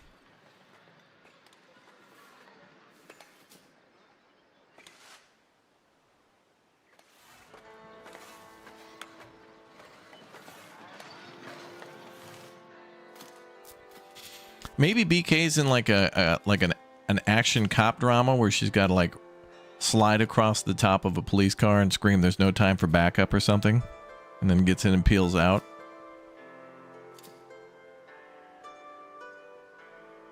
Oh, she doesn't know how to drive, but that doesn't matter because it'd be a closed course and then CGI. Actually, maybe that's all it is. Maybe BK's just like getting, you know, 3D printed right now or scanned and then just coming on home. Well, she didn't want to come home. She probably wanted to stop at the good, what was it, KFC that's next to the library or whatever. Food is important. Scrapes the hood with her gun. She wouldn't do that. She got to be taught how to do the proper roll.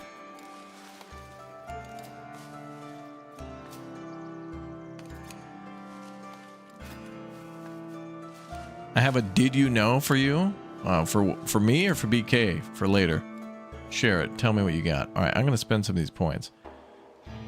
What was I going to buy? Oh yeah, I was going to buy the mandate thing.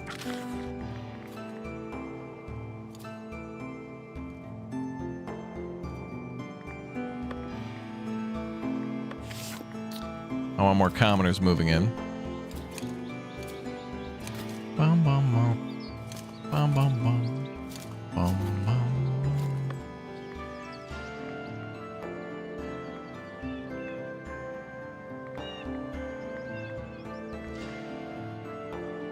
Well, we may as well get common wares unlocked.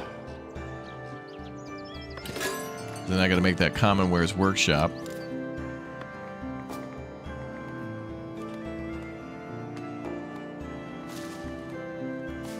Oops. Oh, that's a big building. Oh, that's what the Cooper used to look like. Did they repurpose the Cooper? That's a nice looking building. Also, it's got a white dot in the corner. Why? Are there things we can attach to that? Anyway, it doesn't seem like a building that causes too much pollution or crime or whatever.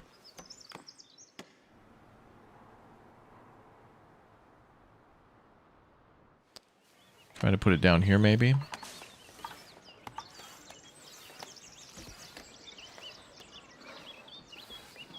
Can always move it later.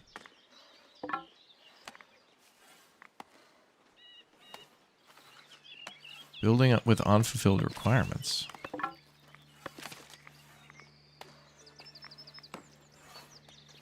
What else does it require?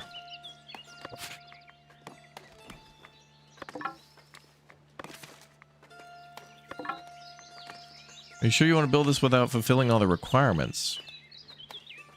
Oh, wait. What is that? Light fortification. Oh, really?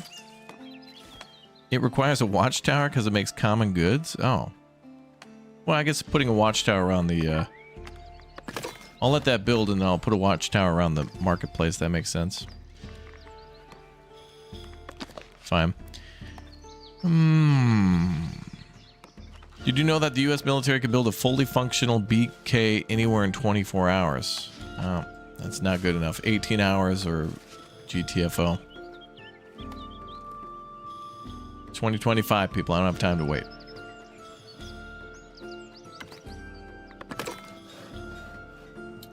And there we go. Let's see. Confirm and save. Well, folks, it's that time. Thank you very much for subbing to the channel and turning on that notification bell, hitting the like button and following. I'll be back tomorrow with more Foundation, but I believe in the morning we'll be playing early the new DLC for American Truck Simulator, probably. And then tomorrow's also the release date of Call to Arms Gates of Hell Ostfront's Finest Hour DLC for the Commonwealth, adding the Canadians, some Polish, and other British, I think, missions. A 16-mission campaign, plus some things we've already seen before, like the Conquest mode and front lines and stuff like that. And then in the PM, we'll be back for more Foundation. Now, this week, we'll also be playing a game I hope you really check out called Flotsam. And Flotsam is going to be amazing. It's going to be a city builder that's on water. So that one's going to be pretty cool. And it actually looks a lot like Foundation. It kind of reminds me of it. It might not be exactly similar, but in my mind, it's been a while since I played. It gives me the same vibe, and it plays like Waterworld, which is really awesome. And we have that and a couple of other big games coming up for the week as well, including Star Rupture, the game from Creepy Jar. They're the ones who made Green Hell and then the other DLCs and stuff for that. Green Hell, very cool game. Now we're going to be playing their playtest for Star Rupture as well, building a factory. So we'll see who we get together with on that one. So thanks as always for all your support. Thanks for subbing. Thanks for following. Thanks for watching. And I'll see you all next time for more Foundation. Thanks for all the support. Thanks for watching. We'll see you next time. Goodbye, buddy.